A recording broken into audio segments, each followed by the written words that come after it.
Absolutely gorgeous night here in Seattle. The Mariners are back home to open up the homestand in a two-game series against the Texas Rangers. Happy as always you can join us for Mariners baseball on Root Sports. Aaron Goldsmith, Mike Flowers, our entire Root Sports crew as the Mariners enter tonight a game and a half outside of first place in the West.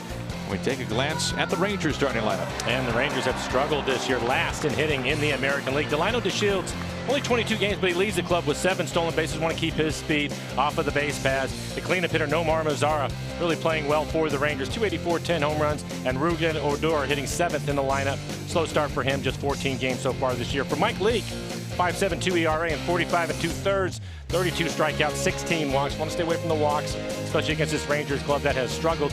And a look at the defense. D. Gordon will get the start out in center field. Gordon Beckham, his second start at second base tonight, and Mike Zunino will do the catching. First pitch strike to Delino DeShields. You know, the Rangers in some ways, Mike, have been in a similar boat as the Mariners so far this year. As we've referenced over the course of the first month or so of the season, we know so many key players on this Mariners lineup spent time on the disabled list. DeShields has been on the DL. Right now Adrian Beltre on the disabled list. They now have Ruben Odor back. Of course, Elvis Andrus on the DL for an extended period of time. Low scoop, and Segura can't hold on to it. DeShields is aboard. And for Segura, he knows that DeShields runs well. It's like a thread on the end of his glove, and on the exchange is when he drops it. And Aaron Gene. Leadoff man reaching for Chu. Batting second and DHing.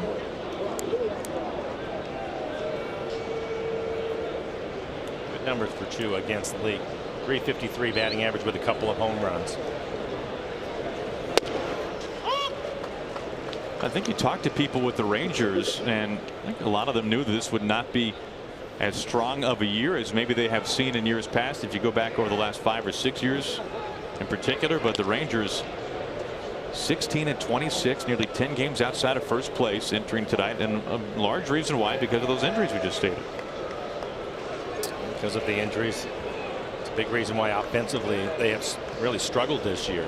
I mentioned they are last in the American League in hitting, 13th in runs scored. They strike out more than anybody in the American League.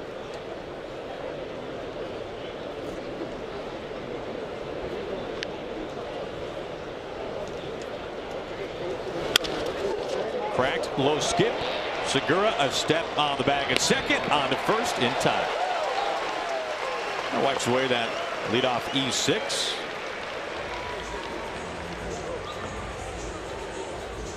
Well positioned defense. Segura on the right side of the dime, a little short hop. An easy double play for him.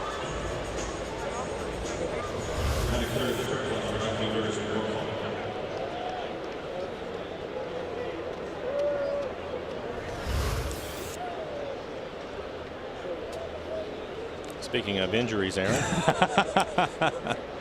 Jeff Bannister not wanting to see that. First strike to Jurickson Profar.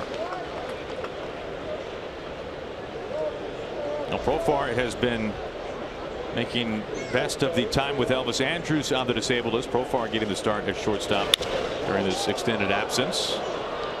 High right out to right center field. D. Gordon right on the base of the track to make the catch, and a very quick and efficient first inning. 7 pitches, first 3 outs.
Now, quick start for Mike Leake on the other side of things. Mike Minor will face a Mariners starting lineup that, as usual, leads off with D. Gordon.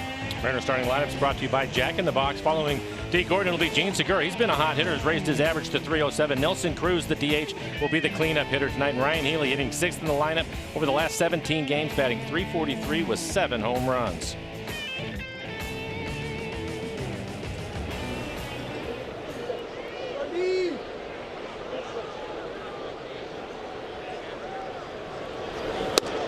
First pitch to D, missing inside for ball 1, or so they say. For Mike Minor, fastball, cutter, curveball, changeup. Easy fly ball out to Joey Gallo in the left field. Out number 1. And for Minor, 7 appearances on the year, 4.73 ERA and 4 innings. He has 32 strikeouts. Opponents hitting .258 against Minor. Look at the defense for the Rangers. Showed you Joey Gallo. I believe we see him at third base or first base playing left field. Jurickson Profar will be the shortstop. Robinson Chirinos will do the catching.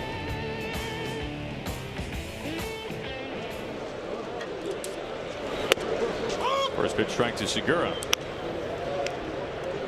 Minor pitched against the Mariners in April. He went 5 1/3, just 1 earned run in that outing. Mariners will try to get after his fastball. His cutter has been a good pitch for him. Opponent's hitting just .195, but on his fastball, opponent's hitting .364, slugging .764. How about those numbers?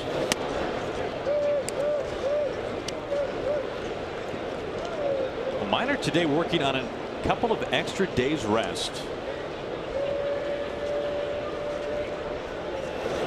When you look at what he did last year, he was a reliever exclusively last year with Kansas City and pitched just south of 80 innings. So there is a little bit of an innings cap this year for Minor. The Rangers have said in the neighborhood of 150 or so.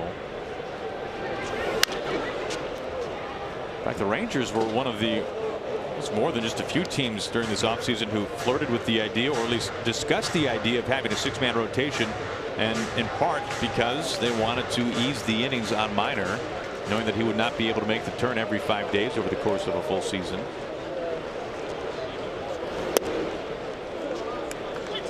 Full count.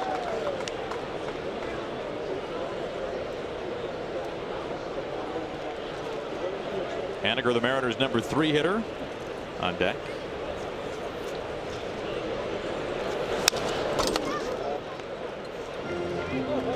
Good fastball at 95 miles an hour. Aggressive swing by Segura.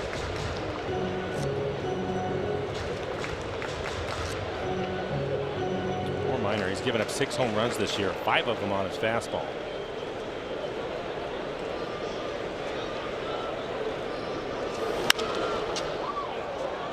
This is floating out of play.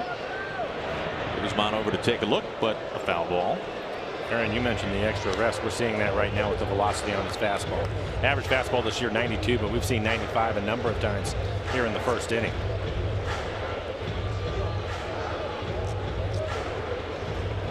Minor was a starter back in 2014 in the National League with the Braves, but then transitioned into the bullpen.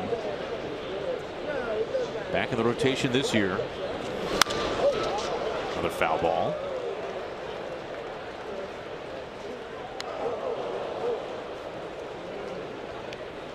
Lengthy at bat here for Segura. 9 pitches so far in this at bat. Pitch number 10. Upstairs. What a plate appearance there by Segura. 10-pitch walk.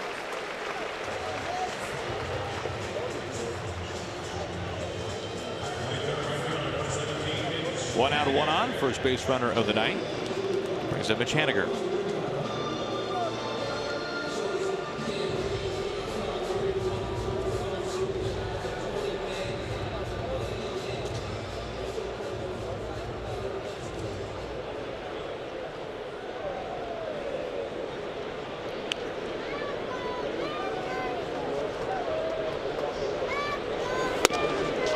Now, Mike, the bus did not get to the ballpark until in the neighborhood of 2:15 or so this morning. I assume you just Came up to the booth and just stayed here, right? You can tell. All the notes. Get an early jump on the day. You able to get some sleep? It was a tough weekend that carried over into Monday. But to answer your question, very little. How about you? Got a little bit of sleep. Glad the sun is out. Imagine the kids were waking you up early. That's right. Just happy to see them. Well, something that we talked about on the road trip with the weather and the rain and the doubleheader on Saturday and coming back on Sunday, traveling to Minnesota for the one game, then the delay there, traveling back home, getting home in the morning, and bouncing back with a day game tomorrow. It's a little tough stretch. That's part of it. You guys will deal with it. The good news is it was a winning road trip in the end. That's right. Like mentioned, day baseball tomorrow, 12:40 the first pitch. That'll be a nationalized televised game on Facebook. Old friend Rich Waltz with the call. Harold Reynolds will be on the call as well. In fact, we'll be joined by Harold later this evening in the third inning.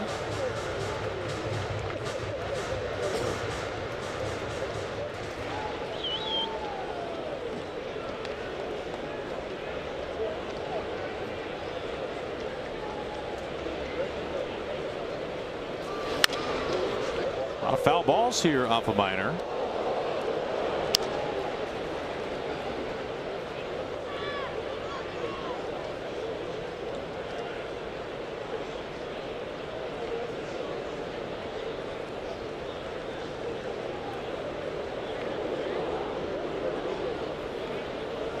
One out, Segura at first base after the walk. There he goes, a move to first. Guzman to second, and it hits off of Segura.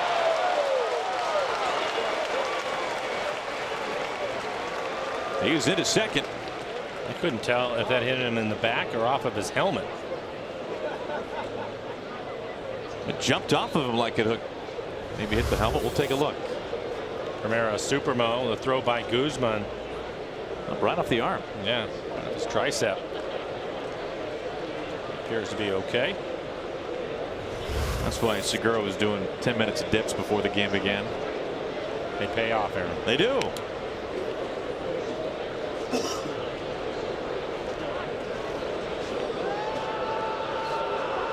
Eighth steal of the season for Segura. Caught just one time.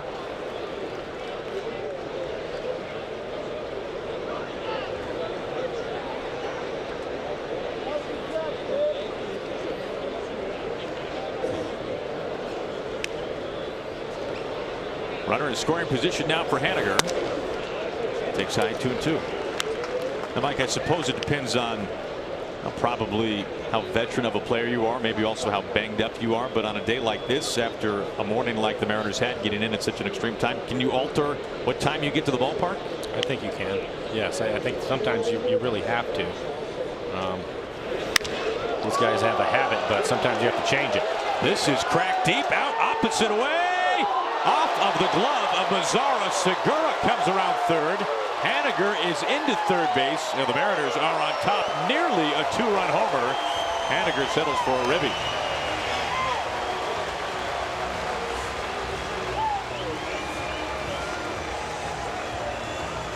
And this is great to see. The Mariners have been struggling a little bit lately with runners in scoring position. On the season, 255 overall. I thought Haniger had a chance to hit it out of the ballpark. You see Mazzara right off the heel of his glove as he crashes into the wall. And Segura, not sure if he was going to catch or not. Goes about halfway, maybe even a little bit further. And once he sees it hits the ground, he's able to walk home. Great way to start the homestand, scoring right away in the first inning. First pitch to Cruz. Anytime you hit a first inning triple, it is cycle alert the rest of the night.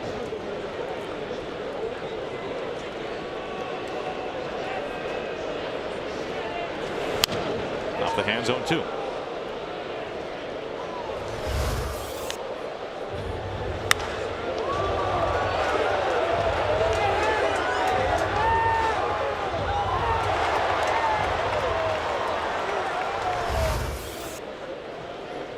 Cruz behind 0-2. Went out the Rangers infield playing back.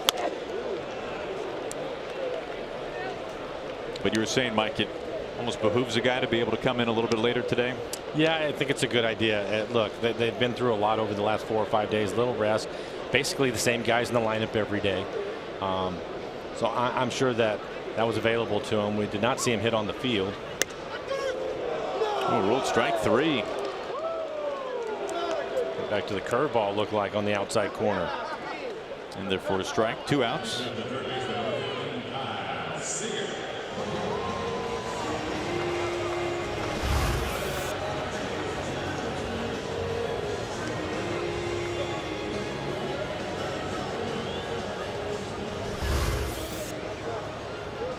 Two outs. Haniger out at third base. In steps Kyle Seager.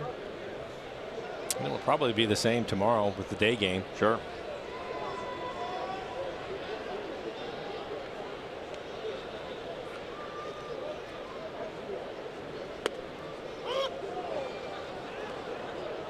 Seager not pleased with that call. 0-1.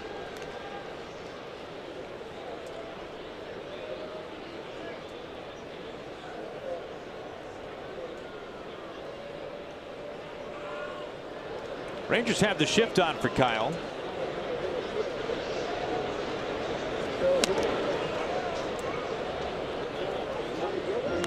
No 4-man outfield. I wonder if Kyle and Joey Gallo got together to discuss that before the game began. Good point.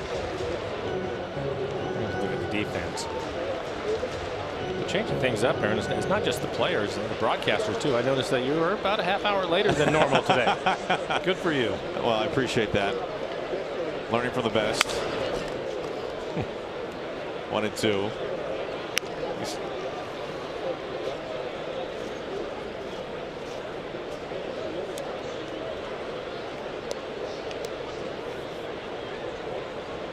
Taxing first inning for Minor. 26 pitches. 17 strikes for him. He's had a good fastball. It's topped out at 95 miles an hour.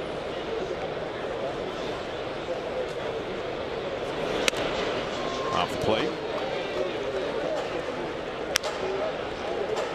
I know, Mike, a point that we've talked about before for these guys too. So many of them. Seager is a great example. These guys have families, right? They haven't seen them for a week. It's not like they just go home and just sleep all day and then come to the ballpark. They want to be a part of, obviously, the kids, the wife, and everything else back home that they haven't been. It's all part of it.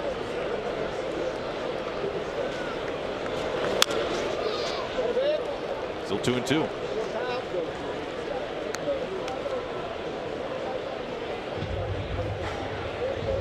And the good news is that the Mariners were just simply able to get that game in last night. Yes. And even though I think it was an hour 42 or something like that as far as the delay goes. And yes, they ended up showing up here in the morning. I think that they will take that as opposed to having to go back to Minnesota again, which is what they were talking about on a day off in June. It's always kind of a game of telephone to take folks inside the press box during a rain delay as to, wait, did you hear? What time are we supposed to start playing? Is it not going to be played? What time would we be coming back here if it didn't happen? We had 3 or 4 start times yesterday. Exactly. But a winning road trip for the Mariners. Yes. This will be the 30th pitch for Minor in the first inning.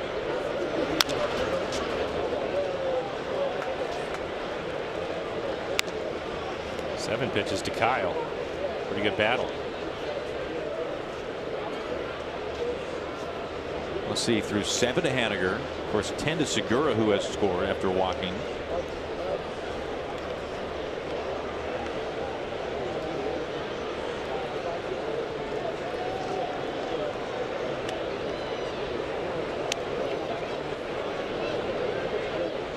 Pitch number 8 to Seager. Stays fair. Guzman behind the bag runs over first to end the inning. Mariners run up the pitch count on Minor. They grab a run as well. We've played 1 inning.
Here at the Ford Sports Desk, and hopefully you are following us on Twitter at @RootSports_NW, and hopefully you are playing along on this Twitter Tuesday.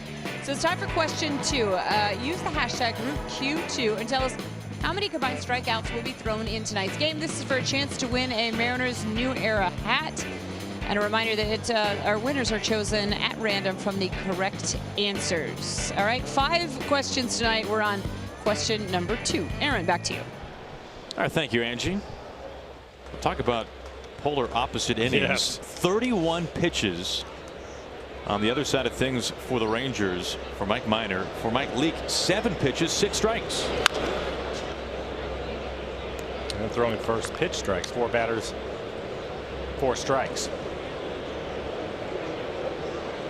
We are expecting him to pull the ball.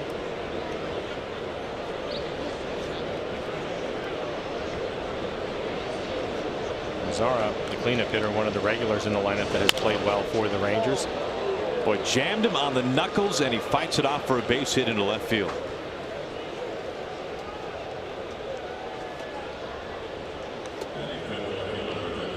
Now, Aaron, what do you think? Good hitting or luck? I feel like this is one of the things we've talked about before. When, I mean, you know, as a hitter, right? If you get a hit, you know when you really square one up, and obviously you know when you just fight one off. That's all he was doing right there. 0-2 was a good pitch by Mike. In on his hands, late swing. Just bad luck for Mike Leake. For sure.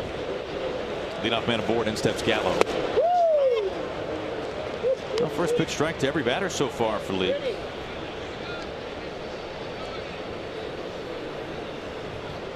Well, the numbers for Gallo, kind of what you expect him to be in some ways. Low batting average, a dozen homers. A lot of strikeouts.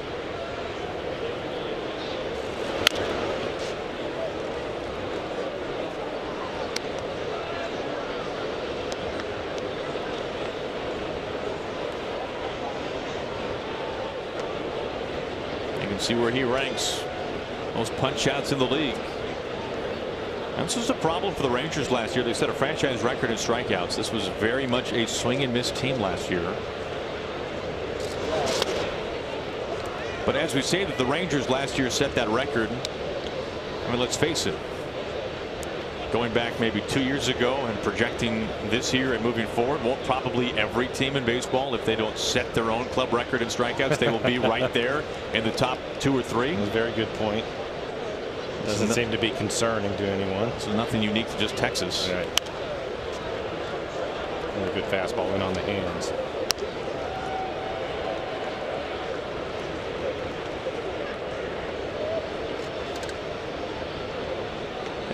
Just a perfect night to be here at Safeco Field. Mariners back home.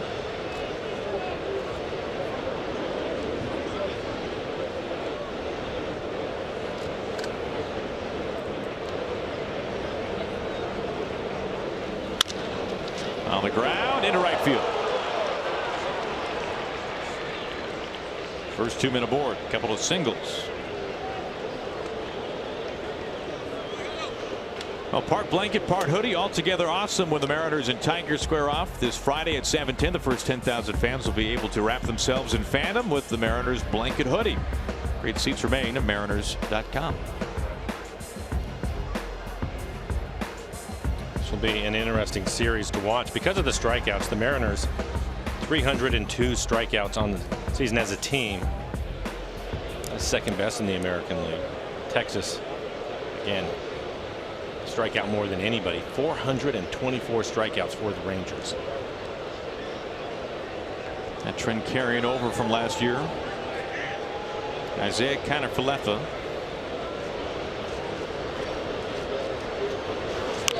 Squaring to bunt, bunts it foul. Now, with Adrian Beltre's sideline of the disabled list with a hamstring injury, it is Kiner-Falefa who gets the nod at third. He was starting at second base last time the Mariners saw the Rangers. That was in Arlington when Rougned Odor was on the DL. You can see what he did against the Mariners in those 3 games.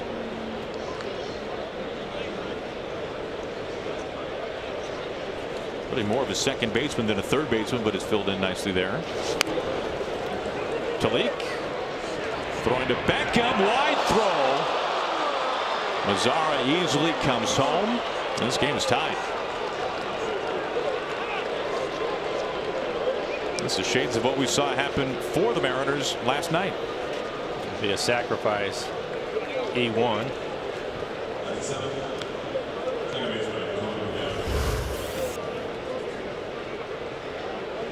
White gets off the mound in pretty good shape. And he just throws it behind Beckham, who was covering.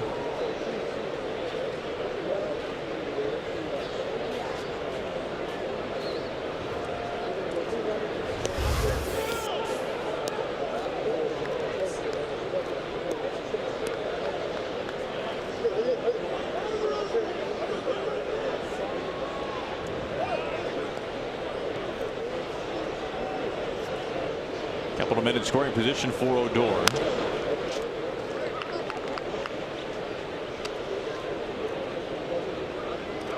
Because of all the strikeouts, the Rangers hitting just .203 with runners in scoring position.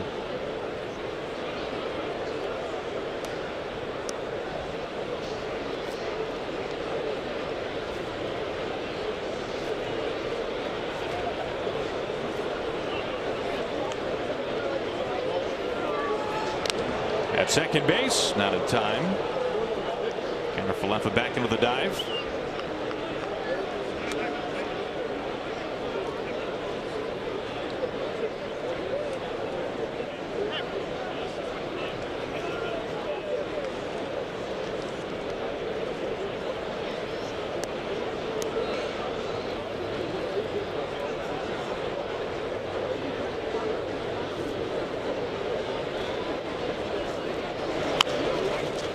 Right in front of the plate.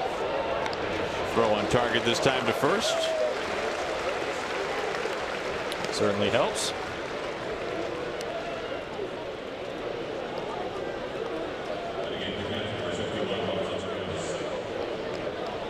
One out, a run in, a couple of men aboard for Robinson Chirinos, the catcher.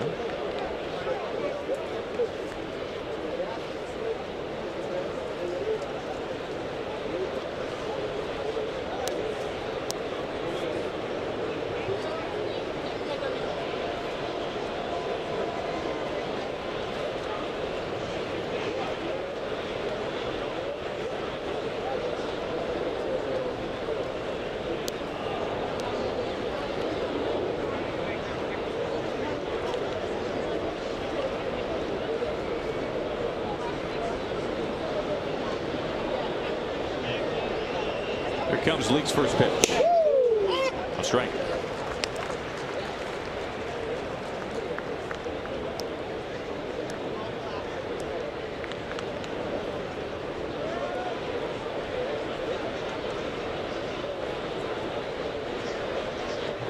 Gallo, who reached on the single into right field, now at third base. Falefa at second. Out to left field, Heredia quickly scampering over, and a fair ball. Gallo coming home right on his heels. Falefa in unison, practically they cross. It's a 3-run inning for the Rangers.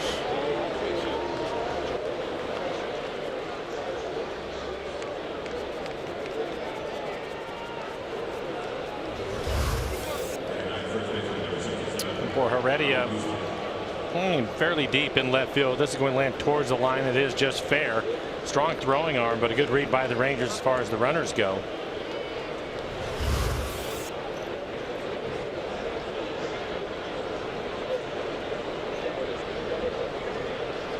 On the first 3 men of this inning reached, they have all scored.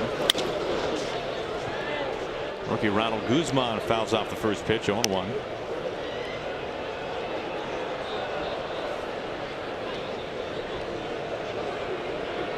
Mariners with a couple of errors early.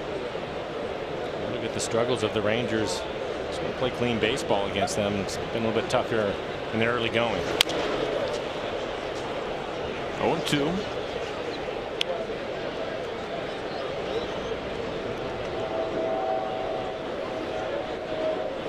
Well, an error on Segura to begin the Rangers' first inning on a ball put on play by the Shields, and then throwing error by Leake here in the second.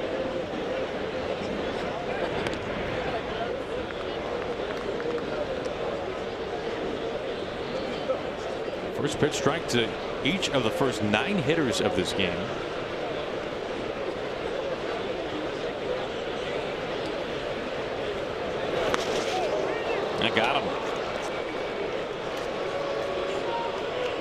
curveball gets Guzman.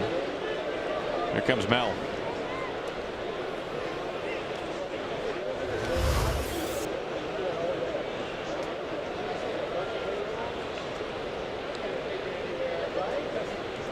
Breaking ball on the heel of his shoe.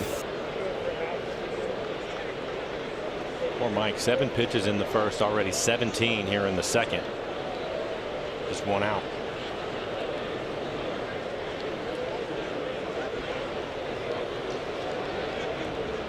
So this inning much more of a struggle compared to that 7-pitch first inning.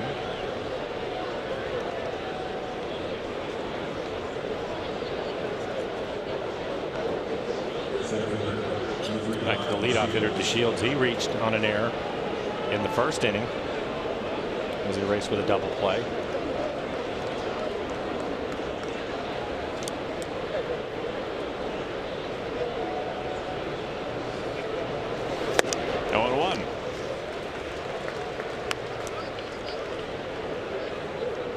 Well, the Mariners entering tonight just a game and a half outside of first place in the division. Meanwhile, the Rangers 9.5 back.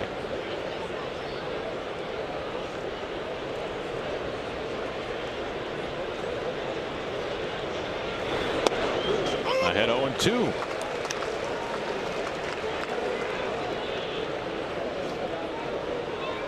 Series worth keeping our eyes on. The top 2 teams in the division playing each other in Anaheim, the Astros and the Angels.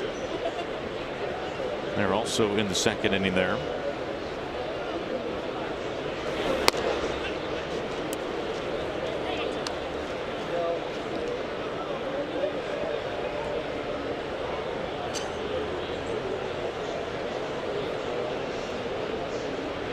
Now Justin Upton continues to mash a 2-run homer in the first inning for the Angels.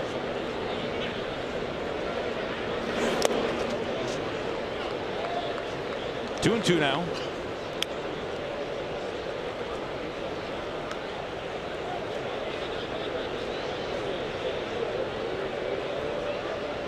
Over 20 pitches this inning for Leake. Facing his 7th batter.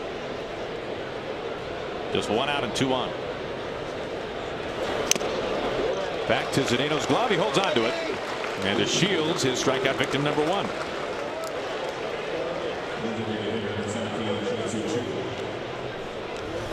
For Mike, he's going to go back to the breaking ball right on the outside corner.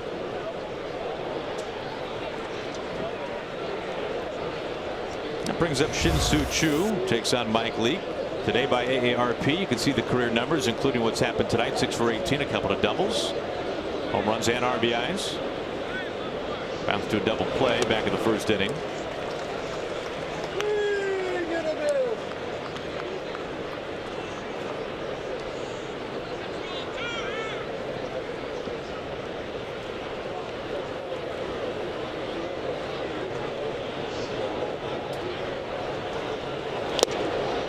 Ahead 0-2.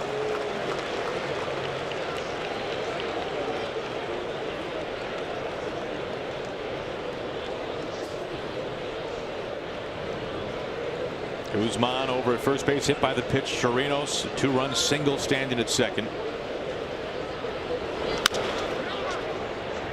Foul over to Healy at first base, still 0-2.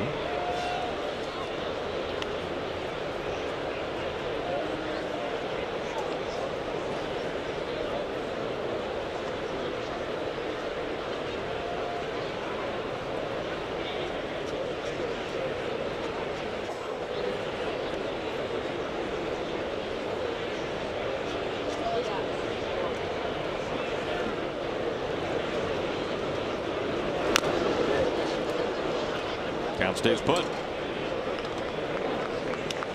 Well, the good news for the Mariners is they are beginning a stretch of time where they will be at home a lot. Mariners have had a couple of long road trips. 2 games against the Rangers, 4 against the Tigers, and a day off. A road trip, if you can call it that. 3 games in Oakland, then back home for the rest of the month.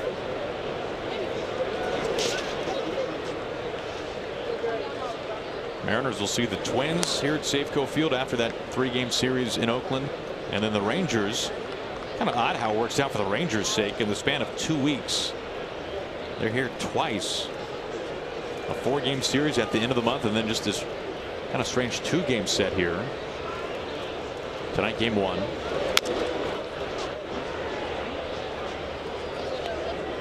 Mike has now thrown 28 pitches in the inning, 7 in the first, 28 here in the second.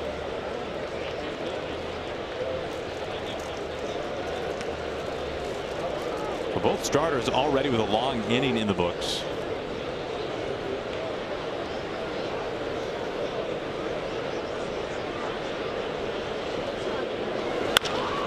This stays fair to Healy. He'll take care of it himself. And that ends the second. 8 men come to the plate. They get 3 runs. We'll be seeing Ryan Healy, followed by Mike Zunino, and then Guillermo Heredia.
Brought to you by Safeco Insurance. Find a local agent at safeco.com. Do more. And by Virginia Mason Orthopedics and Sports Medicine, making bodies happy again. Well, the sun out today. Mariners back home. We go to the bottom of the second. Healy leading things off. Looks at a first pitch strike. Minor throwing 31 pitches in that first inning, allowing a run. 21 strikes. First pitch strikes. We're seeing that from both starters. Clubbed out towards the gap in left center field. Carried back. Healy gone out to left center. Number 8 on the season. Leads off the second. And the Mariners are within a run.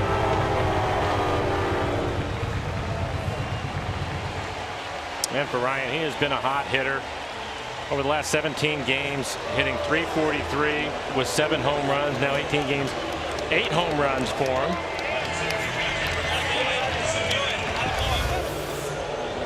Being aggressive. Minor throwing a lot of strikes. That looked like a cut fastball from Era Supermo and the extension right on the barrel.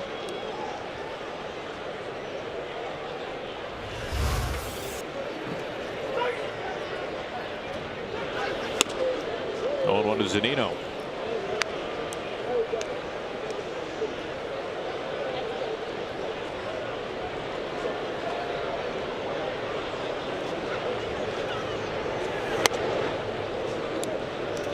For Minor, now 7 home runs allowed in 8 starts, all 7 hit by right-handed hitters.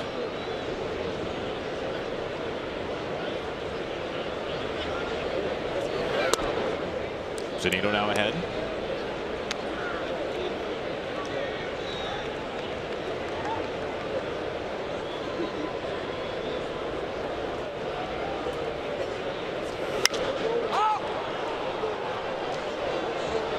Odor at second base. Off to his right, 1 down. Back to the homer.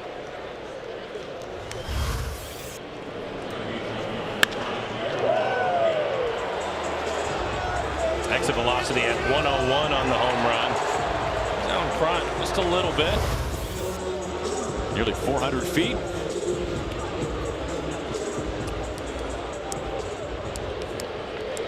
RBI triple for Haniger in the first. Leadoff home run by Healy here in the second.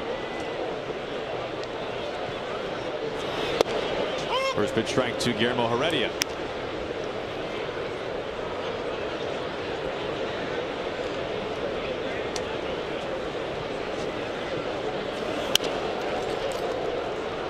Behind quickly 0-2.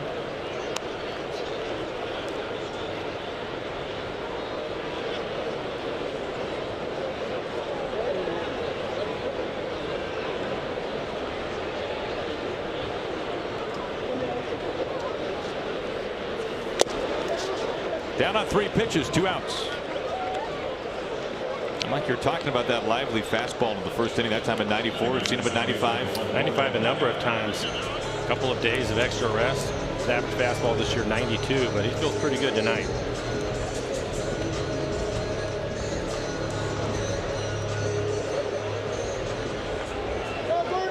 That brings up Gordon Beckham, number 9 hitter.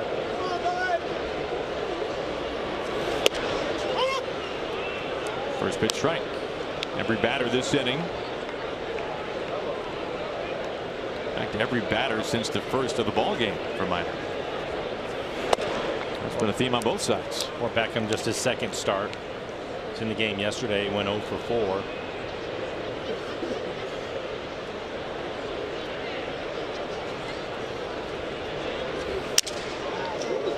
Broken bat, foul ball, 1-2.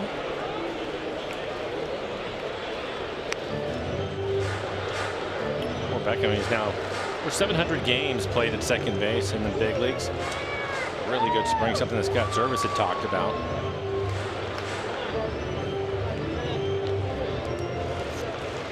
A guy that we saw last year. Scott was familiar with him. Obviously, the guy, as you mentioned, Mike, has been around for a while. And Scott mentioned that was tough to send him down in spring training. He had such a terrific camp.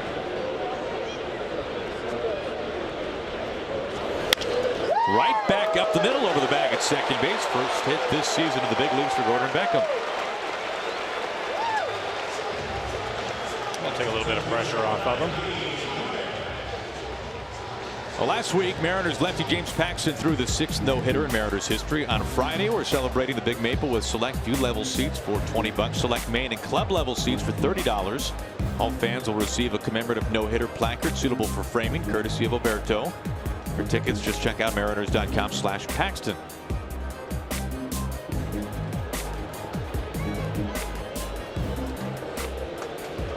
A Minor facing the order the second time through. Here's D. Gordon.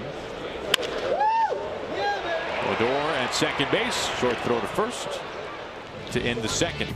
But the inning started with a bang. Nearly 400 feet later, Ryan Healy, home run number 8 on the season. The Mariners have been a run.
Mariners within a run as we go to the top of the third. Oh. Jurickson Profar will lead things off, facing Mike Leake. Oh. Harold Reynolds, former Mariner, in town. Facebook game tomorrow. Good to have you here, man. Good to see you, Aaron. How you Good doing? to see you. Blau, what's up, buddy? Everything's good. Great to see you. So you're here a little early prep work today, scouting out the guys. Yeah, you tomorrow. know, it's always fun to get out to the ballpark. I was sitting down right by the dugout down there. All right, Gordon Beckham getting You had the done good seats. Oh, great. Good. The Mariners hooked me up, man. As they I like should. that. Hey, now, I mean, we know you of all your accomplishments on the field, of course, proud alumni of the Mariners. We saw you throw out a first pitch a couple of years ago here at Safeco Field, 40th anniversary season. But now you are, Harold, you're an Emmy winner. Yeah.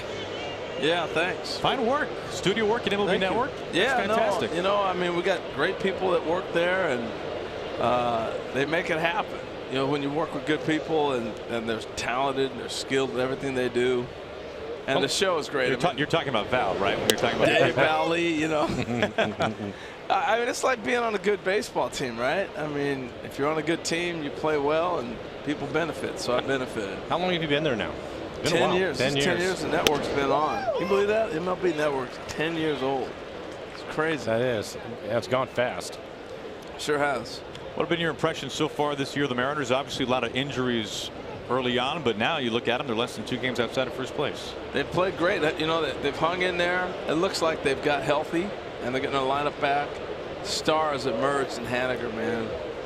I mean, You like him? I liked him last year. If he didn't have that injury, he has a huge season. He stays healthy this year. He's got a chance to be in D.C. at the All-Star game. He's that good of a player. Right. So obviously the news today with Cano is a major blow. Sure. Major blow to the team. But Haniger, I love what he does. I talked to Edgar Martinez about him today. He just has a great idea for a young guy, really only been in the big leagues less than 3 years, of knowing what he wants to do and work on every day.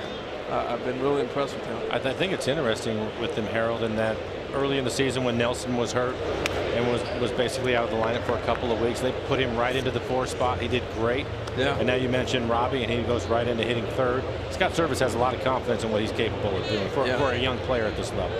Well, yeah, and when he backs up what you're trying to do, it gives a manager that much confidence. I think Scott saw what he was capable of last year.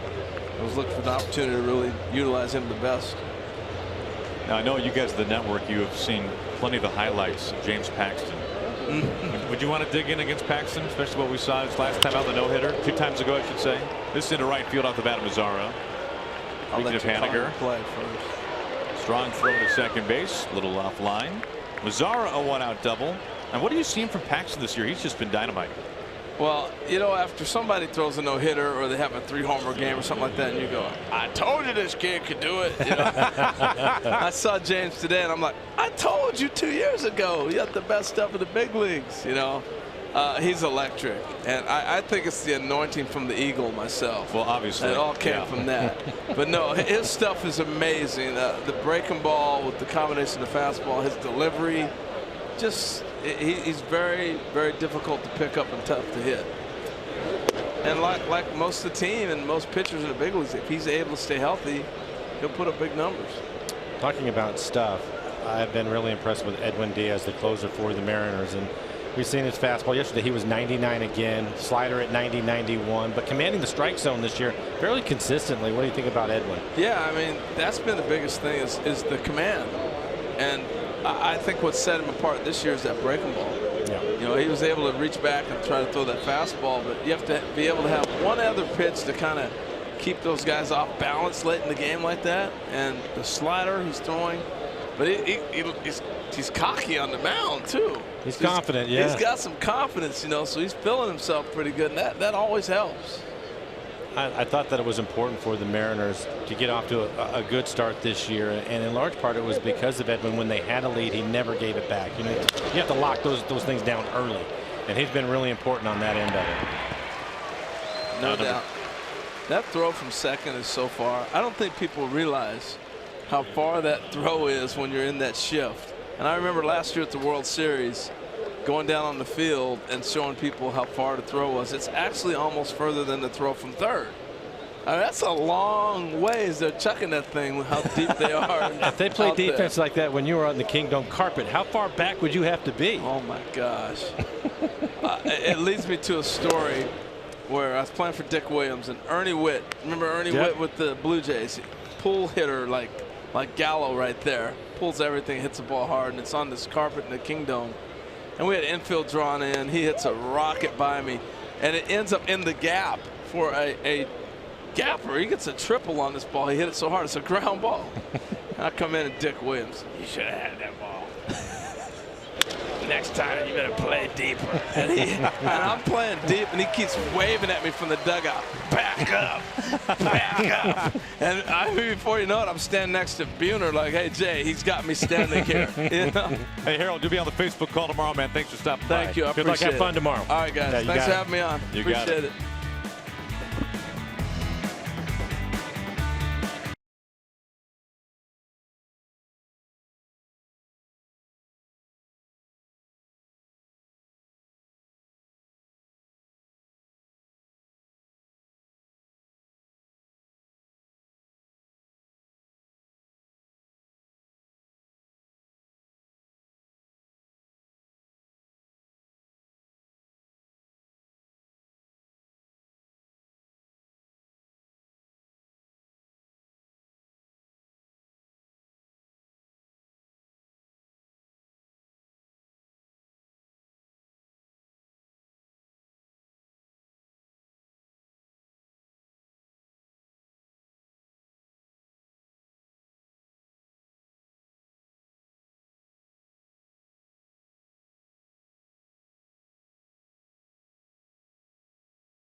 Mariners within a run. We go to the bottom of the third. That's where Segura leads things off. Looks at strike one. He is the subject of tonight's AT&T Achieving More. Last 5 games. How about these numbers? 478. 3 ribbies. 3 doubles as well. This goes foul 0-2.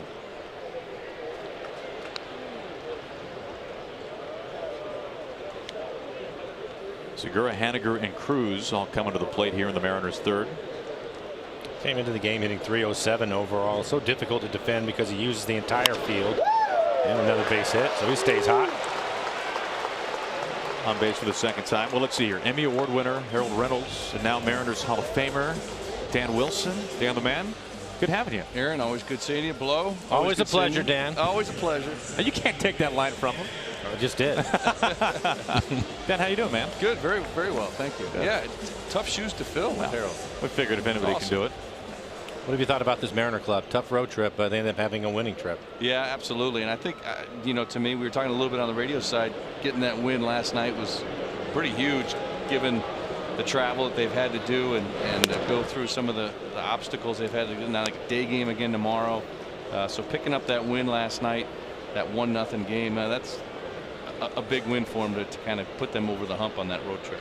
Well, they were playing the Tigers. Aaron had asked me this, and I couldn't think of anything, and I don't know if you have, but have you ever played 3 games in 24 hours? Not that I can remember. Yeah. No, that's quick. Off the hands, a little flare. DeShields coming in, can't get there, plays it on a hop. Couple of base hits to begin the Mariners' third inning. Haniger a triple, and now a single. Well, DeShields was playing deep and a big swing by Haniger, so a late jump for him. Fortunate to keep the ball in front of him. Then you heard Aaron talking about a triple and a single. He called him to hit for the cycle today. So he's pretty excited about it. I said, yeah, no, yeah, I know. no, classic Blower power, selective listening. Am I right? Well, I would say the triple's the hardest one to get. See, this is what I said. You go first inning triple, you are on cycle watch. Yeah, the rest of the night. And now he's got the single. Thank you, Dan. Some with reason in here.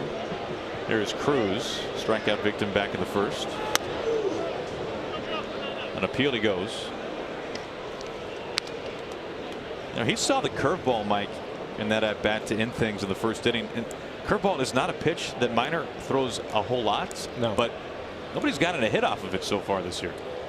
Which makes you wonder why. Should we bump the usage up a little bit? Why aren't you throwing it more? Another pitch up high, 1-1.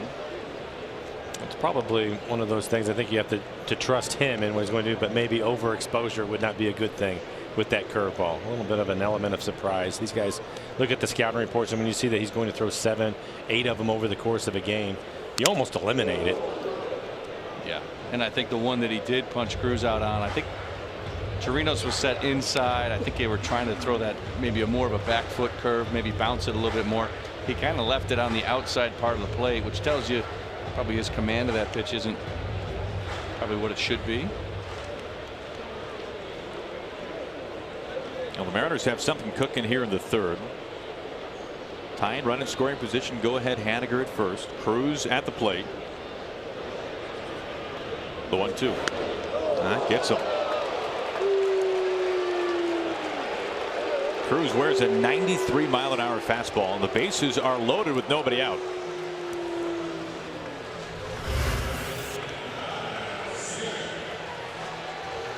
He ends up getting enough of that elbow pad, or it didn't hurt him. Mike Minor really likes to use the top part of the zone. That one trying to go up and in, but got a little bit too far in, but really tried to utilize that like we see a lot of guys now, Mike, using that top part of the zone to try to get those swings and misses up top and get those fly balls. And as a hitter, you have to be aware of that's what he's trying to do, because if you look at the numbers, opponents are hitting 364 off of his fastball, 764 slugging. So he's making some mistakes that aren't quite at the top of the zone, more belt high, that are getting hit. Bags juice for Seager. Great numbers for him with the bases loaded. Well, we saw him hit a grand slam less than a week ago in Toronto. That was a first inning slam against Jay Happ.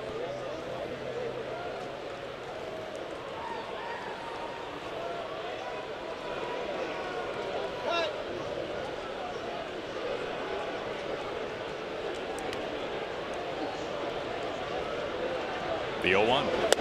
0-2.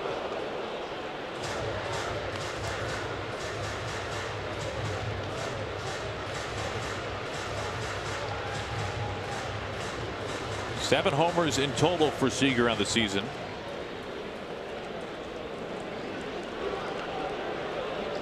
Home run would be fantastic, but just a simple base hit would do the trick as well. And speaking of home runs, Ryan Healy waiting on deck. The 0-2.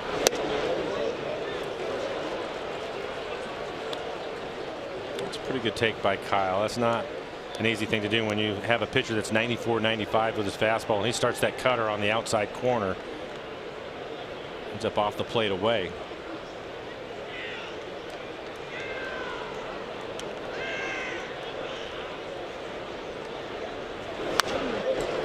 Still 1-2.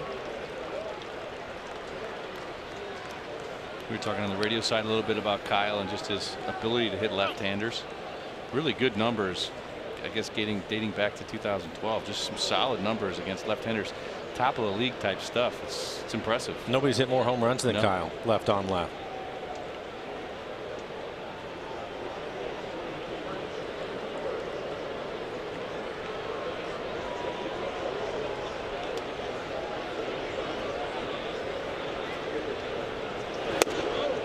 Evens up.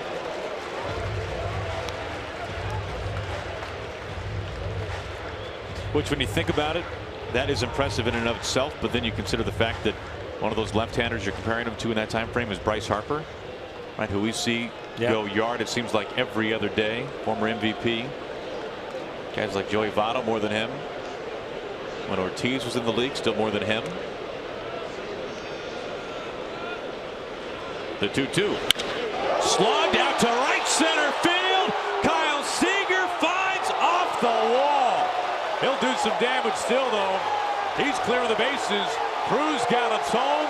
He wipes them clean. Seager drives in a trio of Mariners runs. That'll work. Mariners on top.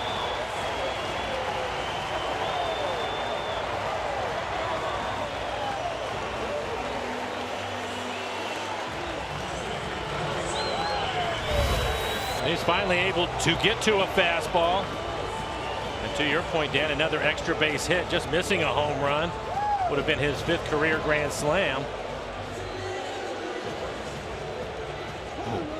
Within a foot. Back to your point, Mike, some pretty good takes with 2 strikes.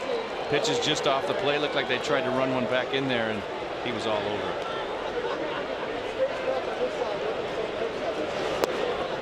It's interesting with that, probably a mistake that he was able to take advantage of. I was talking to Kyle last year about his power numbers against lefties and the adjustment that he made, and he said that the adjustment that he makes against left-handers is that he just opens up a little bit more. And I think there's a couple things with that. One, it gives you a pretty good look at it, probably turning his head around a little bit more so that he can see the ball. But it also gives him an opportunity to really get to use his hips. You can see that front foot open a little bit, and his stride comes down right in the same spot as he drives it off the top of the wall. The exit velocity 102 on that. 3 RBIs.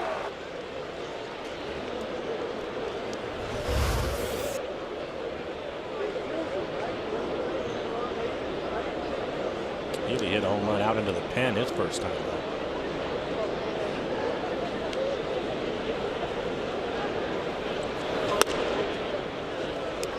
Ahead 3-0. And consider for a moment, Minor this year against lefties, holding them to an even 200 average and only 2 extra base hits left on left this year. We saw a number similar to that, maybe even better. Was it Jay Happ? It was Happ, had not given up a home run to a lefty before the grand slam that Seager hit off of him. 4-pitch walk. Couple of men on, 3-run in already. Well, this copyrighted telecast is presented by authority of the Seattle Mariners and may not be reproduced or retransmitted in any form. And the accounts and descriptions of this game may not be disseminated without the express written consent of the Seattle Mariners.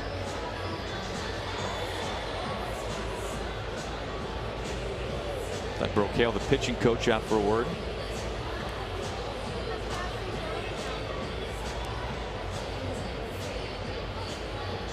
Now the Mariners have scored in each of the first 3 innings. The latest, the bases clearing double by Seager.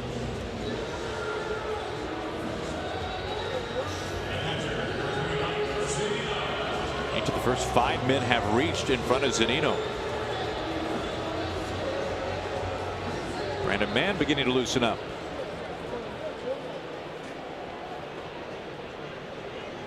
Local product and a tremendous story. We'll be getting more into that later tonight.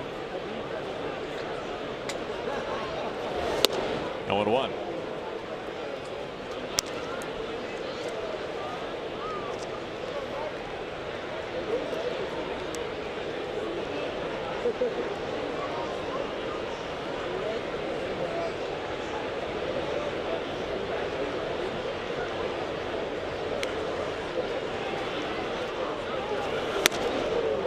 Nothing and 2.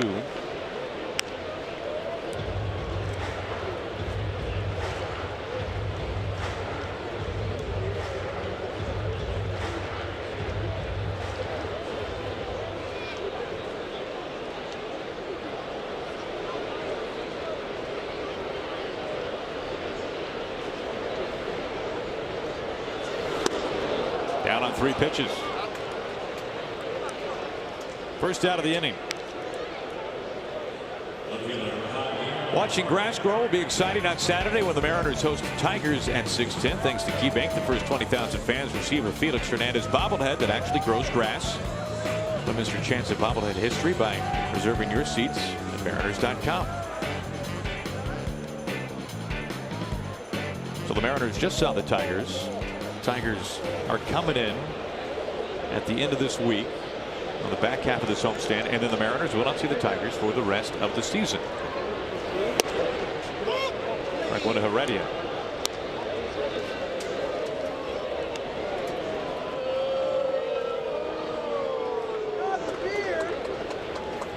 The same thing will be true in many ways of the Twins. It'll be spread out a little bit more, but the Mariners won't see the Twins after the end of this month for the rest of the season.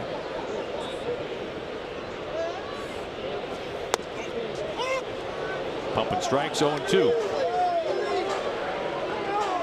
The Mariners have already played the Indians for the final time this year. In fact, they got done playing the Indians before the first month of the season was over.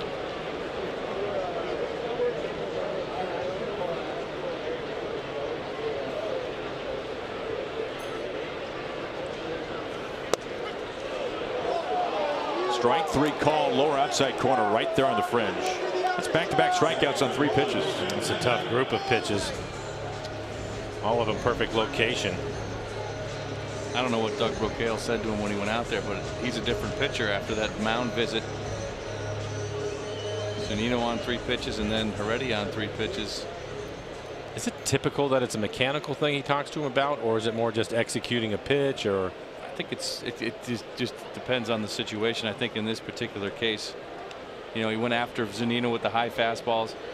There with Heredia, he went after him with the lower part of the zone. I think it was probably more of a mental adjustment than a physical one for him. A lot of first pitch strikes. 18 batters, 15 first pitch strikes for him today. Starts Gordon off with a curveball for a strike.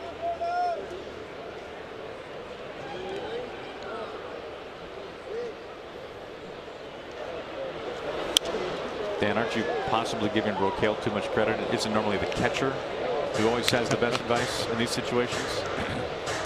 Well, that's true. Always. But Doug happened to be standing out there, so I'll give him the credit this time. Chirinos, as usual, behind the plate for the Rangers tonight.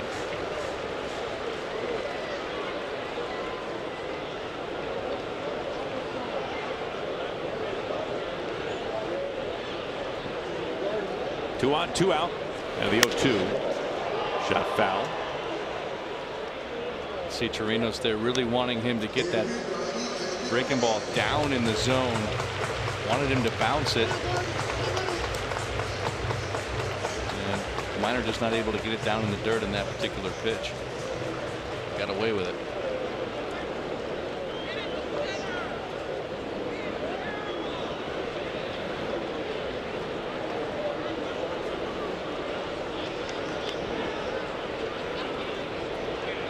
Another 0-2. Down on strikes. So after the bases clearing double and a walk, Minor strikes out the side after that.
For the Mariners, coming off a fantastic start his last time up on the mound in Toronto. Very quick first inning. A little bit of a road bump into second. Now working into the fourth inning after that 3-run second.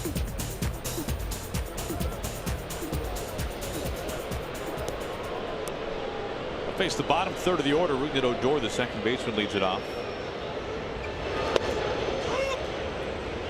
It has been strike one to every batter but the previous two that he faced to finish the third inning.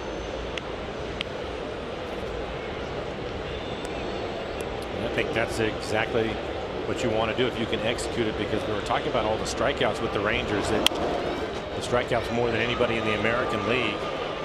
Segura, tough play. Meanwhile, Heredia comes in for round number one. Because if you can work ahead of them early, you can expand the strike zone, pitch off the plate a little bit more, knowing that they're probably going to chase. And I think that's a definitely strength for Leak too, is he likes to use the corners. He likes to pitch just off the corner. So if you get ahead strike one, then you're able to really go to work and use that little cutter off the plate, run the two-seamer back, and you can start to play with them, knowing, like you said, they're going to swing and miss. Quick out number one, and steps Chirinos, the catcher. Isn't it strange sometimes, Dan, when we were just talking about it, but it's almost the entire team is that way. You know, you see other teams where maybe they're a very patient club, probably because they're more veterans, but it's just interesting how you get a few guys in your lineup and everybody else seems to fall in suit with that.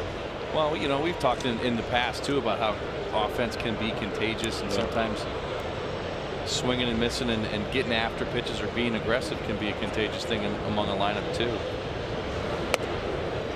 I think it's one of the things that's fun with the Mariner lineup as you look at Gordon and Segura, both of them very aggressive hitters, and then some other guys in the middle will be a little more patient, and guys towards the bottom will be more aggressive again. Kind of that back and forth that you get.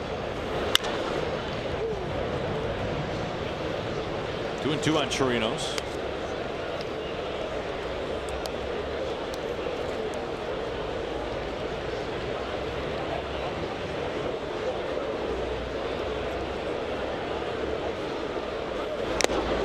Back to Zunino's glove. He holds on to it. 2 outs.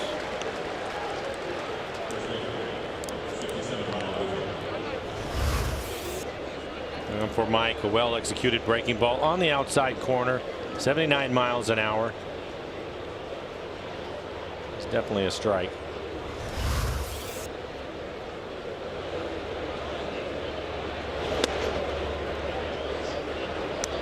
Ball went to Guzman.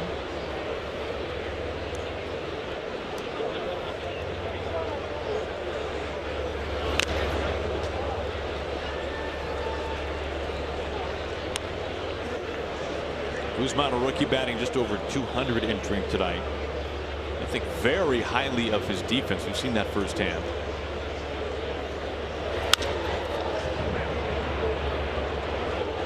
One and two.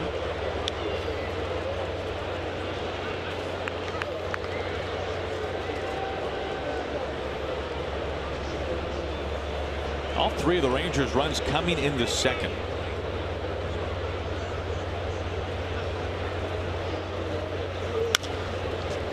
Soft bouncer, flies out for Gordon Beckham, and time to first base. And for the second time tonight, Leak retires his side in order.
at our Geico This Date in Big League history. 1981, Lynn Barker. It was an all-star year for Barker. Throws the 11th perfect game in Major League history. It was the first time that Toronto was ever no-hit. I think we all remember the most recent time the Blue Jays were no-hit.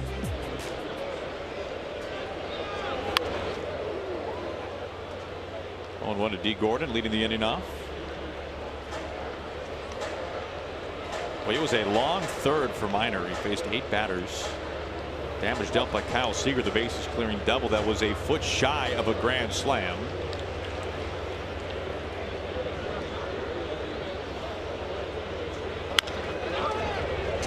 Easy play for Guzman at first base. 2 pitches, 1 out. The Orca card is all you need to ride the Sounder train, link, light, rail, buses, ferries, and streetcars. You can learn more by simply going to getorcasmart.org.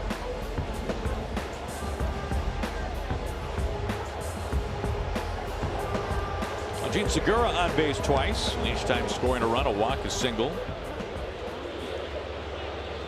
Driven home by Haniger, driven home by Seager.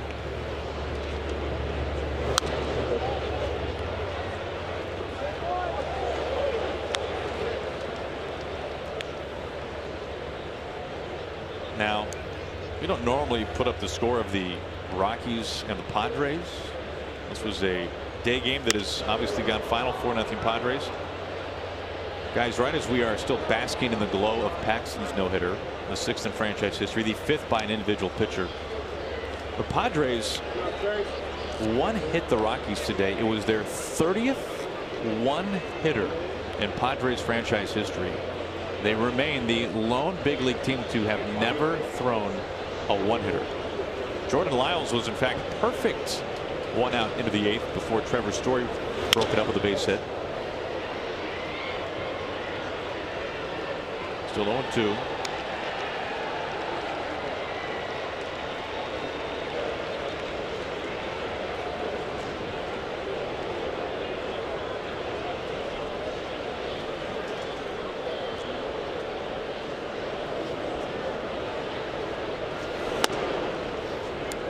You guys both seem to be pretty impressed by that. Well, your knowledge of it, or the fact that it hasn't happened. See, Mike, that's enough. That's all we need. That's all we needed.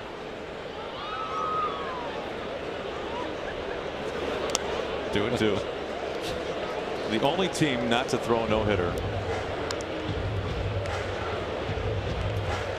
Meanwhile, Vince Scully called like 25 of them.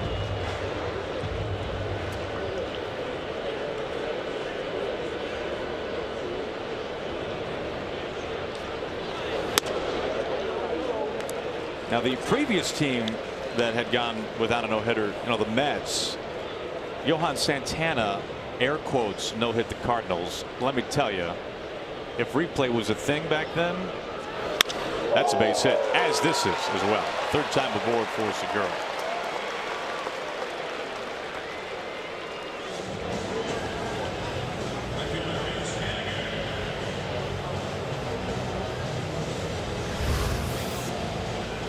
Well, for Segura, we showed the numbers. He has been hot, and we've seen this from him before. We saw it last year.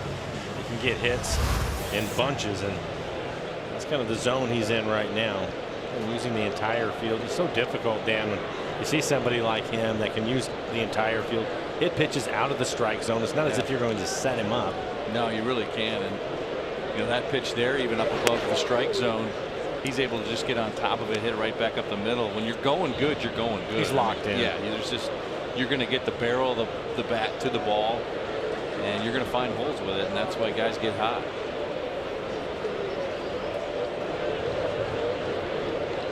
What a night already for Haniger. Triple and a single. 2-0. To me, that impresses me about Gene Segura's .419 batting average with runners in scoring position this season. He really does a great job hitting with runners on base, and that's, you know, that's a different skill. It's a different kind of an at bat. It doesn't phase him at all. He feels no pressure in those situations. You can tell because he doesn't change anything that he's doing. Right. I don't know if you knew this or not, Dan, but Aaron is grew up a Cardinal fan. That's why he was bitter about the no-hitter. if he thought I was just going to let him walk on that. I thought we were out of the woods there. It'd have been long enough.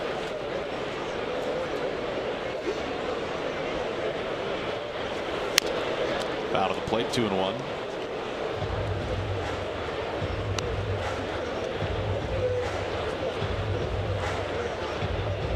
Miner is getting near 90 pitches. 1 out into the 4th. Yeah, 74 pitches to get through the first 3 innings. 31 in the first.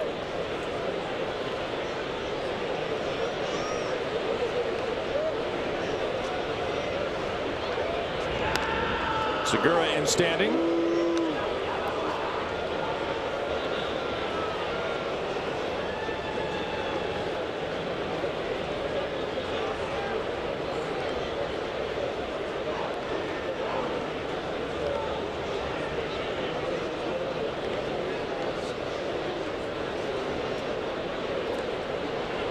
And again.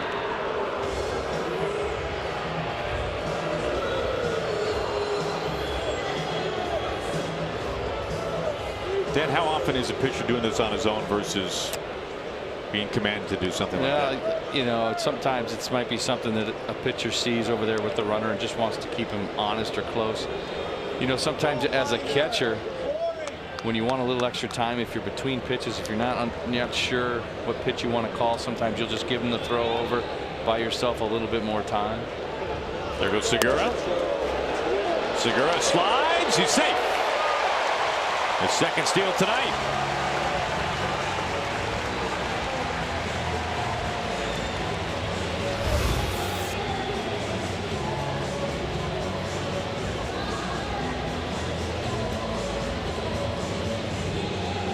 Good slide there by Segura to find that back part of the bag. Trinos didn't like it. Pretty good throw, right on the money, but good jump by Gene.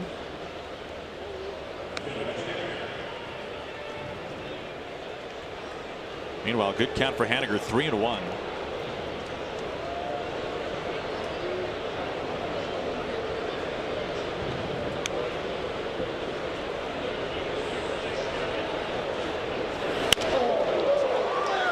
DeShields pedals in quickly, dunks in, base hit. Here's Segura to third base.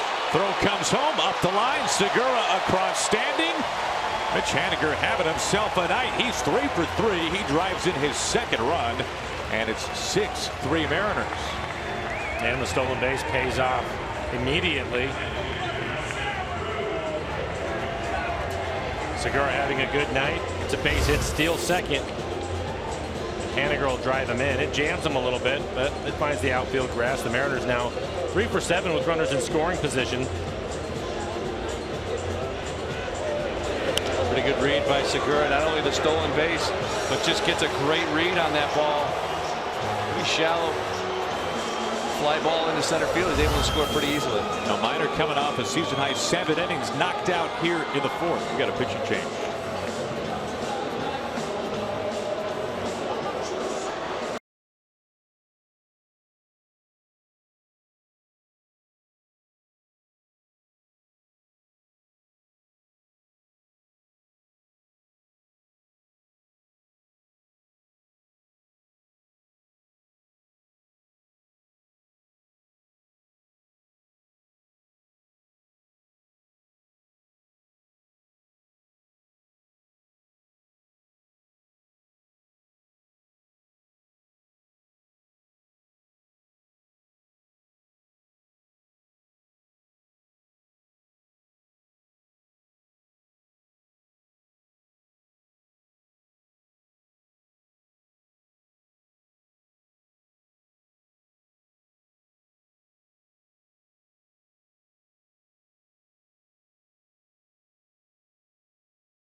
things 6-3. Mitch Haniger, a 3-hit night. A couple of runs driven in.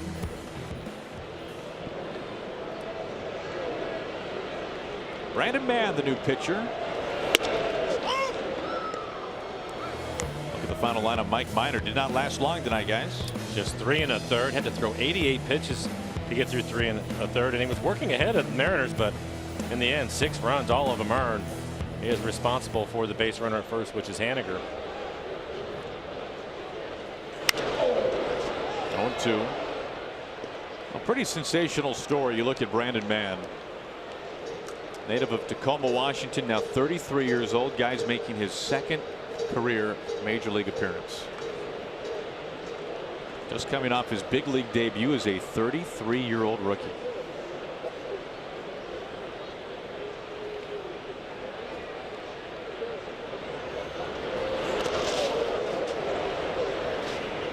Ball and 2 strikes.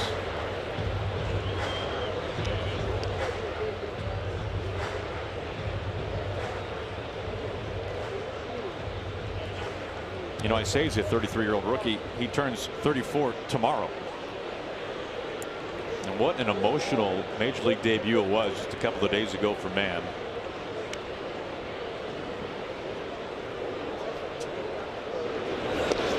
This gets him. Again. Not nearly as much padding this time.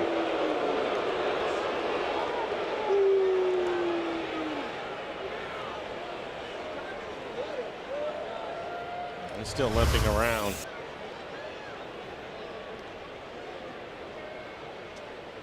Oof. The top of the foot. Maybe the toe. I think it was definitely at the top of the foot.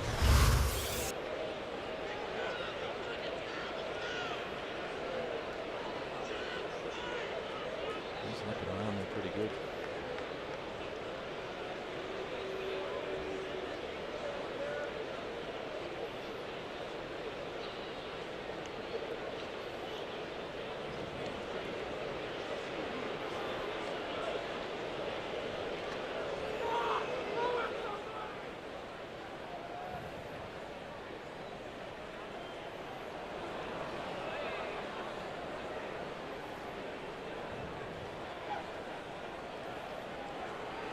Oh boy.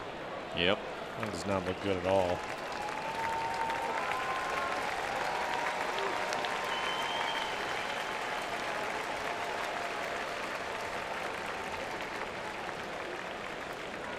And as a slow exit for Nelson Cruz. Ben Gamble will run for him.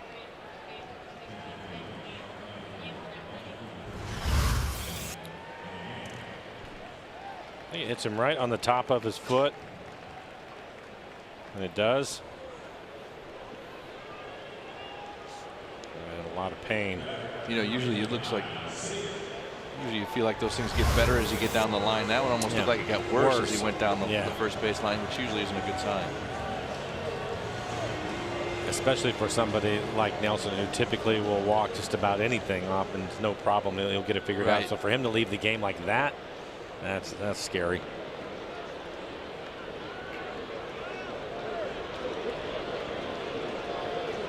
Gamble running at first, Haniger at second. There's Kyle Seager, already has driven in 3 with a double and nearly got out.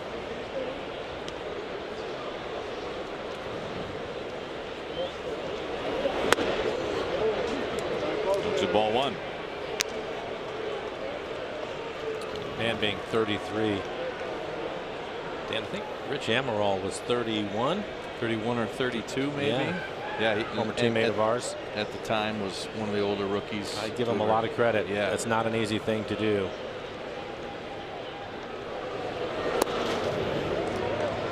Well, for Mann from Tacoma, Mount Rainier High, made his professional debut in rookie ball at the young age of 18 back in 2002, and just made his major league debut after a couple of stints in indie ball, also pitching in Japan for parts of 2 seasons.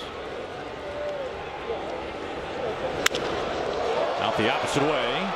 Gallo To the wall. Makes the catch.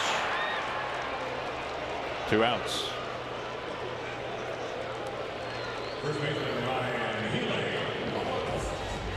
Poor man. Fastball, slider, changeup. His average fastball 91 miles an hour. Now this is the difference between man and any other local product who we see in the big leagues now. Most of them are too young for the Kingdom and only think of Safeco Field. Man loves the Kingdom. All of his greatest Mariners memories are from the Kingdom. That being said, he could hardly put into words earlier today what it would mean to him to be able to pitch in this series on the Safeco Field mound. You guys take a. It didn't take him long. No, it did not. You guys take just a wild guess as to who his favorite player was growing up. I want to say Ken Griffey Jr. I gotta go with Junior. Yeah. Yeah, that's right. Big fan of Edgar's as well, who is now watching him from the opposing dugout. I mean, not only that, not only is Edgar watching man, he is telling his hitters how to beat man tonight. So what a surreal moment, you'd have to think.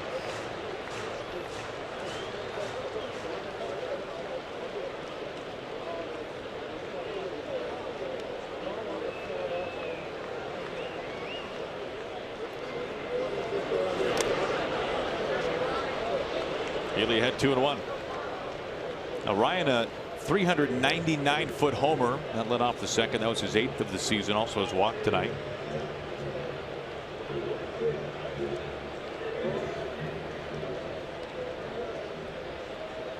Short night for Mike Minor. Cannot escape the 4th.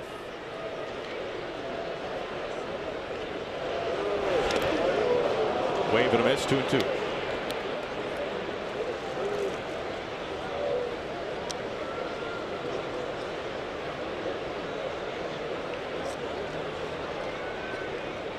There is something about going and making your first appearance in that ballpark that you saw your first big league game in.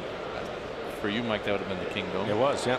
There's just something about it. For me, it was Wrigley Field. Like, that's where I saw my first big league game. Being there, being a part of it, in uniform, pretty cool. And it must have been hard just for both of you guys just to imagine that was actually happening when it was actually happening. Were you ever at Wrigley Field outside of watching a game to be there to play? I don't know. No, like a game, summer league game or something along those lines. No. But you probably played in the Kingdom. Yeah, I had a couple of opportunities. They had some tryouts that I was invited to go play in the Kingdom, which was for a high school kid was great. Right. And then when I was at the University of Washington, we played the Mariners. Actually, their last spring training game was in the Kingdom. Connor Falefa takes a hit away from Ryan Healy. Mariners strand a couple, but they do get a run on top 6-3.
Link once next. Let's look ahead to the 4-game series against the Tigers. Marco, Felix, Paxton, and Wade LeBlanc will be going. Tigers yet to announce their rotation for those 4 games here at Safeco Field. That's following tomorrow's conclusion of this series. It'll be 12:40 first pitch at Safeco Field against these Texas Rangers. How about Wade LeBlanc last night, guys? He was terrific. 6 innings again for him, and really pitched well. He has been. He's been terrific. 6 innings, 3 hits. Didn't walk anybody. Yep. Just threw strikes, really moved the ball around very well. Change up. Looked like his cutter came on later in the ball game. Got some punch outs with that. Season high 90 pitches for him, so he's ready to go. He's really throwing the ball well.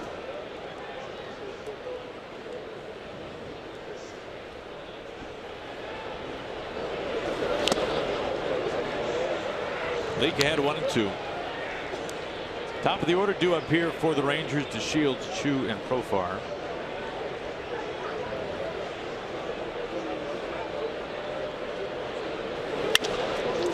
Gordon off to his left. Short throw. Good pick there by Healy. I don't know what it's like for you, Dan, but thinking of LeBlanc and getting a chance to watch him go about his business yesterday, and just how different his style of pitching is in today's game compared to the 95 we see every single day. It's really a lot of fun to watch the way he changes speeds, moves the ball around. A lot of fly balls with him too. Weak contact, but a lot of fly balls. It's fun to watch him. It's just different. Yeah, and typically guys with a good changeup are going to get some fly balls, but you're right. It's, you know, kind of the old method of pitching, so to speak, where you move the ball in and out. Don't necessarily need the velocity, but you can set up your other pitches and then use your velocity in there. But type of guy that, you know, as a hitter, it's very frustrating. You go up there, you don't feel like he's going to overpower. He doesn't have much. You feel like that's going to get you out, and all of a sudden you're 0 for 3, 0 for 4 by the end of the night. Opposite way off the bat at Chu. It's a 1-out single. I think we used to call that a comfortable 0 for 4. Yes. Stick around after the game for Mariners post-game, presented by Alaska Airlines. No doubt have a chance to hear from Mike Leake's got service as well. And we'll be interested to get some form of update, hopefully, on Nelson Cruz and that foot after taking a pitch off of his foot in his last at bat. 1 out, a man aboard for Jerks and Profar, hitless tonight.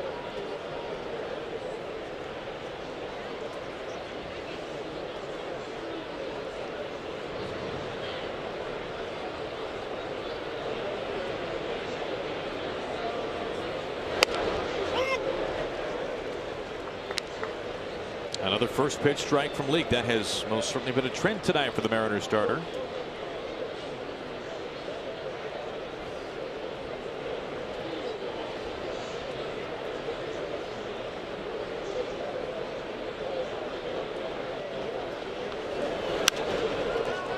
Ahead 0-2.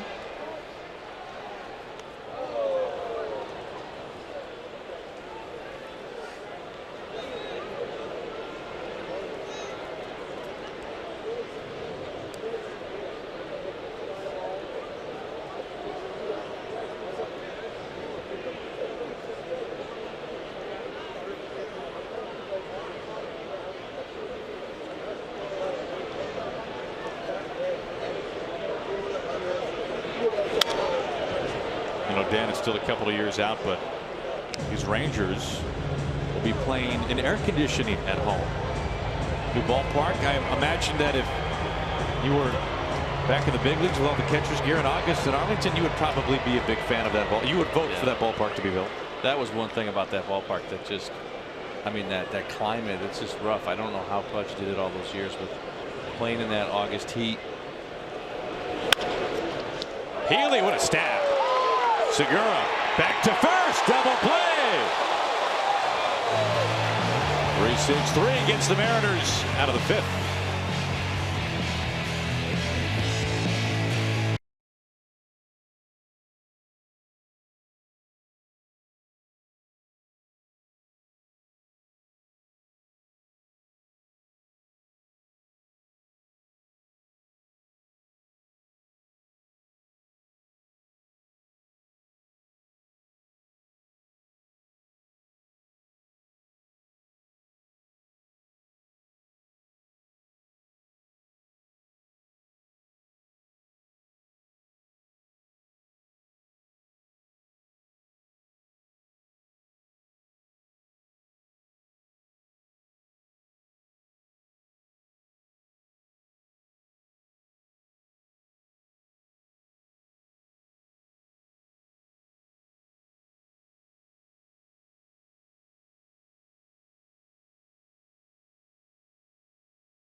BSB Brown Sugar Bourbon. You can't spell baseball without BSB. Now back to that double play to end the inning, guys. Well, with Ryan Healy, he has been hot swinging the bat, but he's played an excellent first base this year. We saw him some last year at third with Oakland. About halfway through the season, they moved him over to first. It's really helped out the pitching staff for the Mariners with plays like that. Not an easy double play to turn. No, double play is the key. Always that good feed. Made a nice throw to Segura at short, and then just an easy turn from there. But pretty athletic play down there.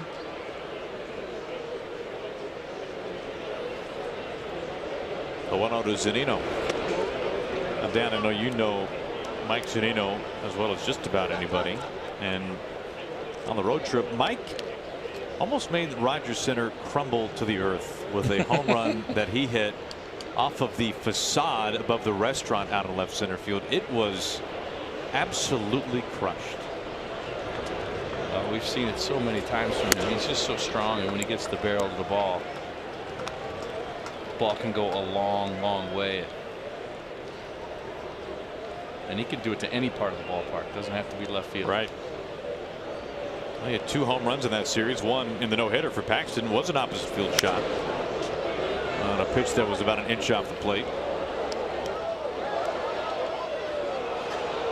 Even in this ballpark, you think about hitting one out of the stadium, thinking Nelson Cruz, but Mike is right there with him. Yeah. The home run that he hit out there last year almost made it.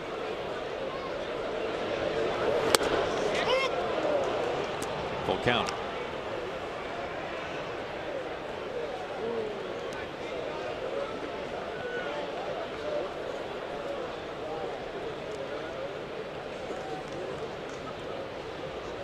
Zunino leads off the bottom of the 5th.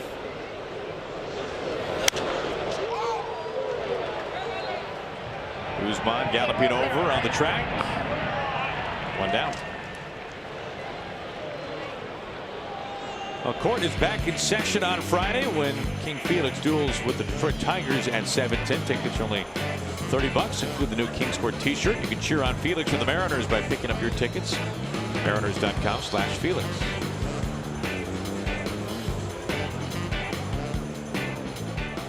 One out for Guillermo Heredia. Well, the good news on Nelson Cruz. Right foot contusion. X-rays negative. Reevaluated tomorrow. Did not look pleasant, but it does look like it could have been worse. Hopefully that just means a couple of days for him.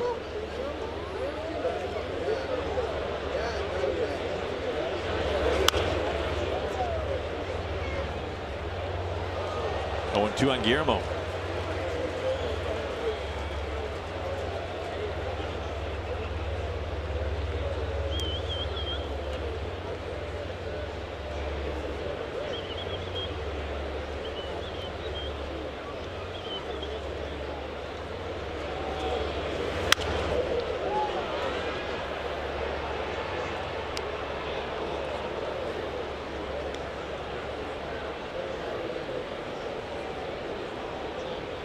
Now the Mariners have scored in each of the first 4 innings.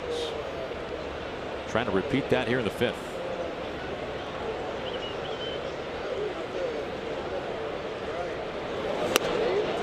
Off the plate.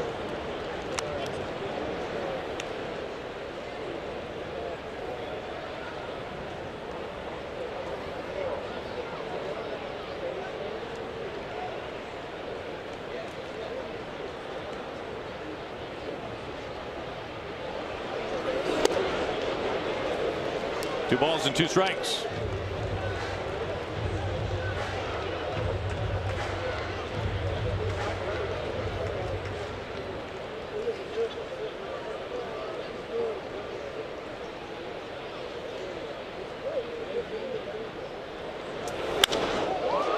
Out to center field. This sends DeShields right to the base of the track. 2 down.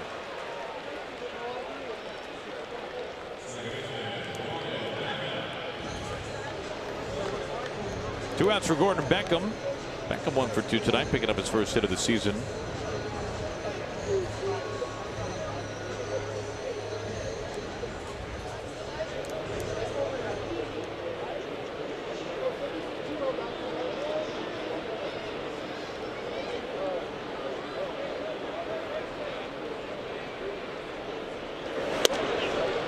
By the way, speaking of the rest of this series, we're talking about the Tigers coming to town, but tomorrow the final game against the Rangers, 12:40 first pitch.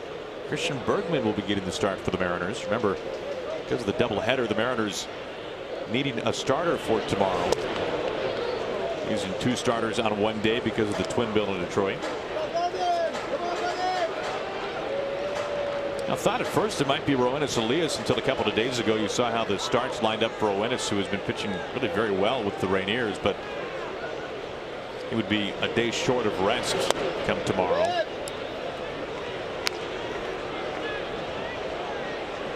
And I was surprised talking with Mel just the other day in Minneapolis for that 1-game series against the Twins, and saying that Roenis, the reports he's seen, really he's had a harder time landing his curveball for a strike so far this year, but has been able to command his changeup very well, his fastball too. But when you think of Roenis Elias, his curveball is his favorite pitch. You think about the curveball. Yeah.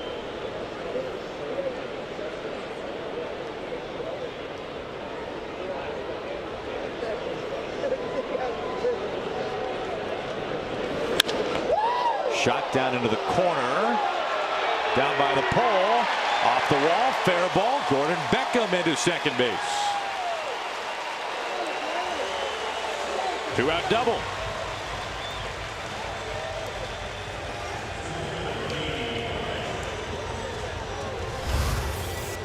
Look at the count in his favor. 3-1. Turns on a fastball. Fastball probably in off the plate and able to keep it fair. Mariners have left a couple of dents in the wall tonight. Seager just missed that grand slam, and that one right there. Seager's was shy by about a foot.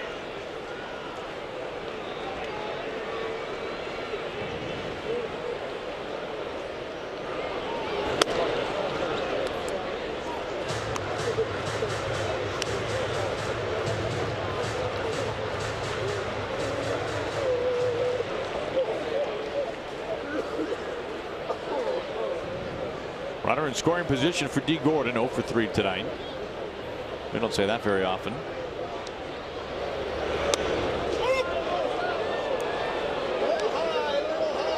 Flips the corner, 1-1. Well, Aaron, you mentioned the Mariners scoring in every inning, and Mike, even just a threat of it here this particular inning, they just continue to put the pressure on Texas, keep bringing it offensively inning after inning, and that's going to wear a team down. Tough pitches right there. And we've seen that with them this, even in games when they're not scoring a lot of runs, they're putting runners out there.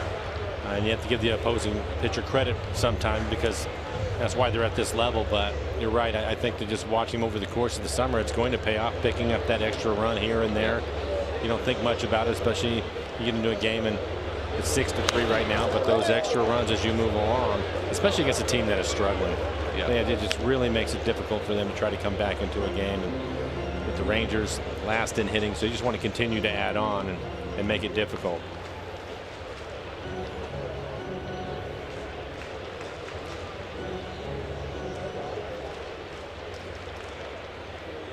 Beckham a lead at second, 2 outs. The 1-2. To Shields, moving back on it, has it in his sights. Gordon out to his counterpart. Beckham stranded.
Seattle Mariners baseball on Root Sports is brought to you by Amtrak Cascades. What a beautiful way to travel. Visit AmtrakCascades.com.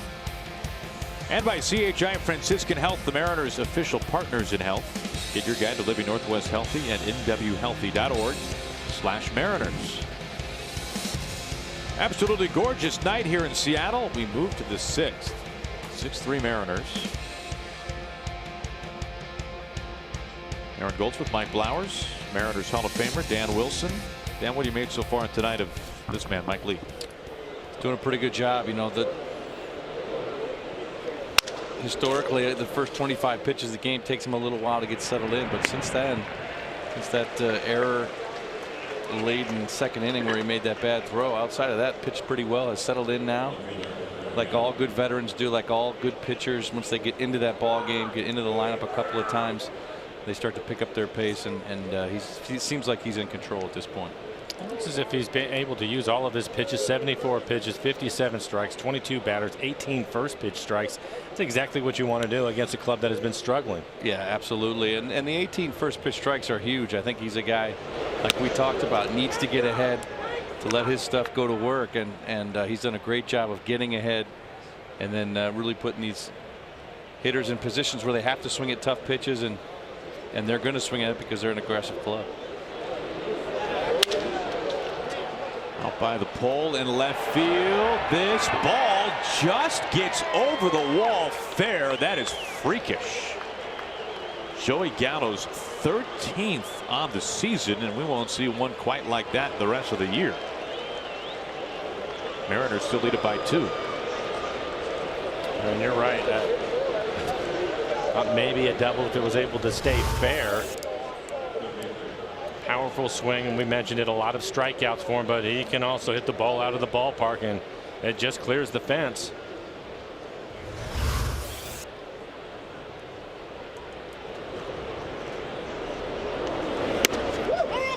Well, and that goes back to our discussion about adding on, getting those single runs here and there. It's a team that's aggressive. They may run into a couple, but when you've got yourself a little bit of a cushion, keep yourself in better shape. Counter for left, a fair ball into the corner. Heredia digs it out there. 1 out double. T-Mobile presents Hats Off for Heroes, because we stand ready to serve all military and veterans with half off their family lines.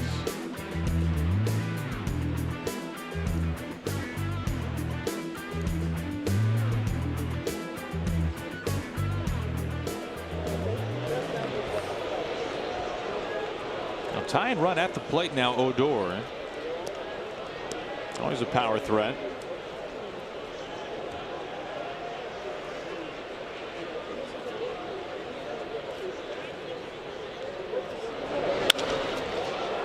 On a line out to Haniger, over his head. Connor Falefa coming home easily. Odor is into second base, and all of a sudden the Rangers are within a run. 3 extra base hits in a row. A home run and back-to-back doubles.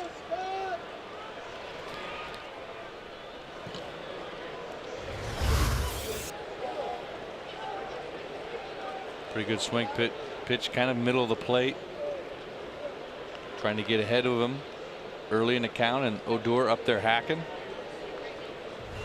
That ball just over Haniger's reach.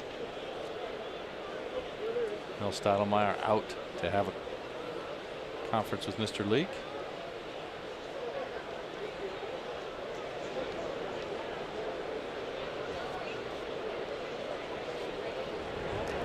And Altavilla getting loose.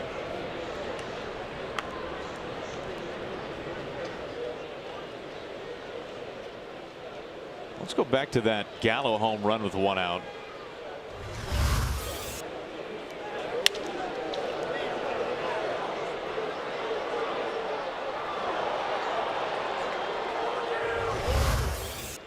Almost sounded as if he broke his bat. Kind of did. You're right. Yeah.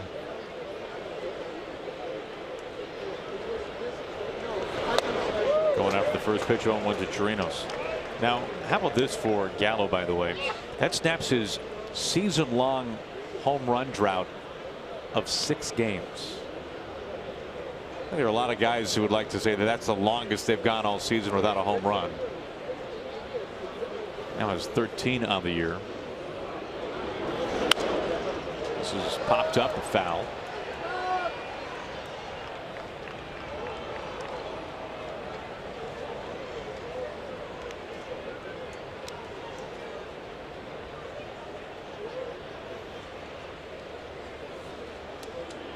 Now Leake would love to go a full 6 here, but he is working with the tying run right behind him. And the go-ahead run, Chirinos with 6 homers at the plate.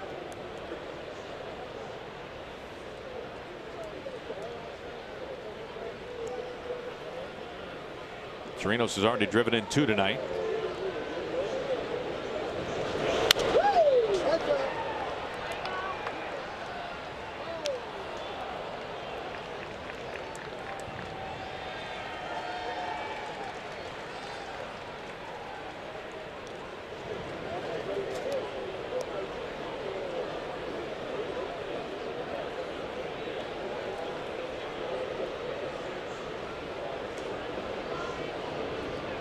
The 0-2. That was very close.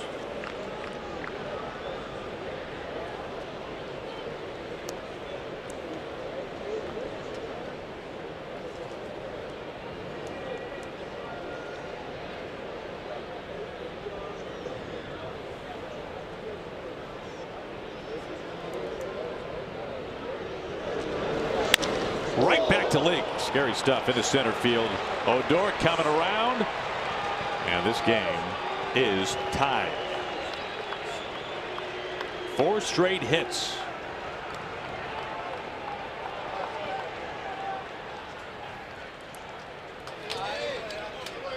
Three RBIs for Chirinos. It's going to be a fastball, 87 miles an hour on the outside corner, and he hits it right back up the middle. With that base hit, Scott Service on his way out to the mound. A 3-run second, a 3-run 6th. We are all tied and Leake done for the night.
Tied at 6. 1 out, 1 on top of the 6th inning.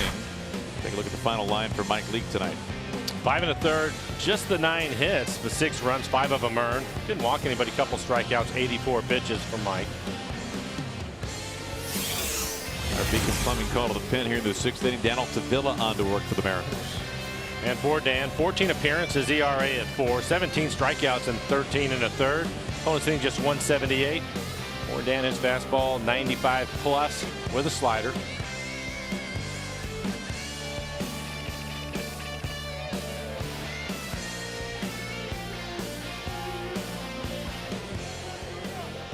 After Leake got Mazzara to ground out on the very first pitch of this inning, it was 4 straight hits, including that Gallo home run. Ronald Guzman digs in. He sends this a mile high out to right field. Mitch Haniger ready for it. At number 2.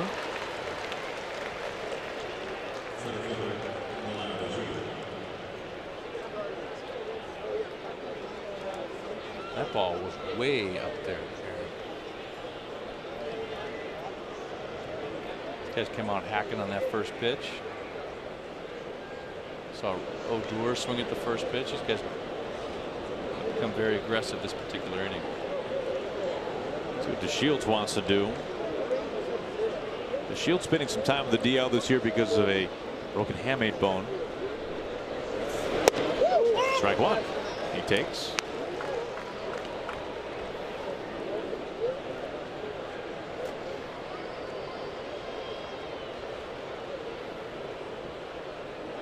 That's the reason why he has the handle that he does on that bat. It almost looks like one of those axe handles. Oh yeah, you're right.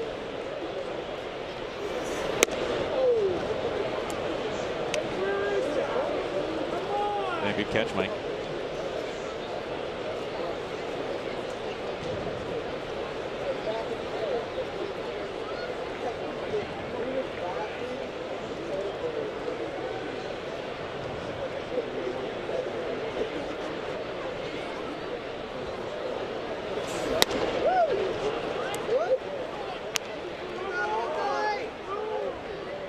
It was Mookie Betts of the Red Sox, maybe, who also uses the axe bats. I was trying to think of somebody down in Kent, and when they're in town, he always makes a trip down there. Maybe that's a good call. I think it may be him. I feel like Springer does also, possibly. A couple of big names.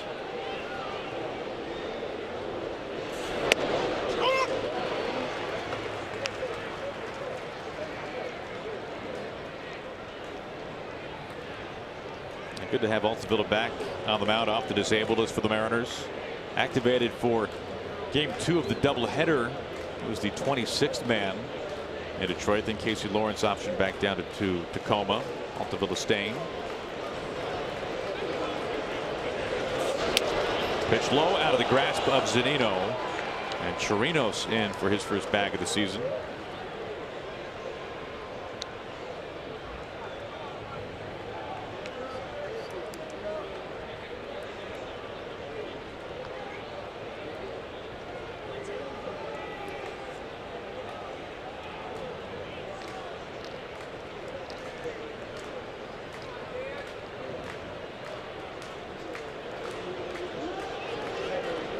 Full count here to DeShields. Runner in scoring position. The go-ahead run.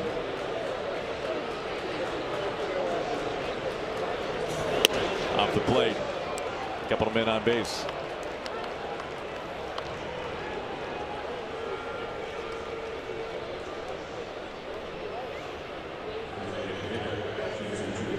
Mel on the phone.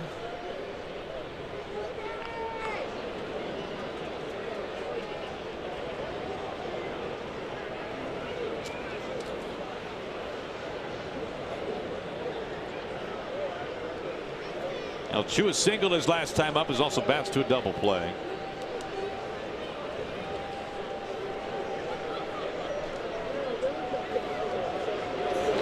Going after the first pitch, 0-1. Really good slider there. Dan can use that slider very, very well when he keeps it down in the zone. Really can pitch off of that with that good fastball.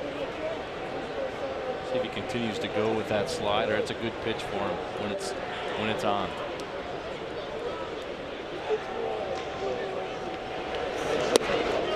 An appeal does not go. 1-1.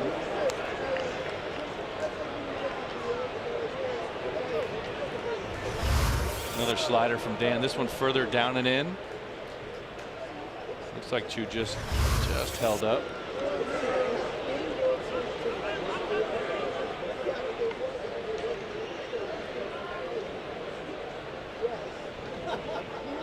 The 1-1.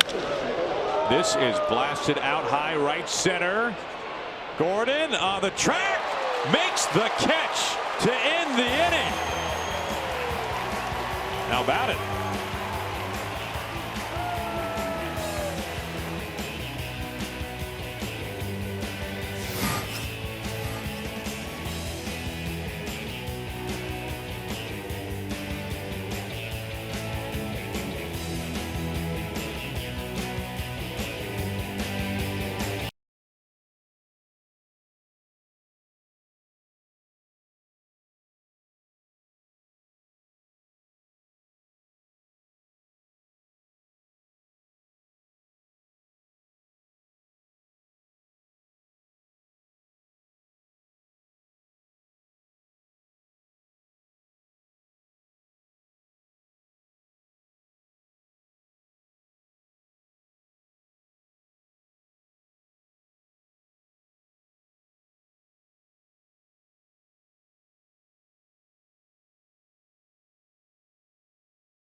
On Root Sports is brought to you by BNSF, sponsor of the BNSF Blast.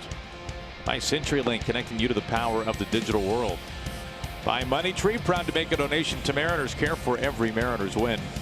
And by Jack in the Box. This season, a Mariners double play means free jumbo jacks from Jack in the Box. Very pleasant night here in Seattle. We make our way to the bottom of the 6th, all tied at 6. Tony Barnett up on the mound to work things for the Rangers.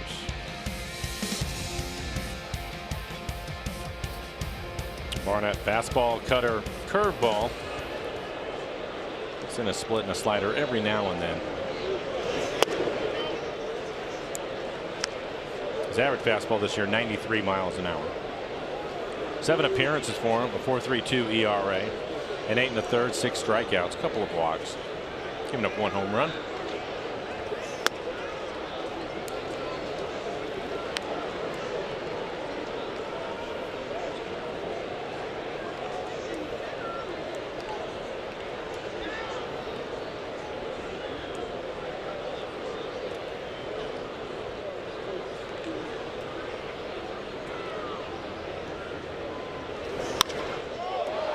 Off the hands, but a ride out to left. Gallo at the wall has room.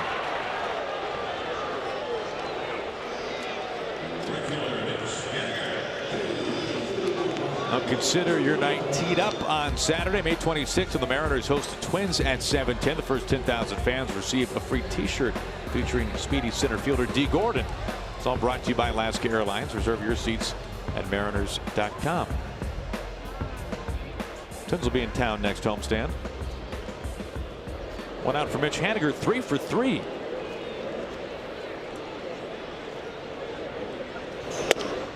Strike 1.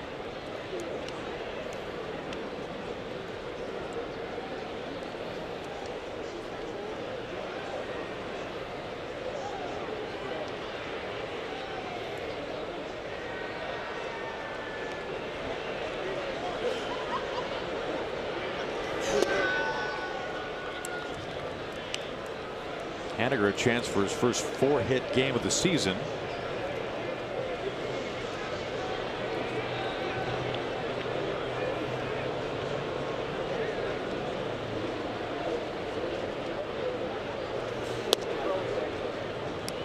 Ahead 2-1. Aaron, you thought he was going to hit for the cycle. Is he going to hit a double or a home run right here? Well, I would like it if the home run was the final hit. Final hit. Okay. I mean, it's a nice way to cap it. Preferably a walk-off.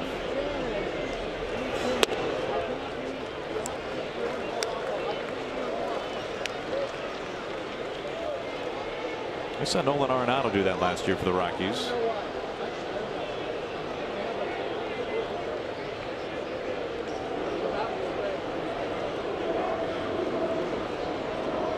The 3-1.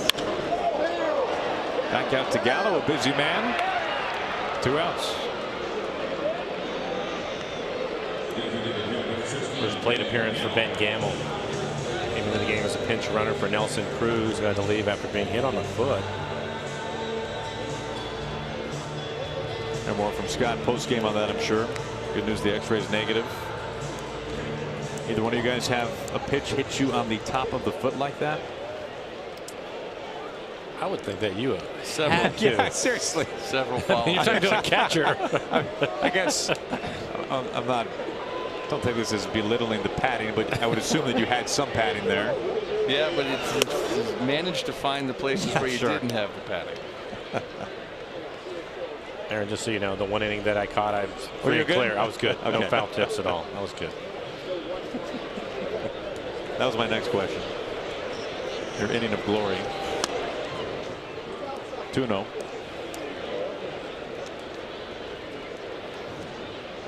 Barnett, kind of a funky delivery, kind of a hesitation. Spent some time pitching in Japan.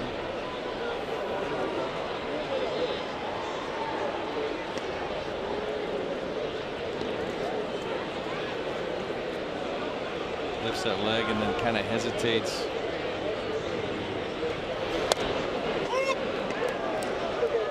Barnett originally from Anchorage.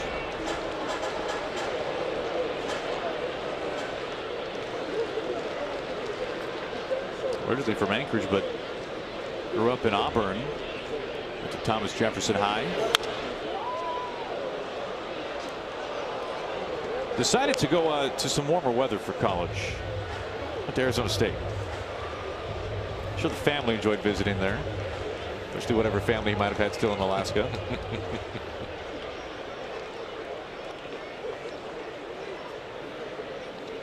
Not everybody can handle college baseball in Minnesota. Strike 3 called. That ends the inning. Barnett out of the bullpen. 1-2-3 in the 6th.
Refreshing finish. Now, I don't, guys, maybe I'm the only one here. I admit I thought this was a grand slam off the bat.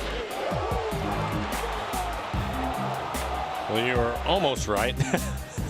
Probably about a foot right below the yellow line.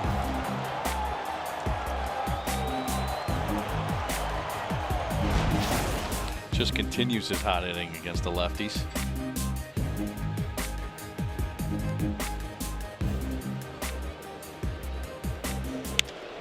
Off the hands, Profar, weak dribbler, bare hand, Segura, stretch, they got him. Wow, nice play. Can't do it any better. Profar can't believe it.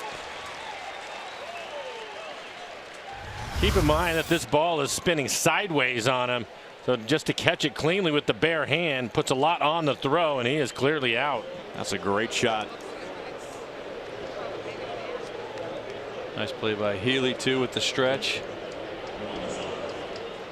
And Segura likes it. James Pazos getting loose, and he's got service on his way out to the mound. Left-handed bat Nomar Mazara due up.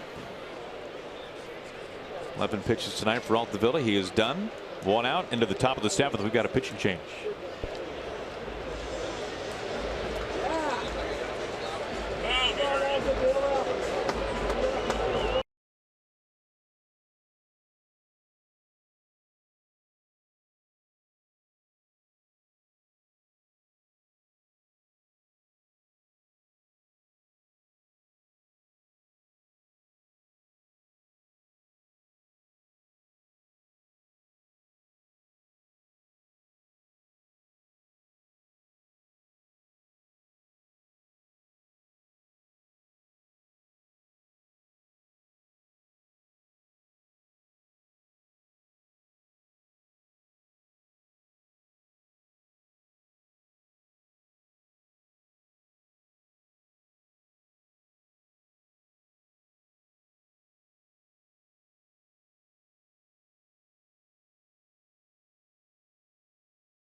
for Snoqualmie Casino around the league. In the division, the A's playing the Red Sox well. They win tonight 5-3. Tigers, Mariners just saw them. Indians bullpen has really been a problem recently. Tigers win a squeaker at home at 9-8. A postponement in Baltimore and a suspended game. This is a great series going on in a preview of the postseason almost for sure. Nationals and the Yankees suspended. Tied at 3. Pazos on the mound. Pazos pitching very well lately. 14 appearances, a 1.17 ERA, 15 strikeouts, and 15 1/3. Fastball 95 miles an hour. Well, the other day he was topping out at 97, really throwing hard. Even 98 we saw 98. A couple of times ago. Good slider. Giving up a run in 14 1/3.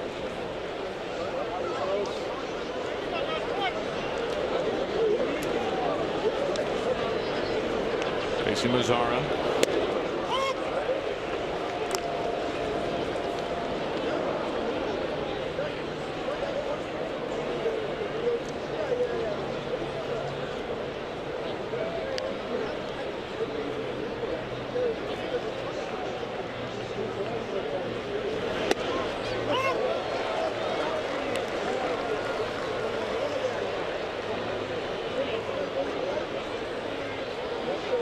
Pazos ahead 0-2.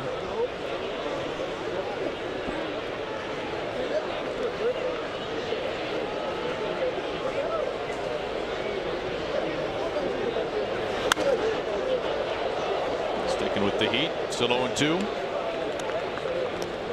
Pretty good sequence so far. 2 good fastballs down at the bottom part of the zone. Chases him up top. Really sets up the slider pretty well for this pitch here, or he can go back in with that fastball. As good of a fastball as he's had. See Mike wanting the slider. Went back to the fastball.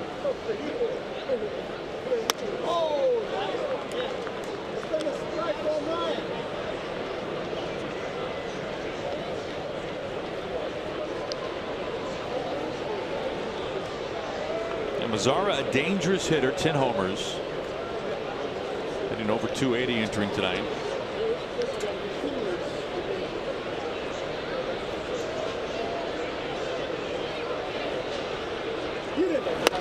In on the hands. Heat puts him down.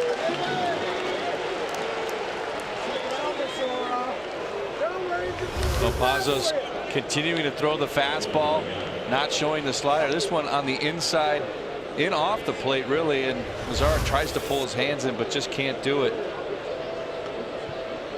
Pazos with a good fastball tonight. He's feeling it and is liking to use it right now with the lefties. Shift on for Gallo. 0-1. Of course, they had the shift on for Gallo in the 6th inning when he did this. And I don't know what's more impressive, the fact that it stayed fair or the fact that it got over the fence. Probably both. 0-2. Good slider there. First pitch fastball at 96, bottom of the zone.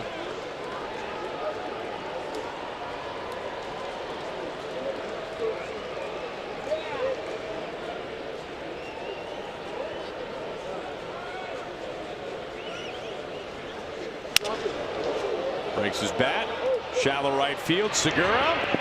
Healy at first base to end the inning. We'll be seeing Kyle Seager, Ryan Healy, and Mike Zunino. Plenty of pop coming to the plate for the Mariners. We stretch.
His lottery played today.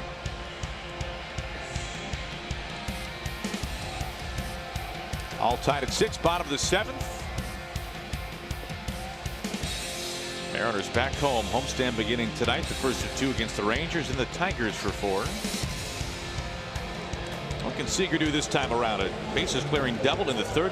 Flew out to the warning track in left field his last time up.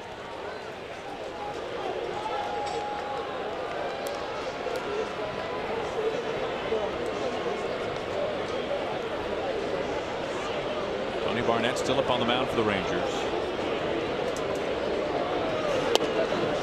First pitch strike.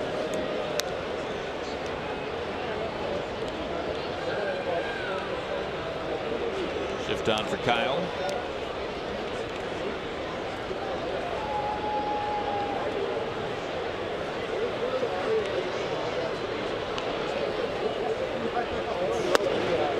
Trying to check 0-2.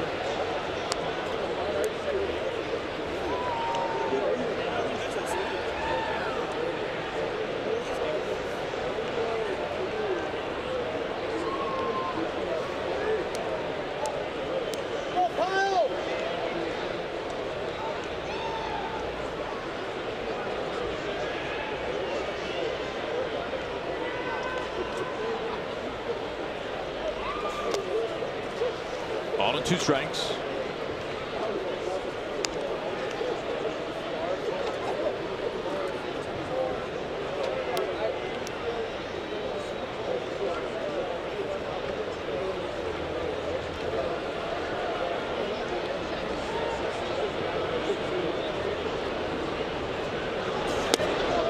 Seager down swinging. 1 out.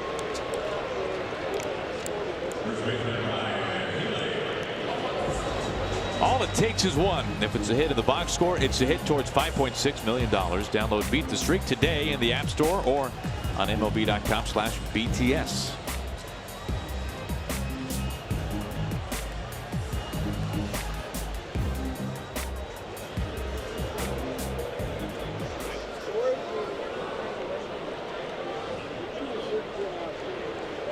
Ryan Healy on base twice tonight. A walk and a leadoff home run back in the 2nd. Strike 1.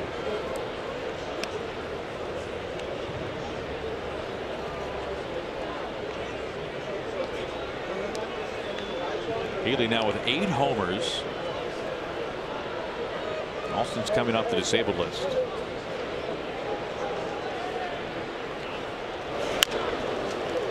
Softly back to the mound. Barnett. Easy toss to first. 2 down.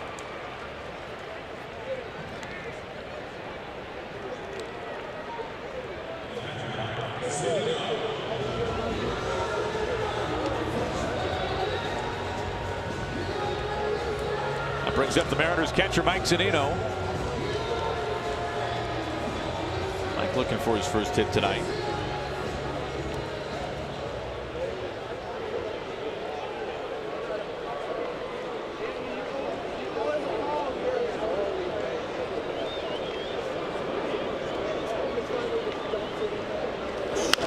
Fouls off the first pitch. Yeah, Mike had a pretty good fastball to hit. 93. Belt high, middle in.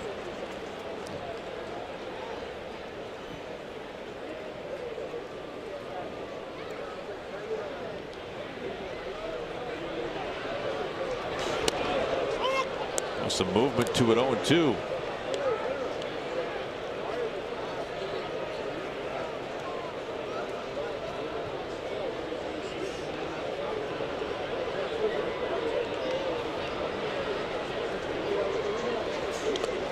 And the dirt.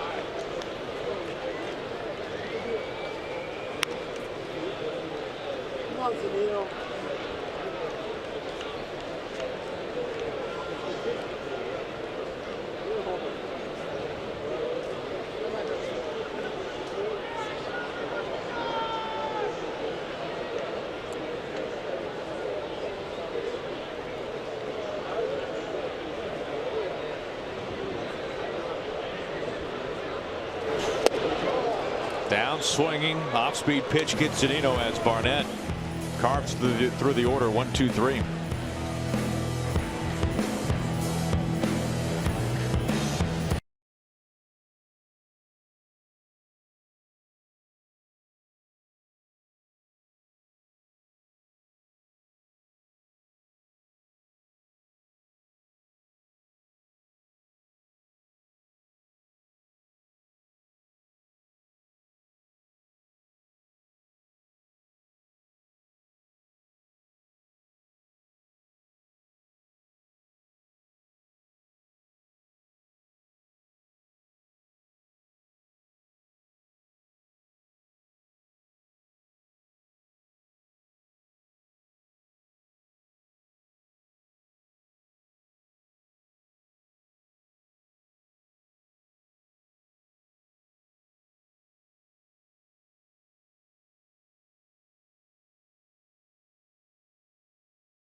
Forward Sports Desk, and the Mariners are always trying and doing new interesting things, and this Thursday is no exception. It's going to be vegan night. Yep, this offseason a lot of Mariner fans asked for more vegan and vegetarian offerings here at the ballpark, so the Mariners took note, and in addition to new offerings, this Thursday they're having a special night for vegan fans where your game ticket will provide you with an exclusive pregame event at the outside corner that's located on the view level, and at the event a variety of vegan ballpark fare will be served. So it's not too late to get tickets, but you got to hurry. Go to mariners.com/vegan, but you have to purchase your tickets by tomorrow at 5 p.m. Again, this Thursday, vegan night at Safeco Field. Guys, back to you. All right, thank you, Angie. All tied, top of the 8th. Juan Nicasio up on the mound for the Mariners. 20 appearances for Juan, 19 innings, 20 strikeouts. Just the one walk this year. His fastball 91 to 95. Has a slider.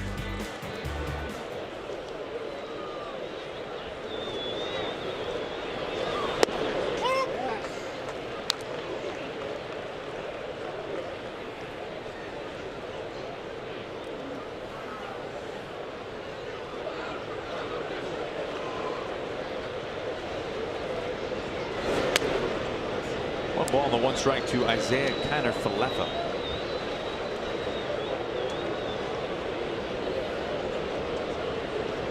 Bringing in at third base while Adrian Beltre is on the disabled list.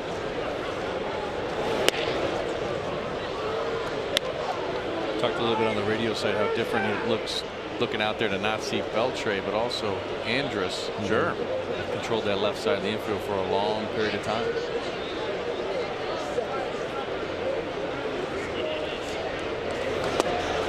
I mean, for Elvis Andrus, really, his last 2 years have been some of his best offensive seasons of his career. He is really starting to put it together at the plate, and for him to be gone for such a long period of time, it'll be, I believe, in the neighborhood of 6 weeks by the time he comes back.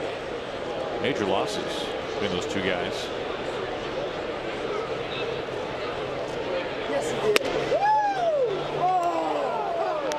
Outside, full count.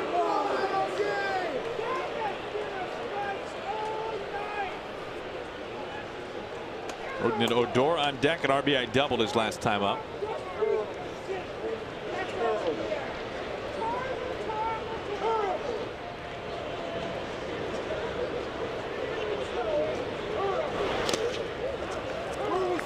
It's a leadoff walk. Go ahead run on base. We've seen Kiner-Falefa on the base pass tonight. Very good speed rather.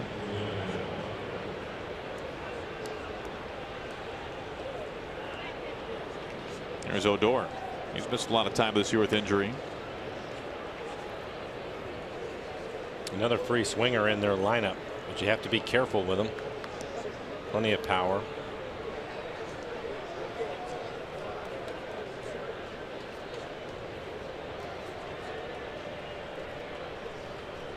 They shift for him. Strike one. Ocasio with a good fastball tonight, 95.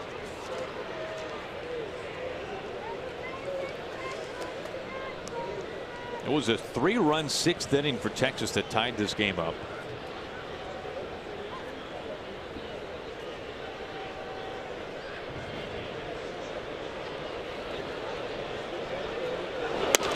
Inside, Zunino, quick snap throw to first base, not in time. A good idea right there. The left-handed hitter, you're shielded from the runner a little bit. The runner can't see what you're doing back there. So Mike taking a chance, got a good feed on a pitch in off the plate, got him turned around. And is that predetermined, or is it because where the pitch was thrown? No, probably predetermined, but sometimes if it's a pitch that kind of takes you that direction, maybe you think about going after it, but most of the time predetermined.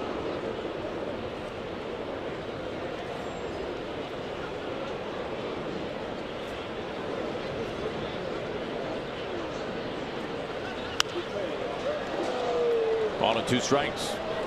I've seen Mike throwing to first base a little bit more, Mike, and I think it's a good idea to keep yourself sharp. A lot of times you go a week without getting a stolen base attempt, you don't get a chance to throw very much. So for him to be able to throw down to first base, at least get your arm a little bit loose, get your body in sync, and your footwork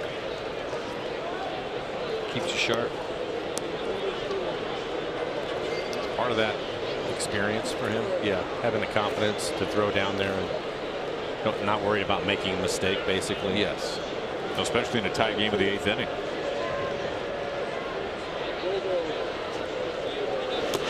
Swing and a miss for strike 3. 1 down. Well, this is if he just buries a slider down. He's going to swing right over the top of it.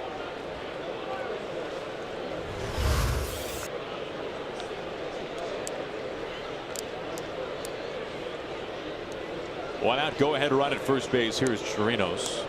He's driven in 3 of the 6 runs tonight for Texas. In fact, he drove in the tying run of the 6th inning. He's really been struggling. Came into the game hitting 175.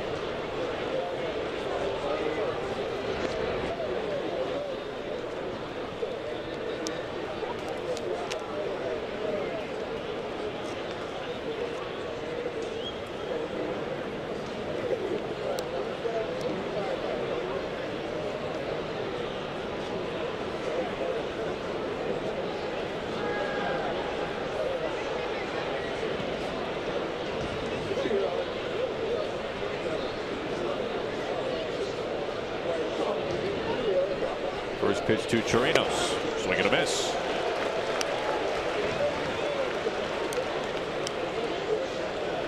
Velo ticking up a little bit for Nicasio.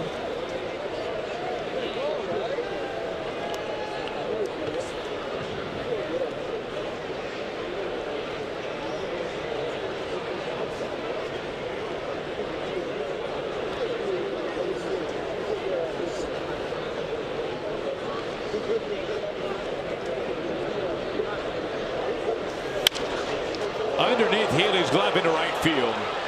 Connor Falefa on his way to third. Runners on the corners. What a night for Chirinos. He has been hot. 94 miles an hour at the knees, right in the middle of the plate. And he's not just picking up base hits, he's hitting the ball hard.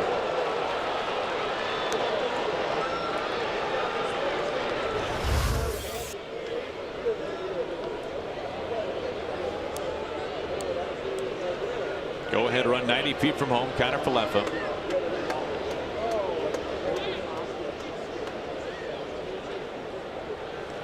Chance to talk things over here. Guzman, the rookie, due up. A little unusual. Scott Service delivering the message this time. We almost always see Mel out there, but apparently Scott wanted to have this conversation. It looks like it's directed more at Nicasio at this point.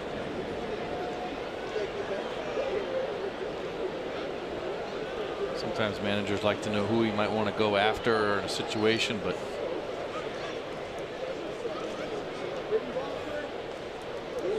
might just be reiterating the double play here, keeping the ball down to get that double play with Guzman. It's been a rough stretch lately for Nicasio. Last time he was on the mound, the walk-off win. And Jose Iglesias with the base hit for the Tigers against the Mariners.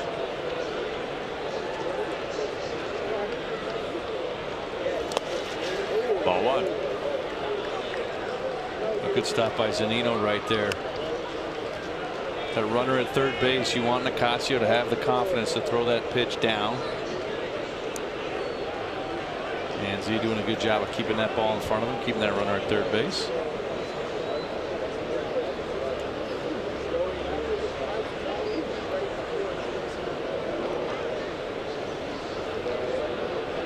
The 1-0. 2-0. That was right at the knees.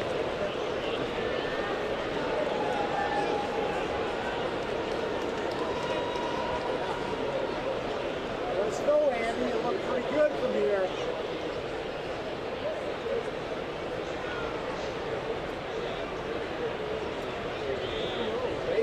One out, runners on the corners. Nicasio behind.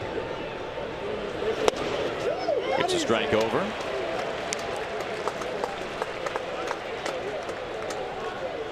In that situation, you have the number 9 hitter up there. You fall behind. You have to throw him a fastball. You don't want to lose him.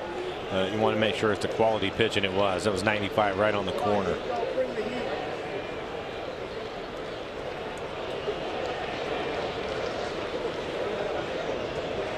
Here comes his 2-1. Line drive right field. Rangers have the lead. Connor Falefa scores. That leadoff walk comes all the way around the base paths, and it's 7-6 Texas in the 8th.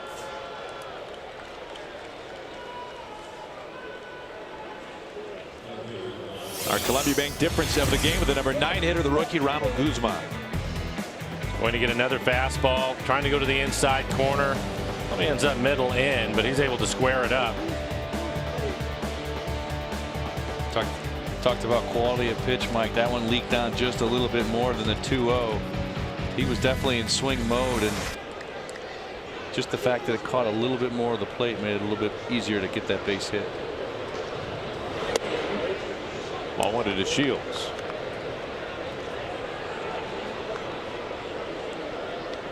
The part about this ball game, the bottom of the lineup, the last 3 hitters have driven in 5 runs tonight.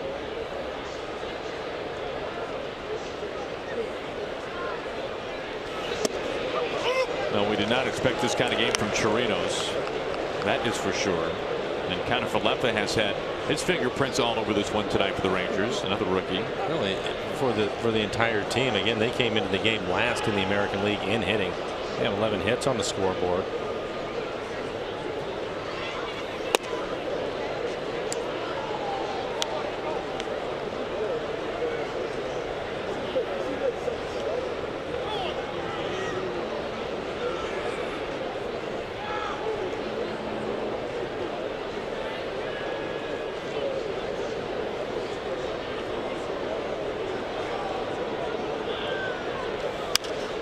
Two and two.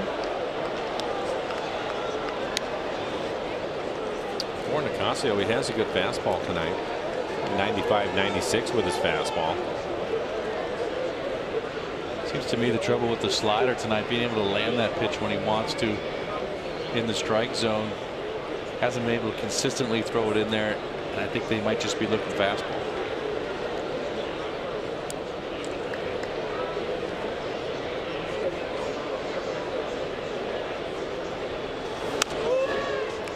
Off the hands, foul.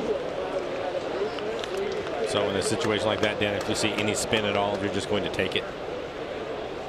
I mean, until you get 2 strikes. Yeah, I mean, at 2 strikes, it's a little bit different, but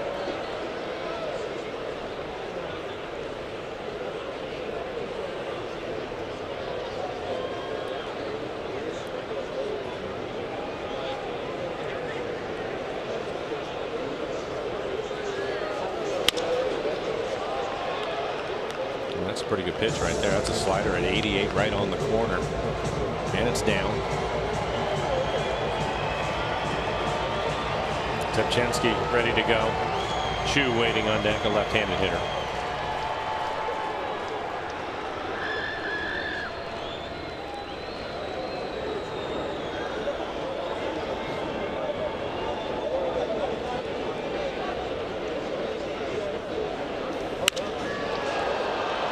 Gordon to the track.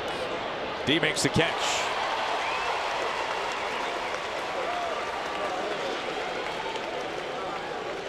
Two outs.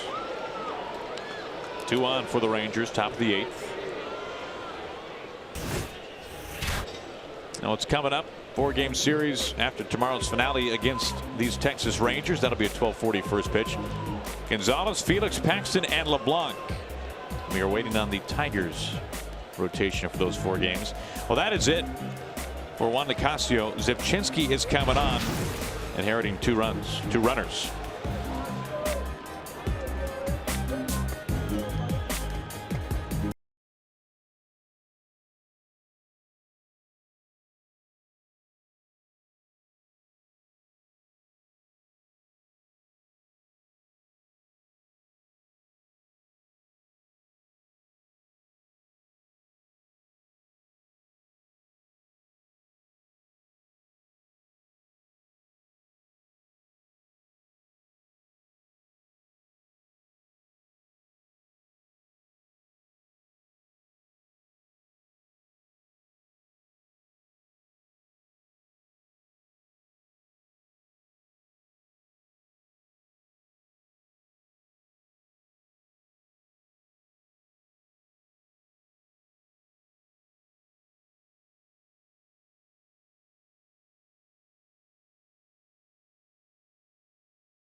Sports desk, they grow up so fast, don't they? I'm not talking about kids, I'm talking about interns. The Root Sports interns. This is Shay, used to intern with us, and now he's headed off to Los Angeles to take a job later this week after graduating from WSU. Congratulations, Shay, as we are welcoming right now our new crop of interns.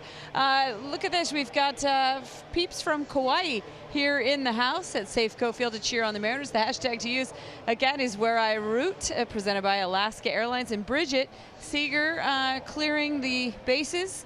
Sure did make it a fun, and they definitely give 2 thumbs up right there. They approve. Hopefully the Mariners can get some more here as we're in the 8th inning. Right now they trail by 1. But again, the hashtag to use, Where I Root, presented by Alaska Airlines. And Aaron, I just have to remind everybody, when they use that hashtag, it does give us permission to use your photo on the air. Back to you. Good reminder as always. Thank you, Angie. Mark Zipchinski up on the mound, his 14th appearance right now. Sinking fastball at 92 miles an hour and a slider. On the first pitch, soft chopper, Gordon Beckham, and time to first base. 1 pitch, 1 out, ends the inning.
7-6 Rangers now have the lead. We open up the bottom of the 8th inning.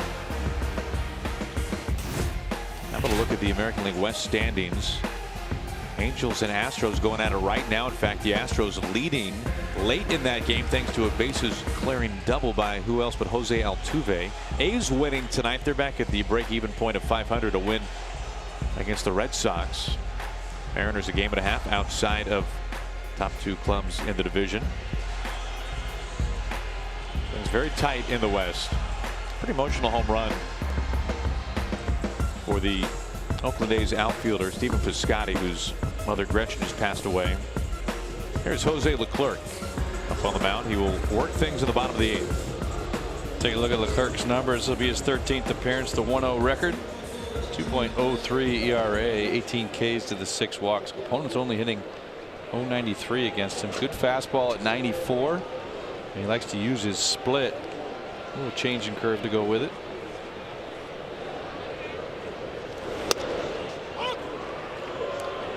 Rolled strike 1 to Heredia. I don't know if it was, I think it was last year, but with Leclerc, I think wasn't his average fastball more like 96, 97? I remember him being a real hard thrower. Yeah, exactly. He also had a tough time with the strike zone. Still a good arm, though.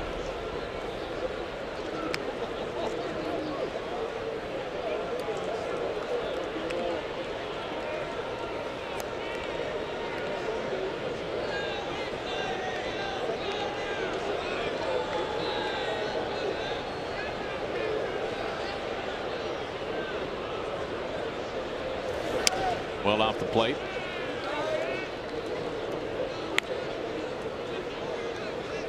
You know, Mike, there are websites that can answer this kind of question. Average 4-seamer last year for Leclerc was just over 96 miles an hour. Yeah. A pitch he threw a lot, as you might imagine. The 1-2. Wanted to peel down to first, but he does not go. It's even a 2-2.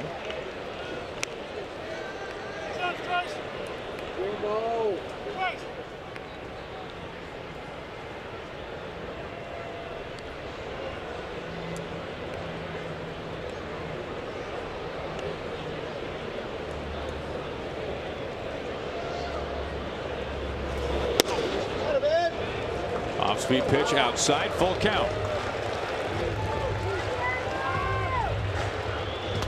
Beckham on deck. A couple of hits tonight for Gordon Beckham. Single and a double.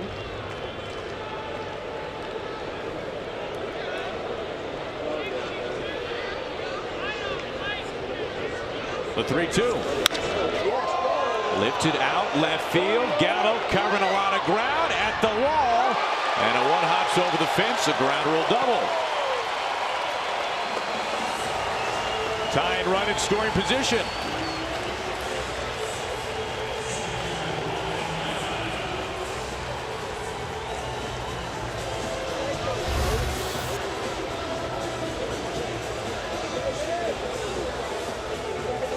Gallo was playing over to left center. Maybe catches that off the end of the bat just a little bit.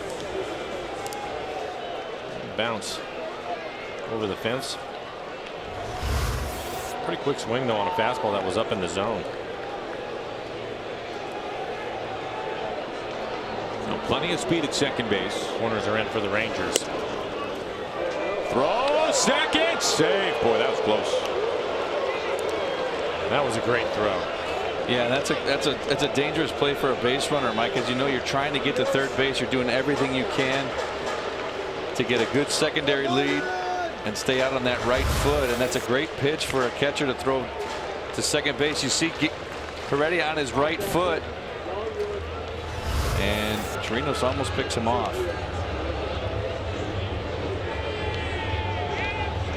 Squaring to bunt. Drops it down. Leclerc, bare hand. Wide throw. This easily ties the game.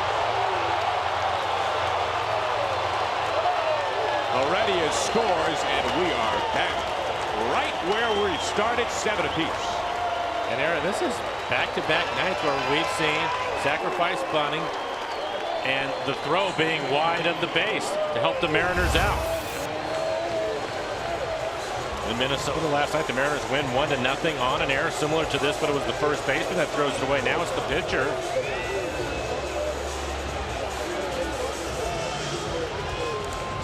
And you have D. Gordon walking to the plate, so you know he's going to put more pressure on the defense. Oh, yeah. Perfect bunt by Beckham. Great bunt. And I tell you what, the clerk looked like he strode towards second base. Really opened his body up, and the ball really ran on him. Corners pitch again. A bunt. Foul. Come on, you're better than that.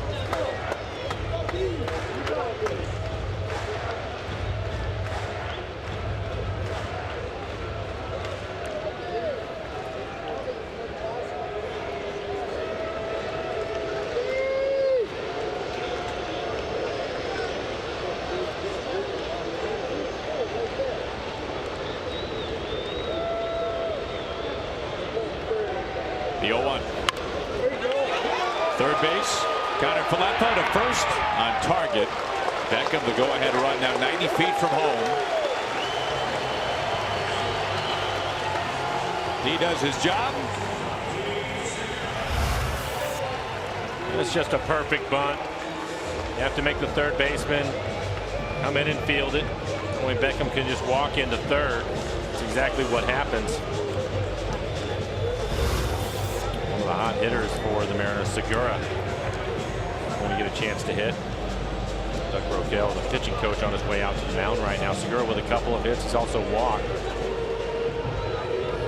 When we talked earlier about his average with runners in scoring position, he knows how to hit in these situations, Mike.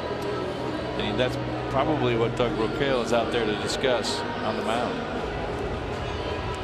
I think it's so difficult, Dan, for the opposing team when you have a hitter at home plate, and you typically like to see a strikeout, but he puts the ball in play, and you can try to mix it up on him if you want, but typically he's aggressive, and it doesn't necessarily have to be a strike for him to put it in play early. And they have pretty good speed at third with Beckham. They're going to play their infield in right here. He's hit the ball hard tonight. Yeah. Segura's been on base 3 times. Had a loud out his last time up, out to the track in left field. Base hit gives the Mariners the lead.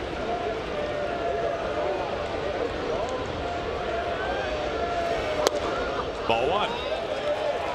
Edwin Diaz getting loose in the pen for the Mariners.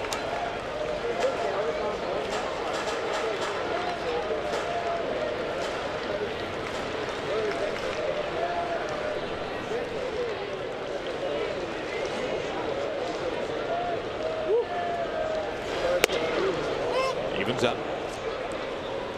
It's a pretty good curveball, sweeping curveball from him. I've seen it a lot tonight. We've seen any splits at all, but a pitch that he doesn't normally throw very often. He's thrown a lot of curveballs tonight. Feels pretty good about it.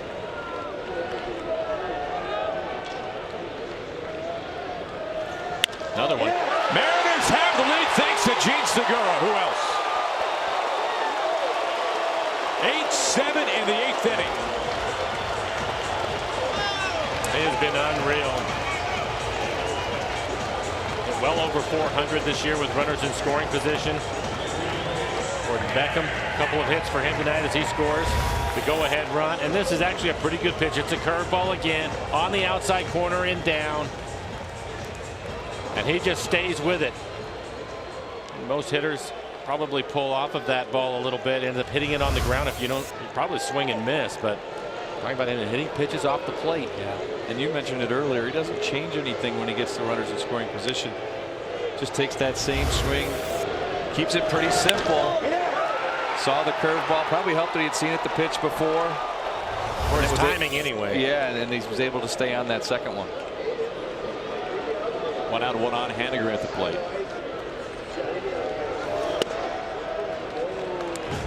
Fastball just beneath the knees. Ball 1. Tell you what else. This is not a normal situation for Leclerc to be pitching. Inheriting the lead going into the bottom of the 8th inning. This is a young pitcher. He's not been up all season. We have seen him, as Mike said, dating back to last year. A guy with good stuff. Maybe kind of a state of the bullpen for the Rangers, though.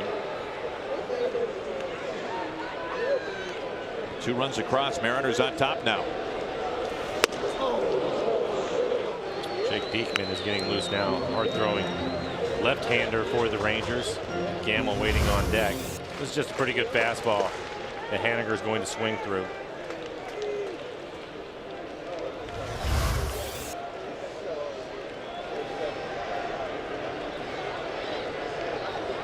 Haniger a chance for his first 4-hit game of the season. There goes Segura. He's got another steal. He came in with 7. He's got 10 now.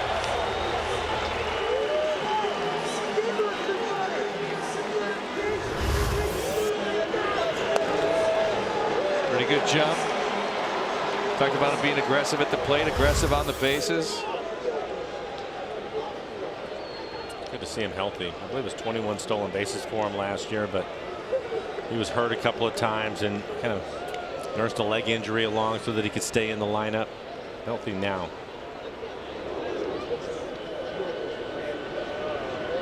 Already halfway to his total from last year. We were talking about it earlier too, Mike. You know, these are the kind of situations where with Robbie out in the lineup, someone's going to have to step up each night. And you know, this is a situation where Gene Segura has done just that. 3 hits, big run, driving in runs, stealing bases. Those are the kind of things the Mariners can do with Robbie out of the lineup. And Mitch hitting third in the lineup has driven in a couple of runs today.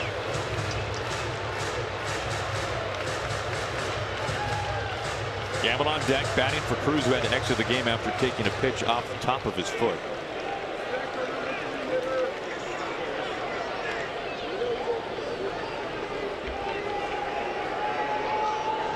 Here comes a 3-1. Haniger aboard. Mitch on base for the 4th time tonight.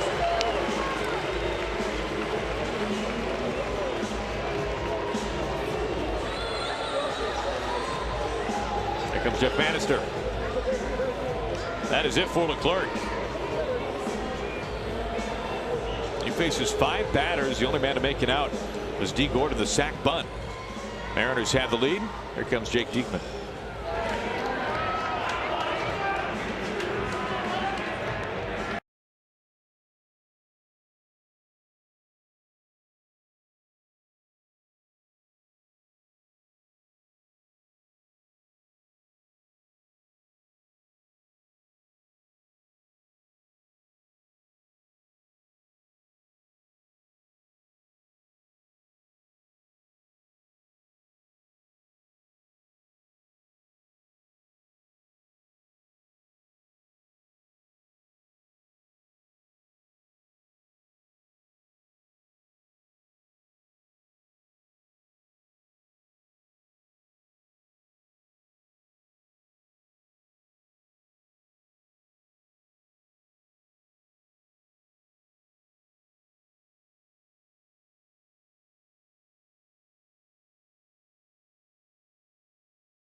One picture of an intern, and apparently the floodgates have opened. The hashtag to use is Where I Root, presented by Alaska Airlines. Danielle, apparently also, well, not apparently, we remember Danielle. She was a former intern. Wants to know, though, if former interns are eligible for Twitter Tuesday. No. I'm sorry, Danielle. And we've got this one from Miguel, who's celebrating his 16th birthday. Happy birthday, Miguel. The hashtag again to use is Where I Root, presented by Alaska Airlines. And Jenna was enjoying the beach and the weather before baseball. Seems like the priorities are in order. again, the hashtag to use, Where I Root, presented by Alaska Airlines. Aaron. Thank you, Angie. Jake Diekman up on the mound, left on left, facing Gamble. Strike one. 18 appearances for Diekman, a 3.86 ERA, 18 strikeouts in 14 innings, but 13 walks. He can get wild. Yet to give up a home run. Good fastball at 94 miles an hour with a slider.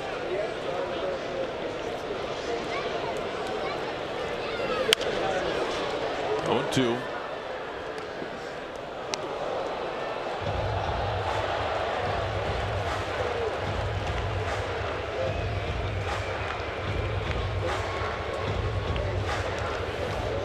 Mariners have Segura at second. Haniger just threw ball 4. He's at first.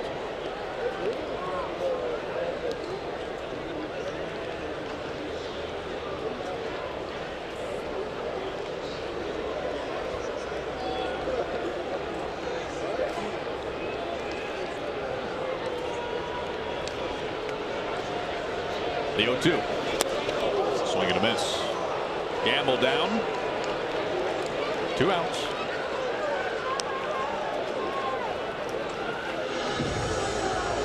Here comes Seager. You know, when I think of Jake Diekman, guys, I have one memory in my mind.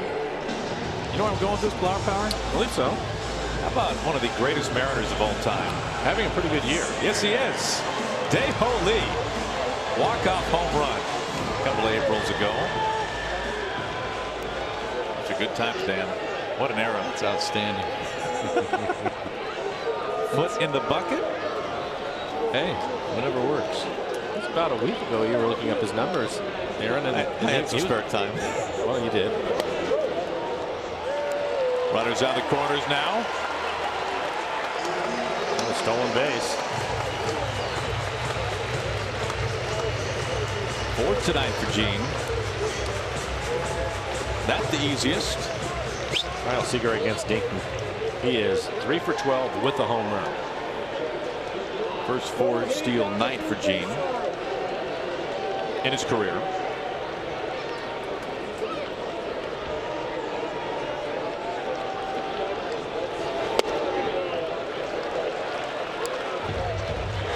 They appeal 2-0.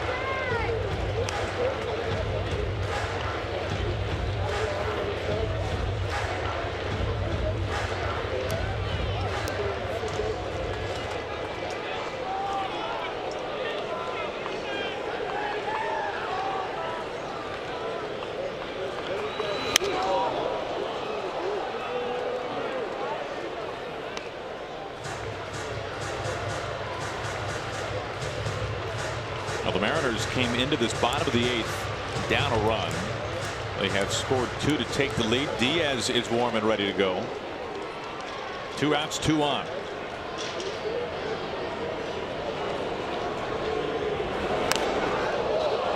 At the knob. Someone got a piece of the bat somewhere. I think when he was checking his swing, the barrel drops on him. Oh, yeah.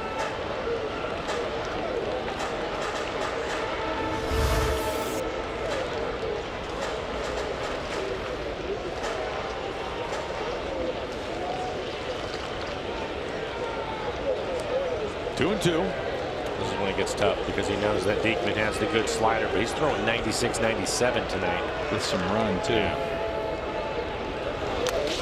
Full count.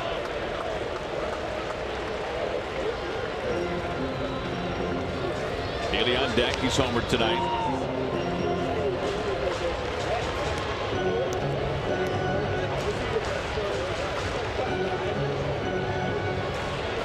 Now Jeff Bannister has seen his bullpen give the Mariners the lead here in the 8th.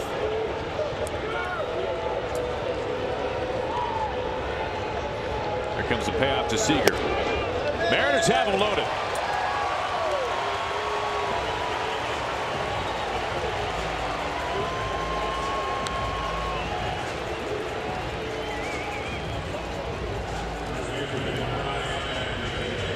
Bags packed for Healy.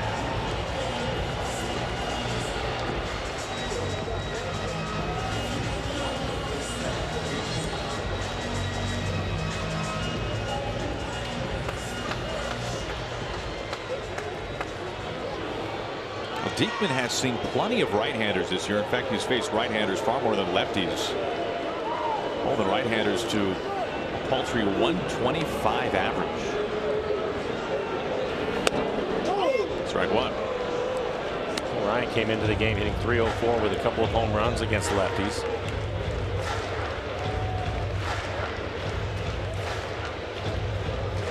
Starts him out with that good fastball, running away outside corner. He's going to have to make some good pitches here on Healy. He goes.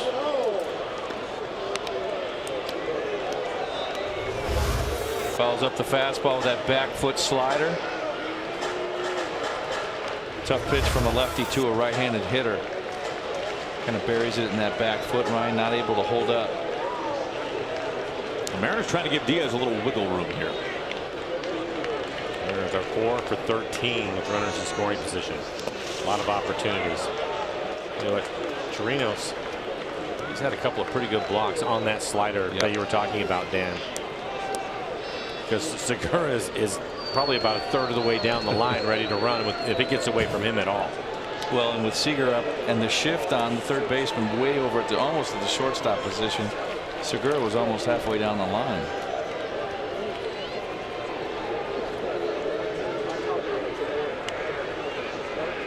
The 1-2. He's staying with that breaking ball.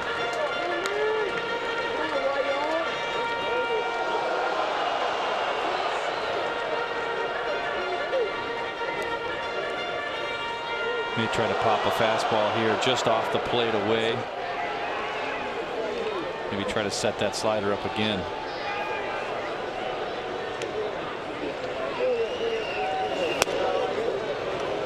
And that's what he did, just off the plate away.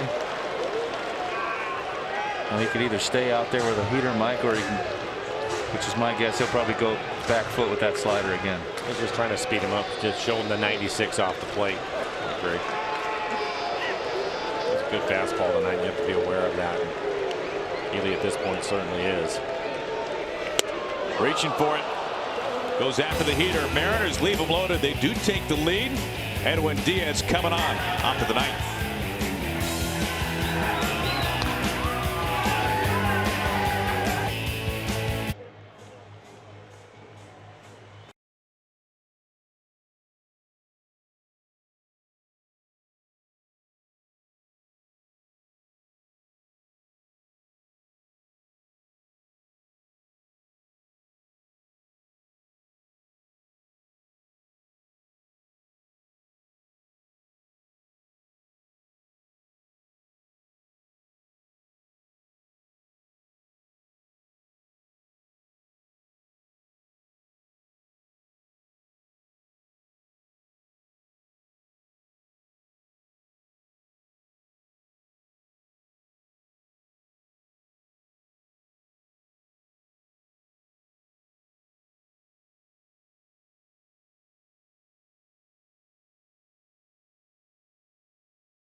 Onto the top of the ninth inning. Mariners getting 2 runs in the bottom of the 8th to take the lead. Gene Segura, the go-ahead RBI single, and now it is up to Edwin Diaz. Was able to close it out in Minnesota last night. 3 strikeouts for him. Mariners winning that ball game 1-0. Looking for his league-leading 15th save. Decent numbers.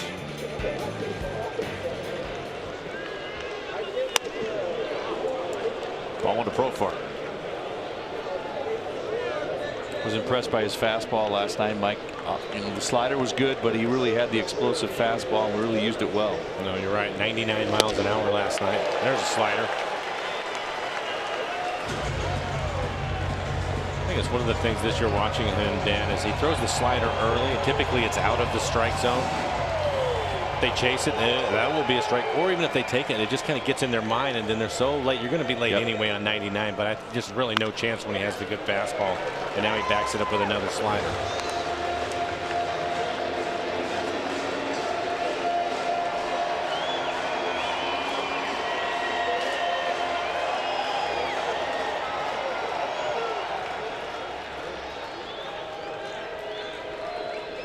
Diaz the 1-2. Out and away.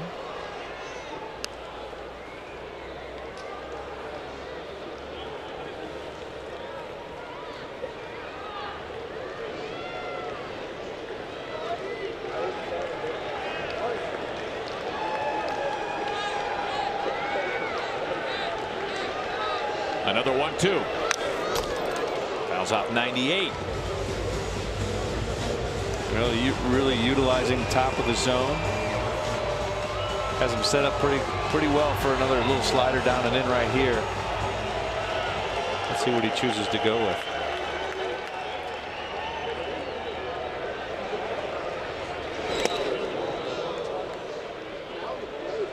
There's a slider, just a little bit too far in the dirt.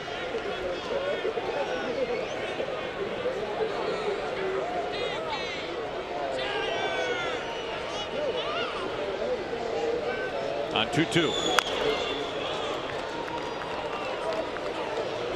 Fouling off a slider at 91.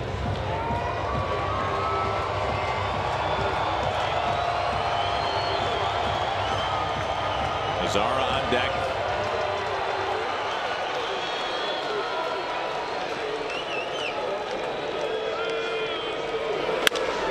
And to left. Heredia can't get there. Profar a wide turn. Now back to the bag at first base.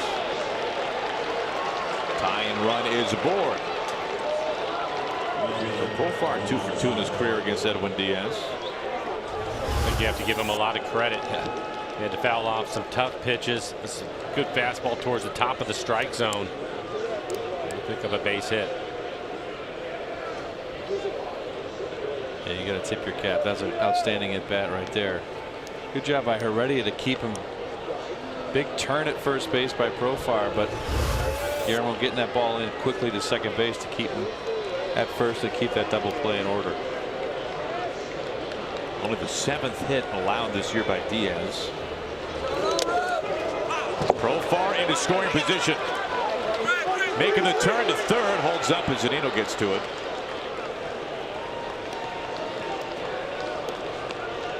Second wild pitch this year from Diaz. Looks like another slider.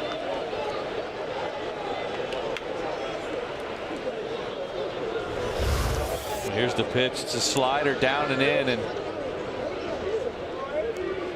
Mike tries to get his body in front of it, and his glove looks like it snuck in between. Trouble finding it, but then was able to retrieve it. 2-0.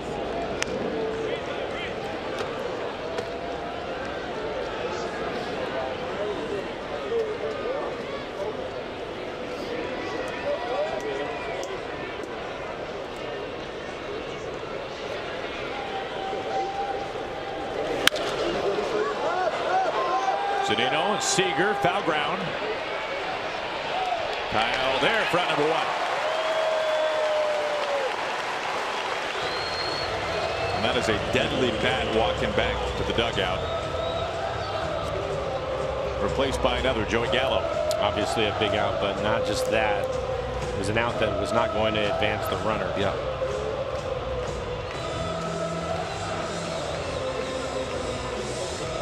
Bill Stottlemyre heading out.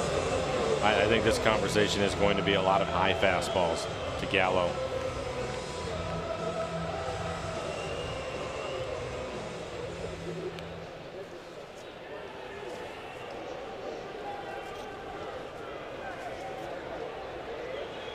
That long swing, keeping that ball up at the top of the zone will just. It'll be really up to Gallo whether he swings or not, and that might dictate the at bat.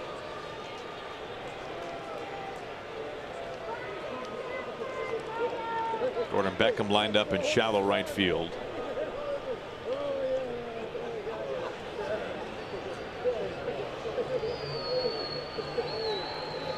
Profar the tying run at second base.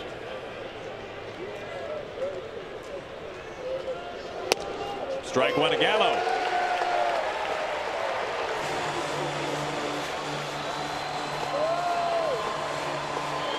Started him off with that slider down and in.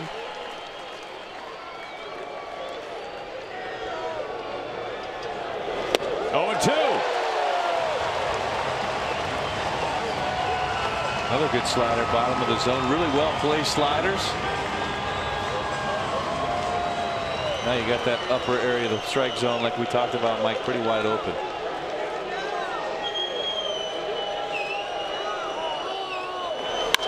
Hard hit. Healy stays with it. Flips. Diaz wins the foot race. Here comes Profar. He is sliding across and scores. And Scott out of the dugout. He wants some sort of interference here. There's no call on the play. Scott out quickly.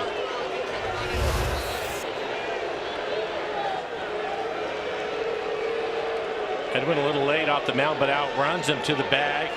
That part of it's clean, clearly beats it. And then as he's starting to turn to come back around, Gallo hits him on the side of his hip, and he ends up dropping the ball. Profar never stopped.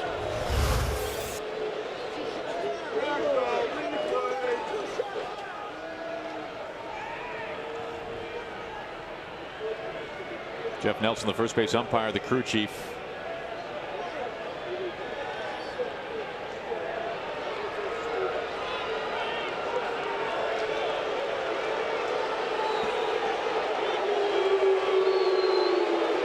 I'm not sure that you can review it because it's a judgment call. As to whether or not Gallo did interfere. Right.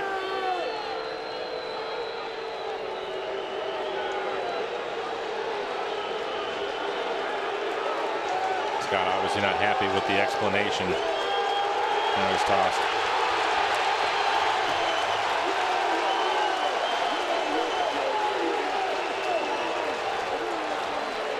Laz Diaz over as well now.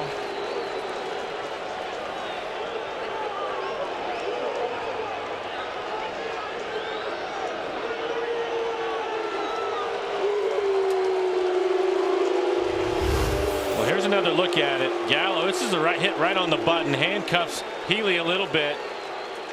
Again, Edwin's going to beat him, and as he starts to take the ball out of his glove, he gets bumped on his hip. And that's when he drops it. Yep.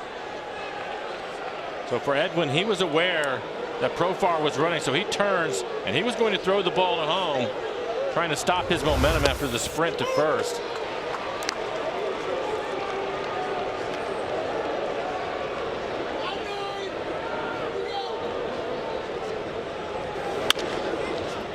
Going 2 on counter for Leffa.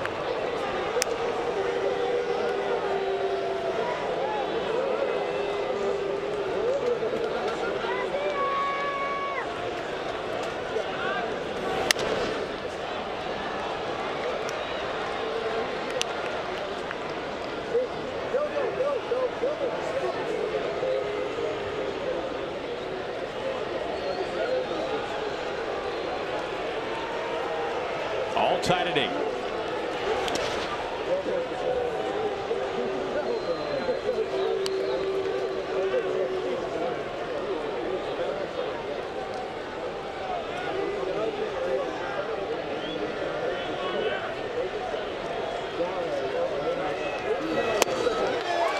Slider gets Connor Falefa to end the inning. Well, the Rangers score a controversial run, and we are tied going to the bottom of the 9th inning.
Brings us to the home half. Bottom third due up. It will begin with Mike Zunino.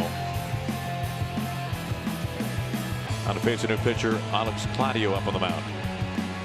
19 appearances, high ERA, 5.71 ERA for him, 17 and a third, just 6 strikeouts. He does not throw hard. Mid to upper 80s with a sweeping slider. Opponents hitting .390 off of him. Sinking fastball is giving him just the 1 home run.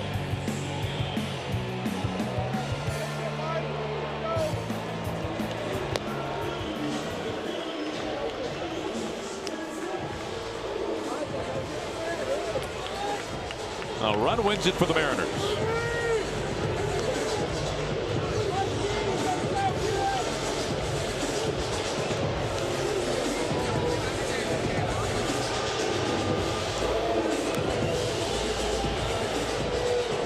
Mike looking for his first hit tonight.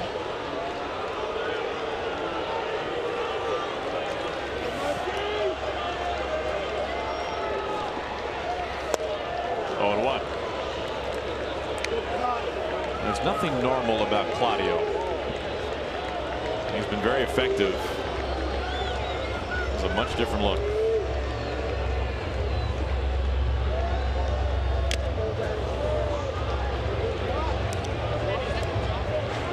That arm angle, he's going to get a little extra run on the fastball. 88 miles an hour. Looks like it's going to be on the corner and ends up off the plate away.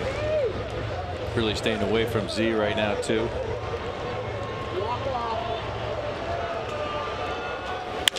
Up the middle, base hit. Mariners have the winning run aboard.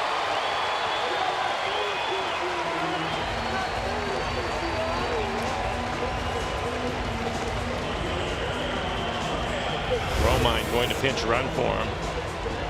But after a couple of fastballs away, it's like another fastball. Thought maybe it was the breaking ball, but it is the fastball. That one was on the corner. Get it hard right back up the middle. And Andrew Romine going to pinch run for him.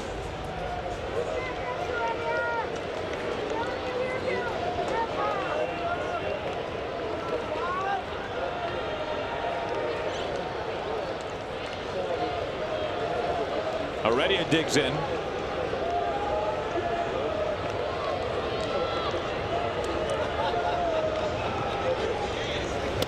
Squaring a bunt. Ball 1.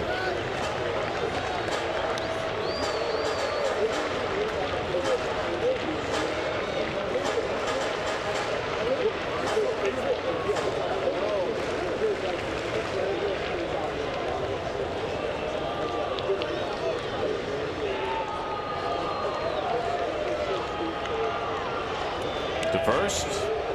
Zunino safe. Romine, I beg your pardon.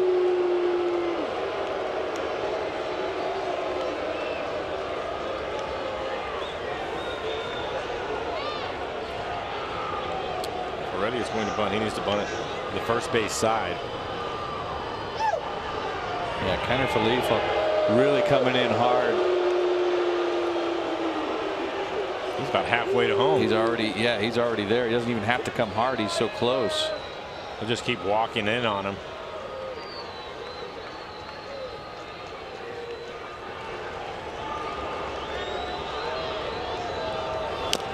Swinging away, 1-1. Nothing else. That'll keep him loose down at third. Yes. Sometimes I don't mind that, because your infielders are all over the place. They're not where they're supposed to be, and you can see how close he is. If he's going to try to walk and get right next to you, why not? Take a hat. But Well Claudio. done. Well done. Throw To first. Odor covering. Moving Romine. Winning run in scoring position. Pretty nice play by Claudio. That's a hard play for a left-handed pitcher. Field that ball, spin, and then make that throw to first base. I think it checks up on him a little bit too. Yeah. Once it hits the grass. Ball, you can see it come off the plate. Hardly spinning at all, so it's just dead when it hits the ground. Yep, spin, throw, good throw.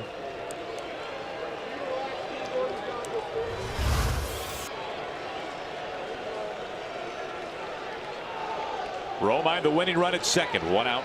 Bottom of the 9th inning. Beckham at the plate. strike one.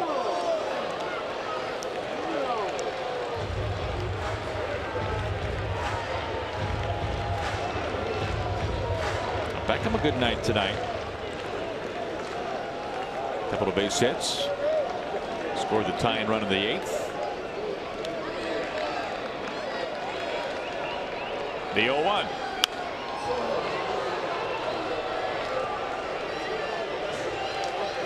Couple of changeups. Claudio, typically he's going to stay with his two-seam fastball and his slider. Let's change up at 72 miles an hour.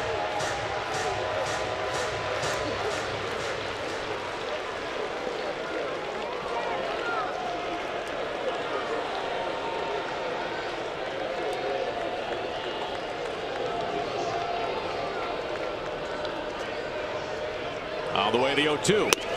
Off the plate.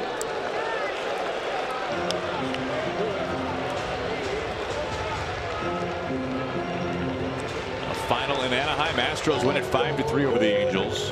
Those two teams neck and neck at the top of the division. Mariners trying to keep pace.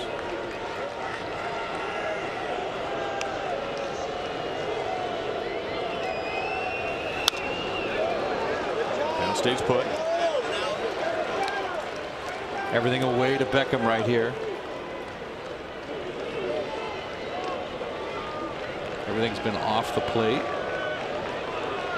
Gordon just trying to foul it off, stay alive. Hopefully he makes a mistake on the plate.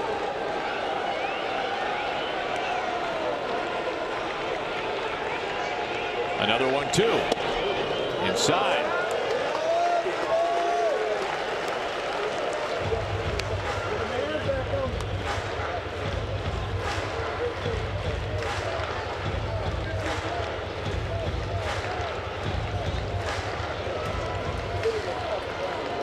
Big spot here for the new man.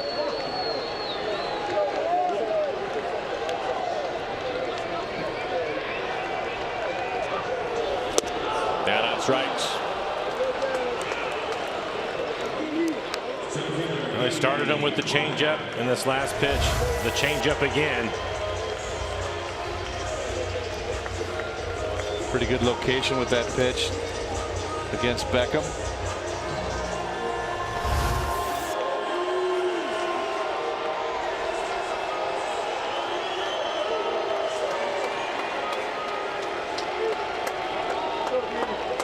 Two outs, winning run, Romine at second base, D. Gordon.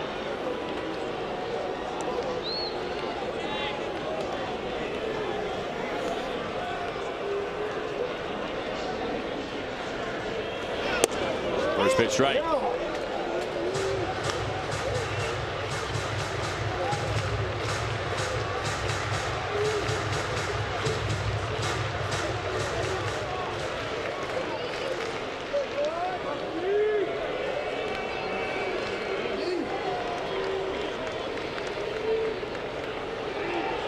Now the 0-1. Weak wave at a 0-2. Got it. You got it, D. Don't worry. You got this. Walk off. Walk it off right here. Romine running for Zunino, a leadoff single.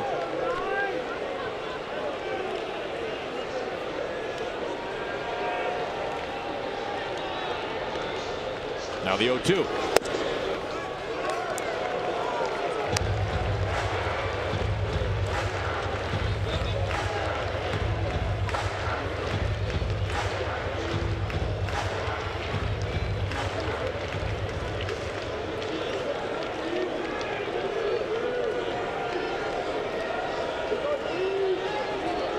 Well-placed base hit wins it.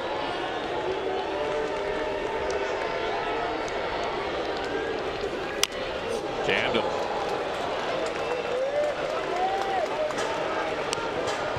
It's pretty good to foul that pitch off. It's close to being a strike, but the first three pitches away from him.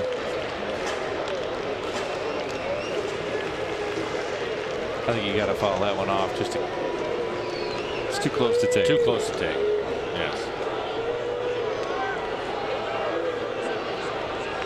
The 1-2. Foul ball. It's the same pitch. Yep.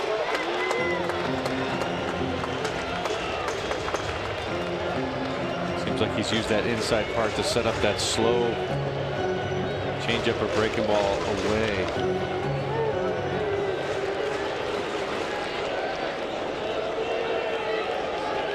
At this point, D is battling. He would even take an infield hit right here with Segura waiting on deck. Another 1-2. Ground ball. Odor smothers. Throws in time. To end the inning. We are going to the 10th.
New pitcher up on the mound for the Mariners.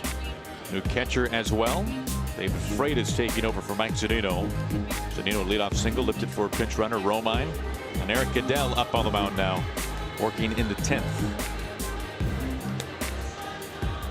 Yeah, take a look at Goodell's numbers.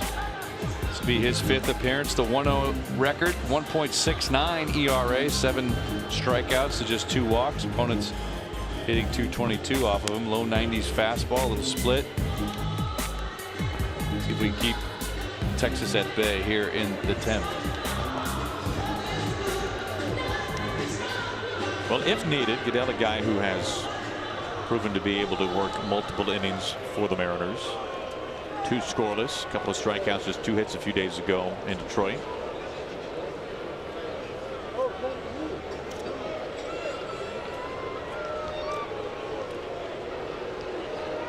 He'll face the bottom third of the order. It begins with Rougned Odor.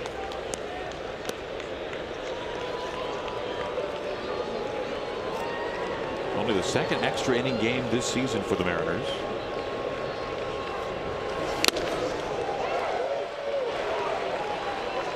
Elevated fastball, strike 1.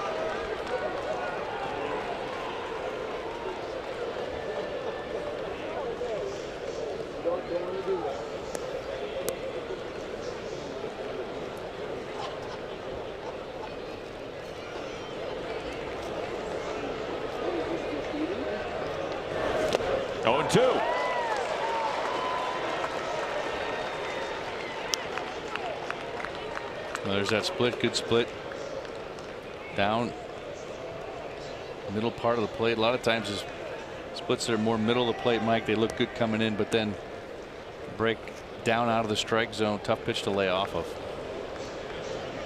So you're not really trying to throw it for a strike. You want to chase it.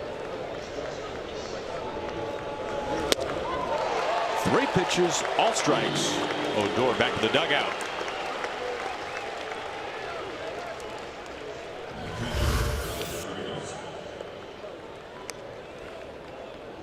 Pretty good movement running away from him.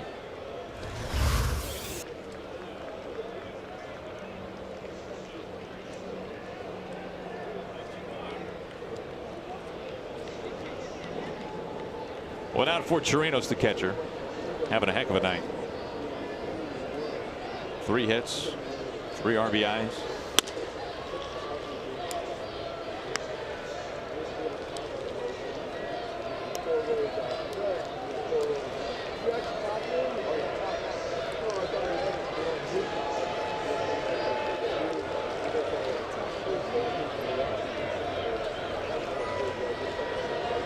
The 1-0 and tight 2-0.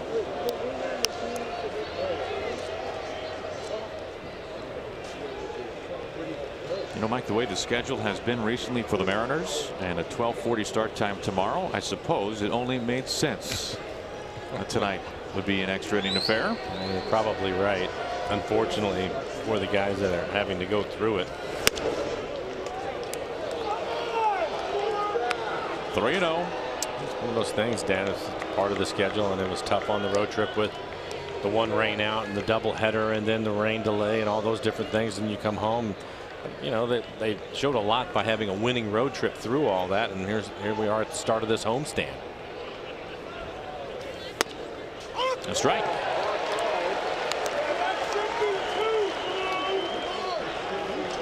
I don't think the other team cares. Guzman on deck.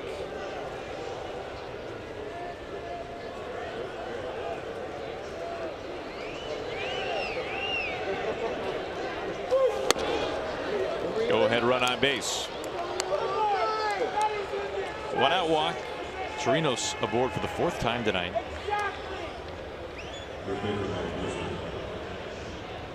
There's the rookie Guzman. Ryan Rua pinch running. Both starting catchers out of this game now.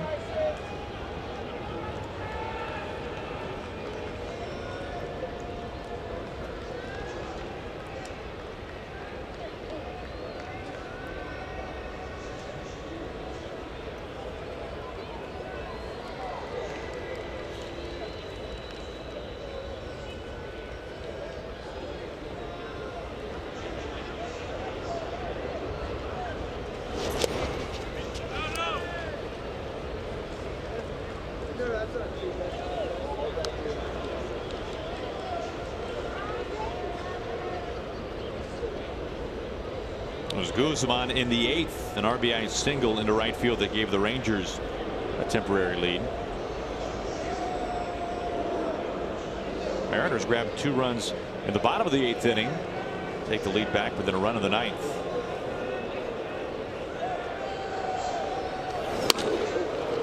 That was a run that came with some consequences. Play disputed at first base by Scott Service on some interference by Joey Gallo on Edwin Diaz, trying to throw home, thinking to throw home, take a profile, coasting across the plate. Service ejected. Tied here in the 10th.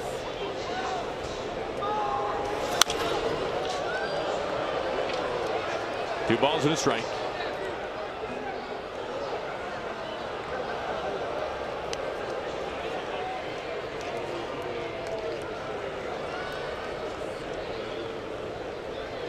And as we talk about the day game tomorrow, a 12:40 first pitch time, Mariners matinee here at Safeco Field. A reminder that will be broadcast on Facebook, national telecast online.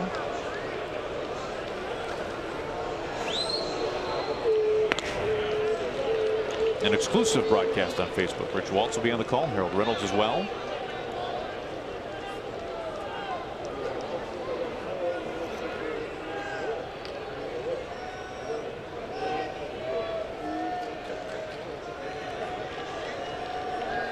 Go ahead run at first base. That's Rua. Freitas keeps it in front of him. 3-1.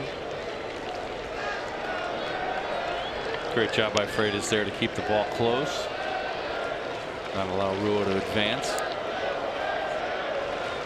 Rua 3 out of 4 in stolen base attempts.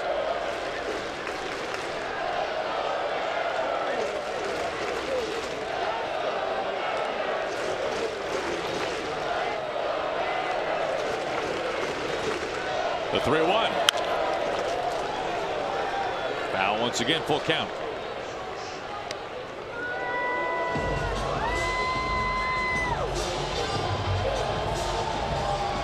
Top of the order, Delino DeShields on deck.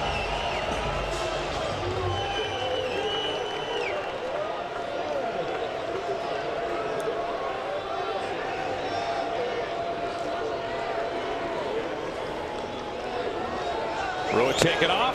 Ball four. Back-to-back one-out walks.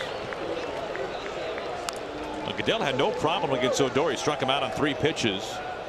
A walk to Chirinos, a walk to Guzman. With Guzman, he just could not get him to chase the split that was down out of the strike zone. Even after a couple of fastballs that were up.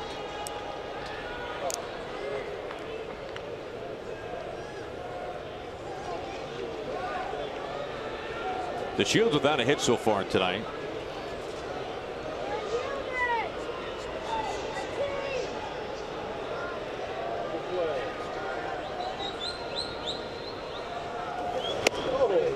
Strike one. Both sides with opportunities to drive in runs. The Mariners are 4 for 15. Texas 4 for 13.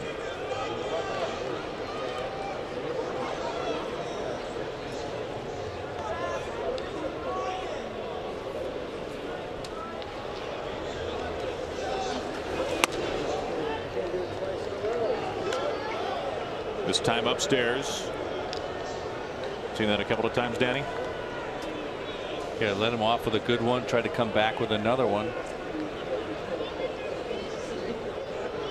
That one found the top. Rowe the go-ahead run at second. Goodell ahead 1-2.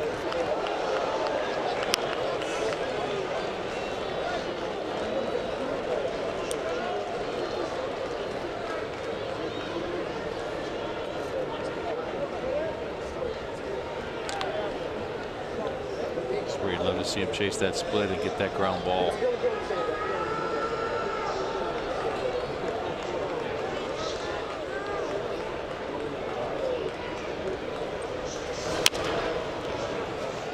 To the ball and 2 strikes.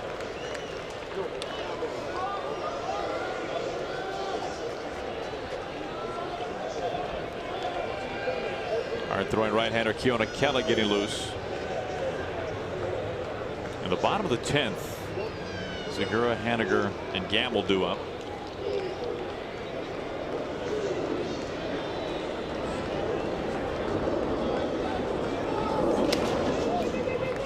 Evens up 2 balls and 2 strikes. Freitas has been busy.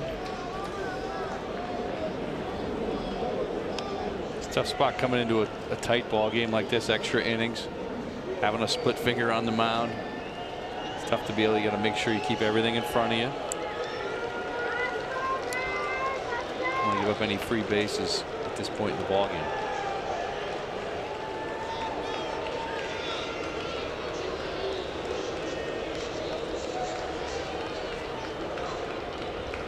The 2-2.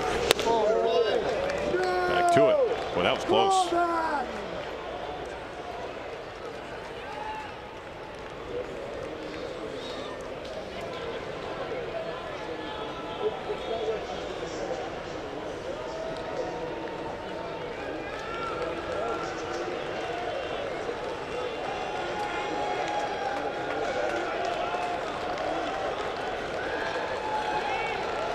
Payoff pitch to DeShields. Swings right through it.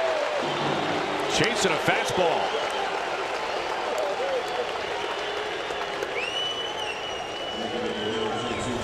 Fastball that's probably just off the outside corner.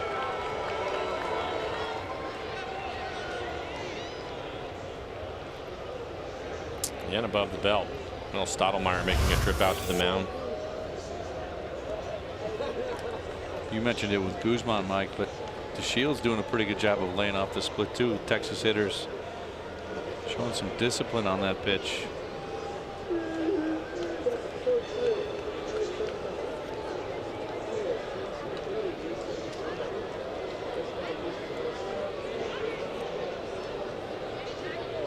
Chu digs in with 2 outs and 2 on.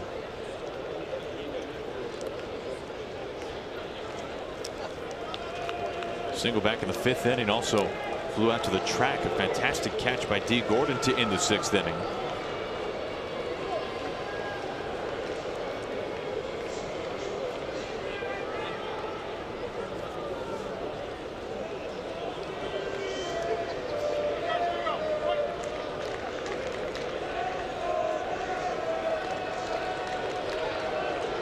First pitch to Chu. Boy, right there.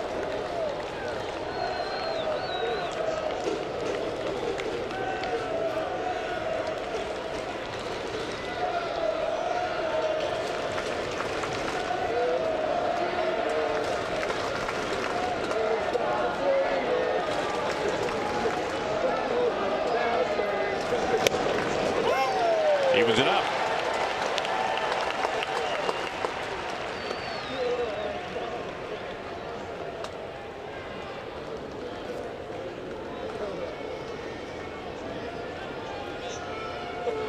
Guzman at first, Rua at second, the go-ahead run.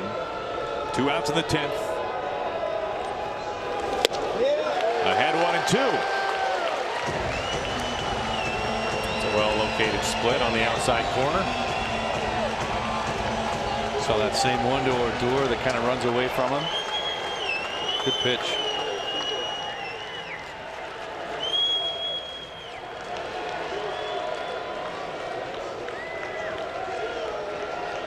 Goodell's 1-2. To right. Haniger puts it away. At number 3. Rangers strand the go-ahead run in scoring position. We go to the bottom of the 10th.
Off in the bottom of the 10th, all tied at 8. Take a look at the Mariners calendar. Day baseball tomorrow, 12:40 the first pitch here from Safeco Field. Then it'll be a 4-game series against the Tigers to wrap up the homestand. The Mariners will be done facing the Tigers for the rest of the season. A day off for the guys on Monday. If you call it a road trip, 3 games at the Bay Area inside the Coliseum. Then the Mariners right back home. Weekend series against the Twins. And these Rangers will be back in town to finish up the month. A couple of very quick series against the Rays with the Astros mixed in. Claudio still up on the mound. Segura at the plate. A chance to win it here in the bottom of the 10th.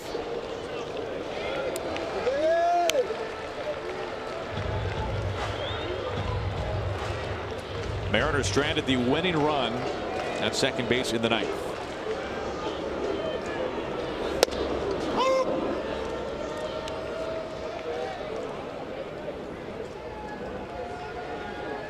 Well, down with the 9th that Segura is having. May as well hit one out of here. Walk it off? Yeah, why not? Been on base 4 times. That's 4 stolen bases. Scored 3 runs and picked up an RBI.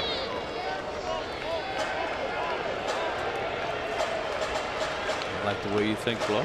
Thank you.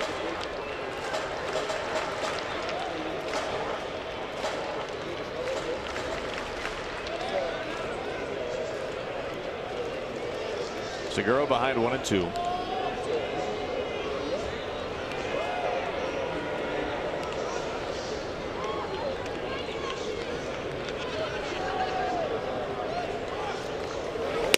Off the plate, evens up.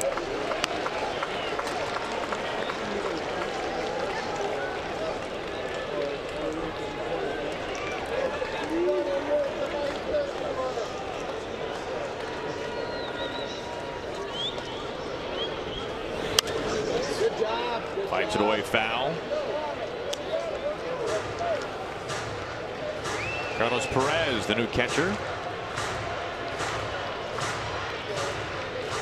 Torino's looking for pinch runner Ryan Rua.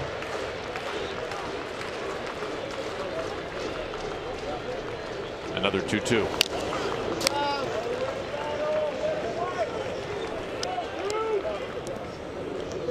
Fouling off some tough pitches. That ball off the plate away. Just to hang. We saw last inning from Claudio. It looks as if it's going to be on the corner, but again, with that arm angle, the two-seamer, he's just running it away from him.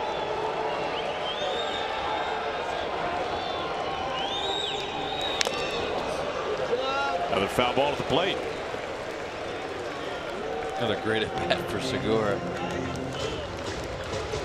He's been doing it all night long.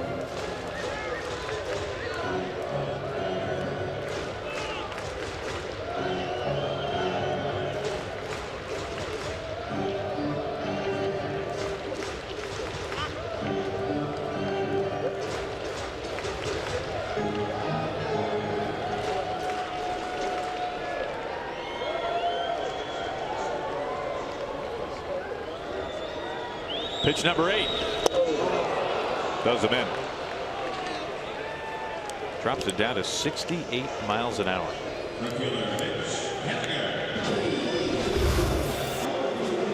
Fouling off a bunch of pitches, and I'm sure we've seen 68 tonight. Well, we've seen it since batting practice.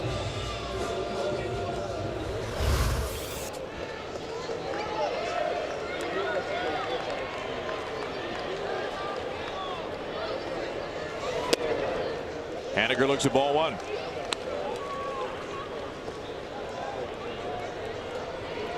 Haniger on base 4 times tonight. 3 hits, including a run-scoring triple way back in the first.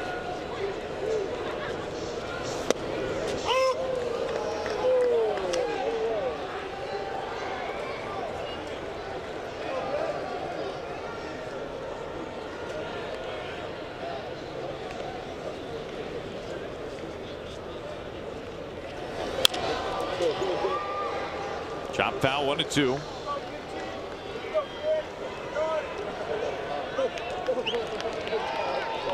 This one has been back and forth virtually all night. Mariners scoring in the first 4 innings, each of the first 4 innings.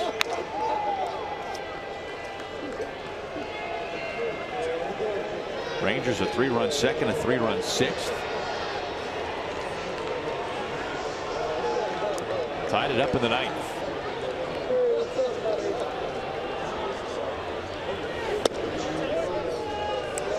Two balls and 2 strikes.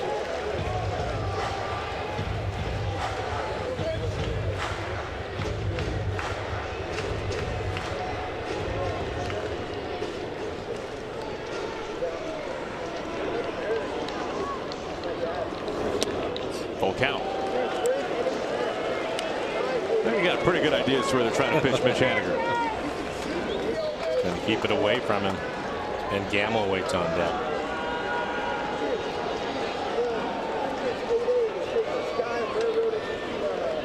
The 3-2.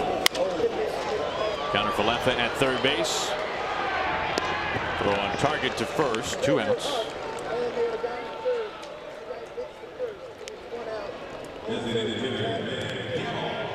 That brings up Ben Gamble.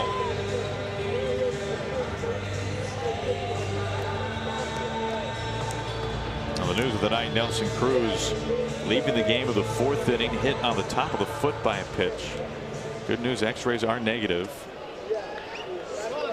Be curious to see how he responds with a day game tomorrow, if that's even feasible for him after needing help off the field. Walking very gingerly with some support on either side.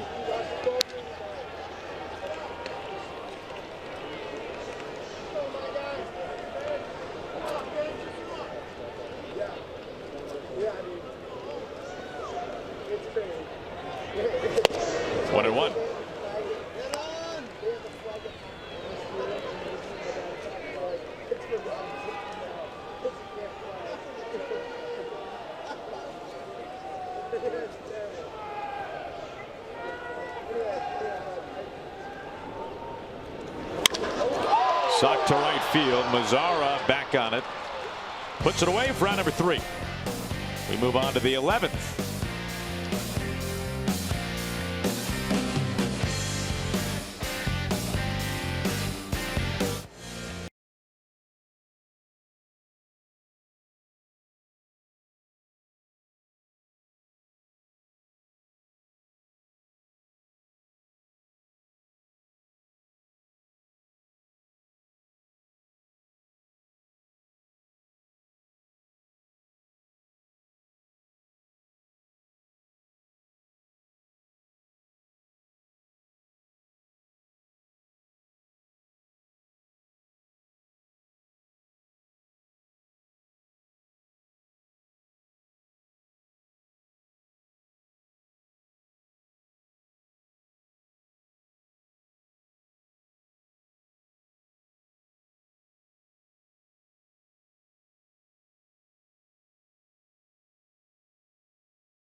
Top of the 11th.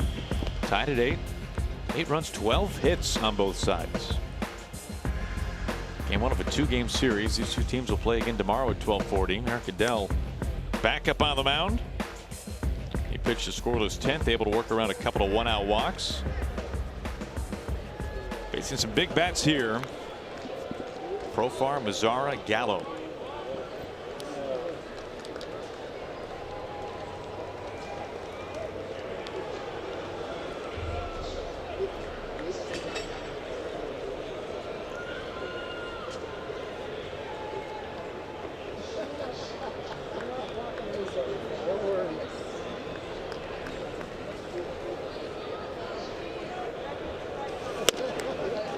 Not only did Profar score the tying run in the 9th, he put together a very pesky at-bat against Edwin Diaz. Ended up working a single out of it, moved to second on a wild pitch. And then scoring on the infield ground out to first.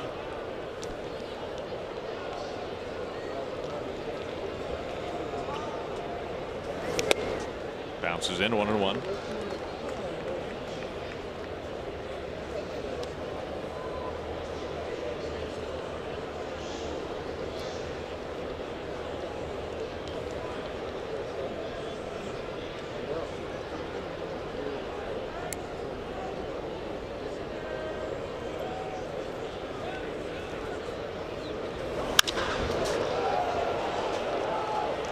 Gordon wants it in center, drifting towards the gap. 1 down.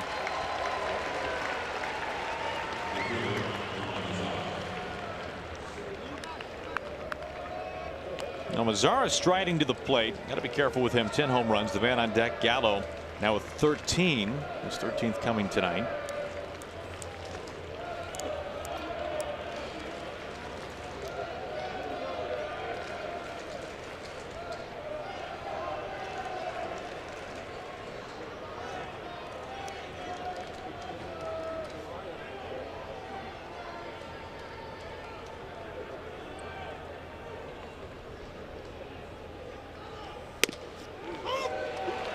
First pitch strike. Nearly center cut. Seen that good split from him tonight that runs away from the left-handed hitters.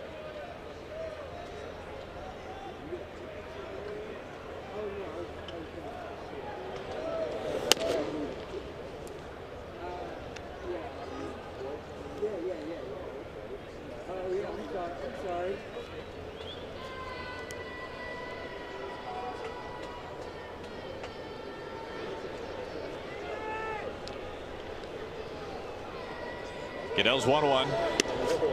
In for a strike, 1-2. Good little breaking ball there.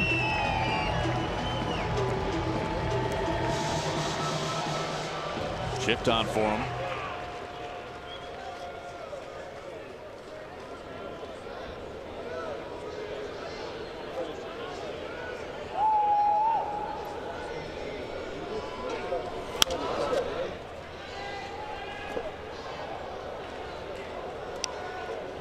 Count stays put at 1-2.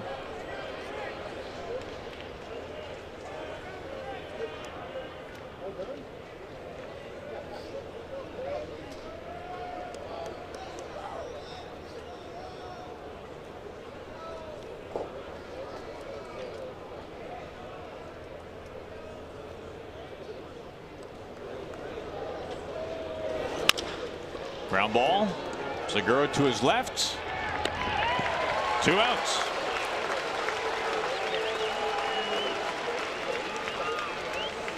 Good split right there at the bottom part of the zone. Texas done a pretty good job of laying off of some of those. That one close enough to the zone. It had to swing and beat it right in the ground. Mel going to make a trip out to the mound. Nobody getting loose in the Ranger bullpen. So Claudio going to come out for his 3rd inning.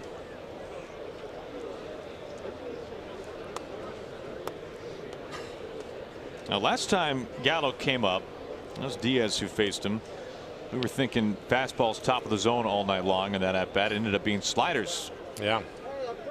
Low and inside. At 91. And that's the one he hit to Healy. Yeah.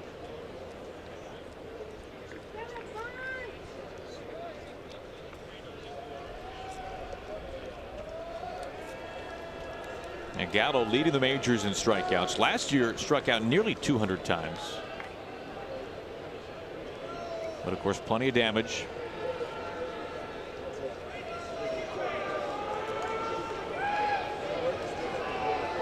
And playing very deep on the right side.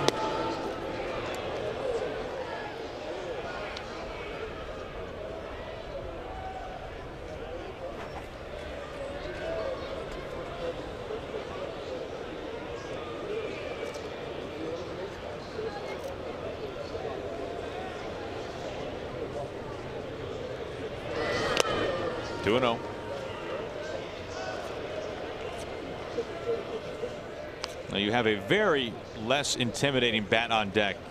Isaiah Kiner-Falefa, the rookie. That being said, he has been on base 3 times tonight and scored each time he has reached.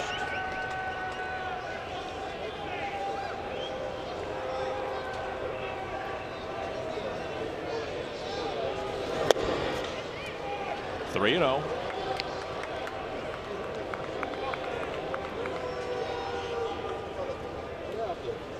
It's going to put him on.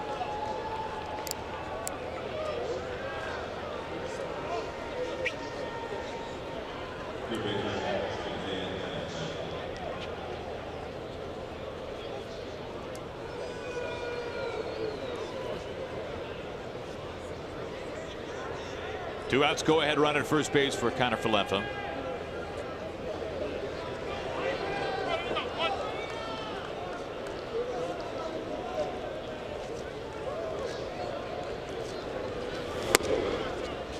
Ball 1.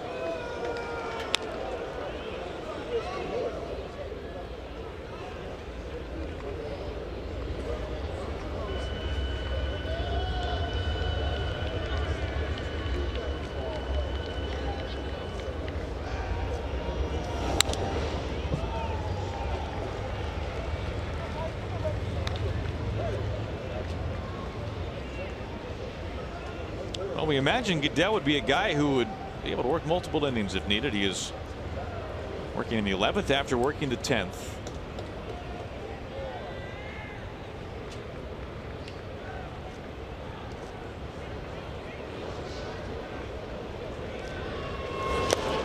And the dirt.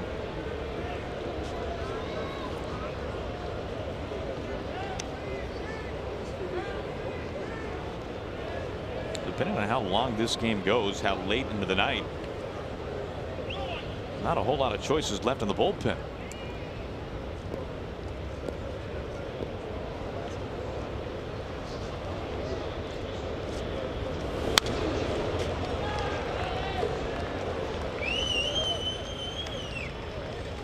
Good fastballs, top of the zone. A couple of swings up there. Just hasn't been able to get him to swing at that split below the zone yet.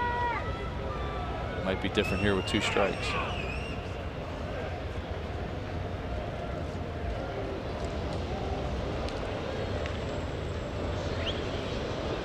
The 2-2.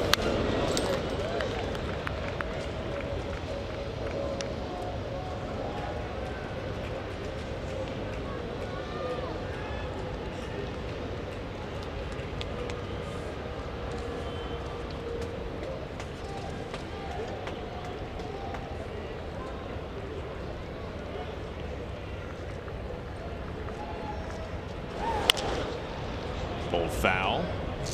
Goodell now at 42 pitches, and it looks like chasing Bradford getting loose in the pen. Now Bradford and Vincent. Only that's guys it. left. Or Zapchinski came in through 1 pitch, got an out to end the inning. That was in the 8th. Then it was Diaz of the 9th.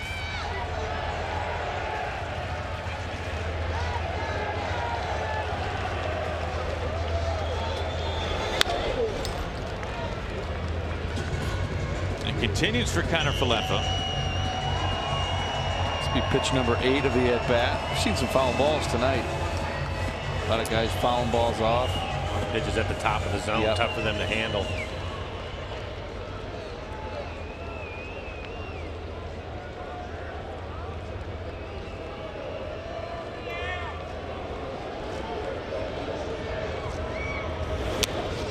Gets underneath the glove of Freitas. Gallo into second base. Full count now.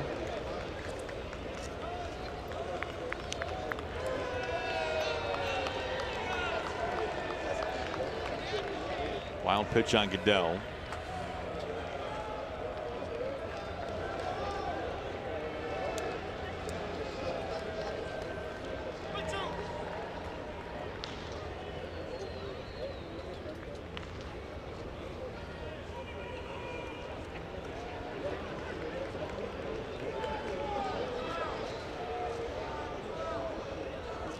The 3-2. Get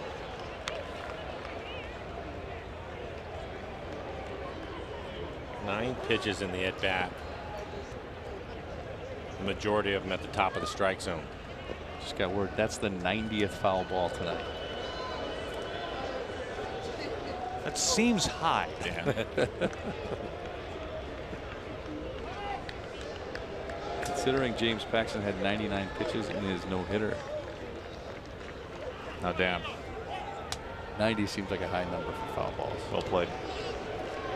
Showing me something in the 11th.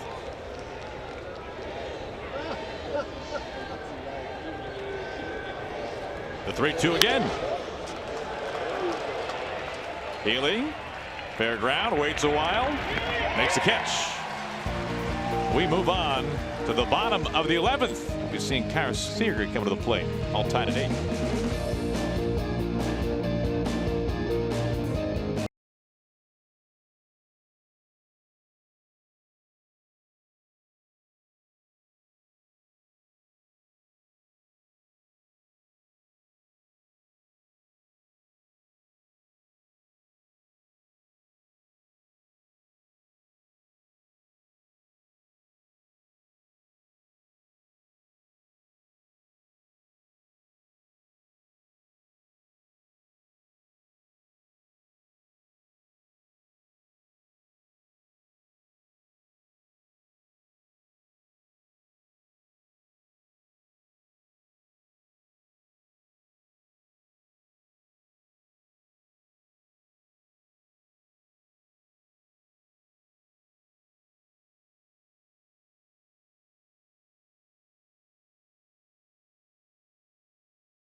Of the 11th, all tied at 8. And it wasn't that long ago. Last homestand for the Mariners. What an incredible game this one was. Ryan Healy at the plate. Off Cozart's glove. Seager score the winning run. Prior to tonight, that's the only extra inning game for the Mariners this year.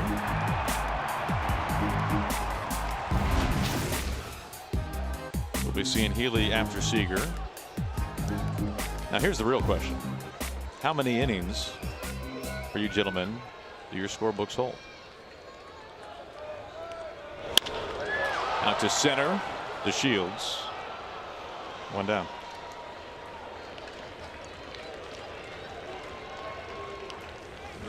I got 15. Same story, Mike? Hundreds. Well, my book taps out after 11, so all right, Healy, let's get it done. Wow. I just turned the page, Aaron. I mean, I can digitally make a new page, Mike. Good to know.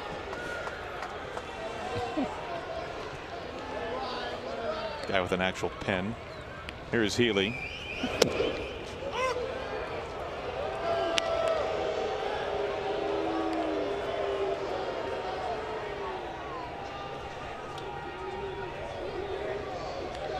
Healy a home run in the second.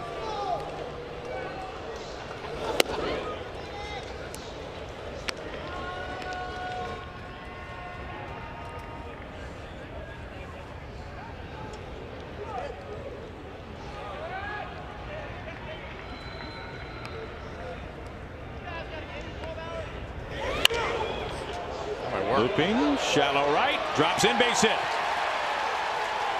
Winning run aboard.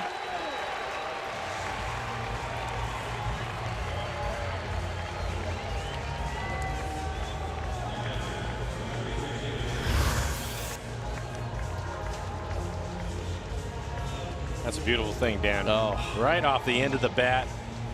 Probably cuts the baseball, spinning sideways like a top. Very well placed. Yep, but it ends up in the outfield. David Freitas, his first at bat of the night.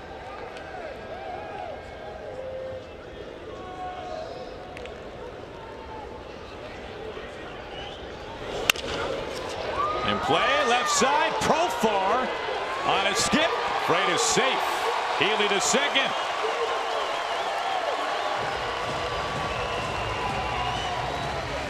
Mariners in business in the 11th. And this time it's just a well-placed ground ball.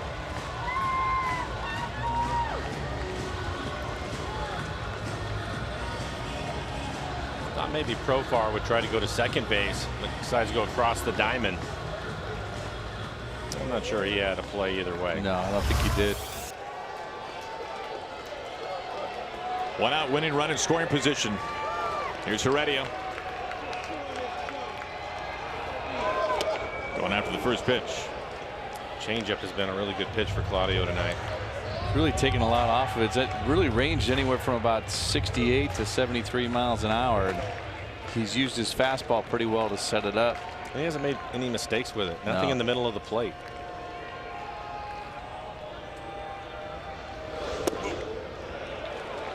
One and one. That's pitch number 42 for Claudio. No activity in their bullpen.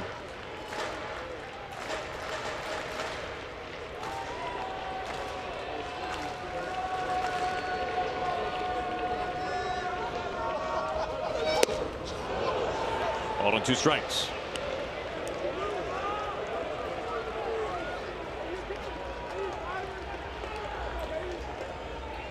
Yeah, a lot of opportunities. The Mariners are 4 for 16 with runners in scoring position.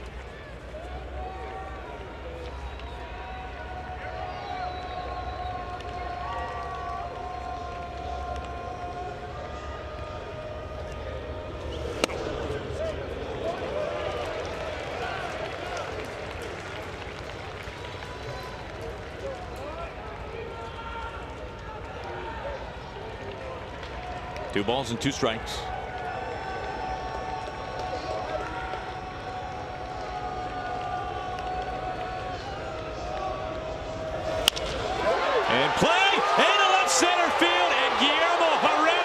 Watch out, they're coming for you. Healy scores, and the Mariners win it.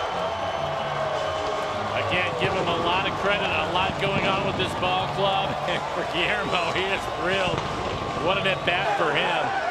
But the Mariners, we mentioned it getting in early this morning, and then a long game, Dan, but a resilient group that kept having to score runs to stay ahead of it. But I think you just got to give them a lot of credit. Absolutely. We talked about scoring those runs. It was a back and forth game, but give them a lot of credit for fighting today after a long trip. And just a great win to get it home here to start this homestand. Already his first career walk-off base hit last May. His second comes this May.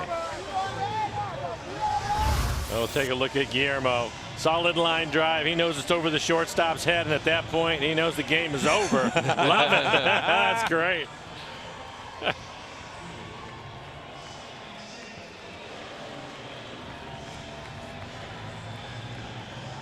Aaron, nice job hanging in there again. Been working hard. And Dan, always a pleasure. Gentlemen, it's always a pleasure to be with you guys. No, you know pocket squares and all. Oh, thank you, Dan. You know what it is. It's the 11-inning scorecard magic is what that is. Oh, boys. I like it. Call. Yeah. That was a threat I put out there, and they responded. Enjoy the drive-through. Mariners win at 98. Flower Power. Hot take. Boy, this has been a fun one. Mariners postgame presented by Alaska Airlines begins right now. Bill, Bradham. It's all yours, guys. Hold on. D. Gordon's, they're planning it. Oh, there it goes. Don't even wait for an interview. Just boom. And douse them. Got the ice on the hair. What? That's what you get when you get a walk-off in the 11th. Again, it's already his second career walk-off hit. You see Healy there. He had the walk-off against the Angels in the only other extra inning game for the Mariners. Both wins in the 11th inning. 9-8 the final tonight. Bill, I don't know if I've ever seen the ice, stay in the hair. No, that's a first, I think. That's impressive. And I love the reaction. Look at this. He knows it going up and down that first baseline. Everybody in the dugout, and here comes Segura. He almost beats Heredia to the bag there at first, and celebration is on. A long night, a difficult day. Let's go in the dugout right now, and Jem Mueller's got some weary but elated Mariners. Very tired, very excited. A group interview like none other. Ryan Healy is exhausted. We're going to talk to him first before we talk to Guillermo about his game-winning RBI. That final at-bat, you know what the situation is for the team as far as exhaustion level, number of players left. How are you approaching that at-bat? Ella dice que el último turno, que como tú... Claro. Just really, you have to be resilient. We're out here. We don't want to leave empty-handed. So for us, just grinding out at bats, inning after inning, and G coming up with a huge hit right there. That was awesome. Yeah, and how well placed was that, allowing you the time to get home? Yes, I appreciate that, G. Thank you very much. All right, and with that, we'll thank you. We'll let you get inside. Manny Acta is going to be the translator. So Guillermo, you know that you have a man in scoring position.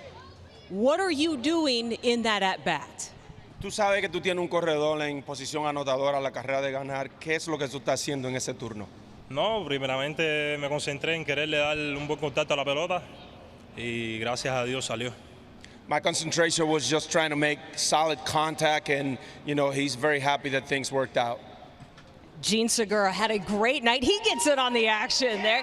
Hey, Guillermo, though, it looked like you changed your swing halfway through the at-bat. Did you kind of settle down maybe as you saw a few more pitches?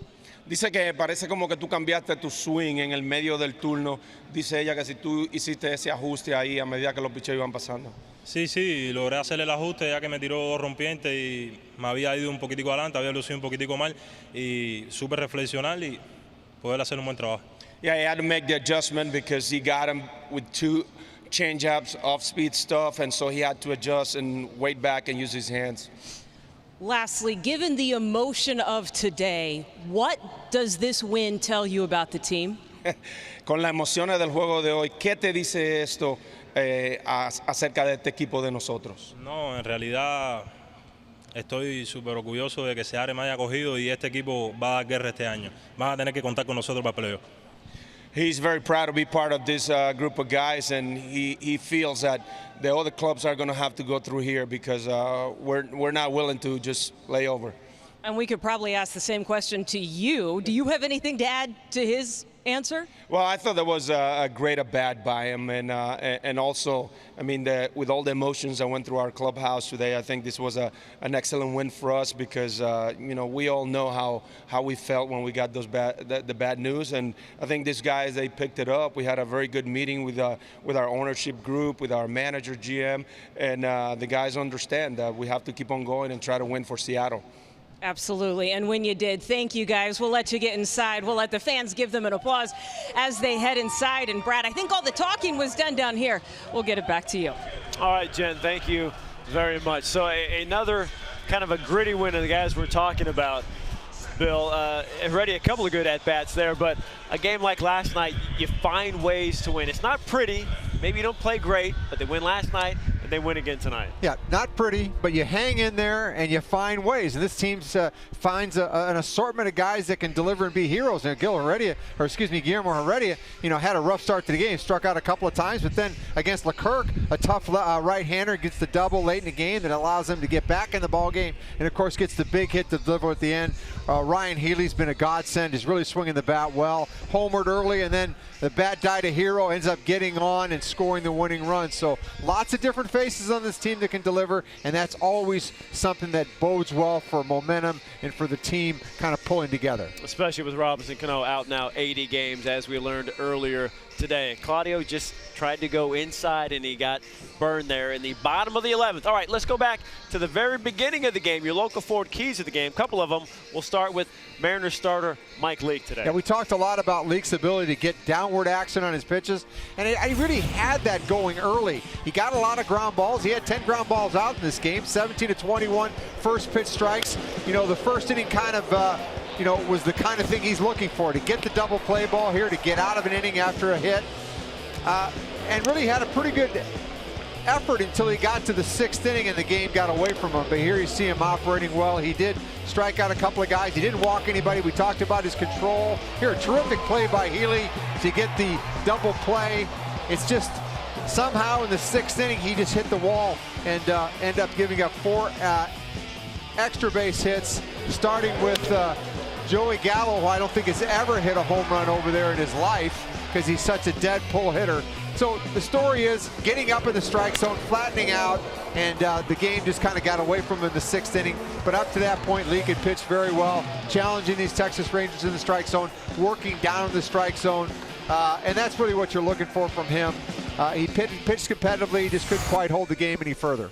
Yeah, 6 runs in 5 1/3. His earned run average now an exact 6.00, which is certainly not where he wants it to be, and I don't think it'll end up there at all. It'll certainly come down. But Mike's all smiles tonight because the team wins in the bottom of the 11th, now 2-0 in extras, and we know Heredia is all smiles. He usually is. Getting the hug there from D. Gordon. Ending this one, 15 hits for the Mariners. They pound it out and win 9-8. Go for a quick sweep tomorrow. Quick turnaround as well. More to get to on Mariners postgame, presented by Alaska Airlines.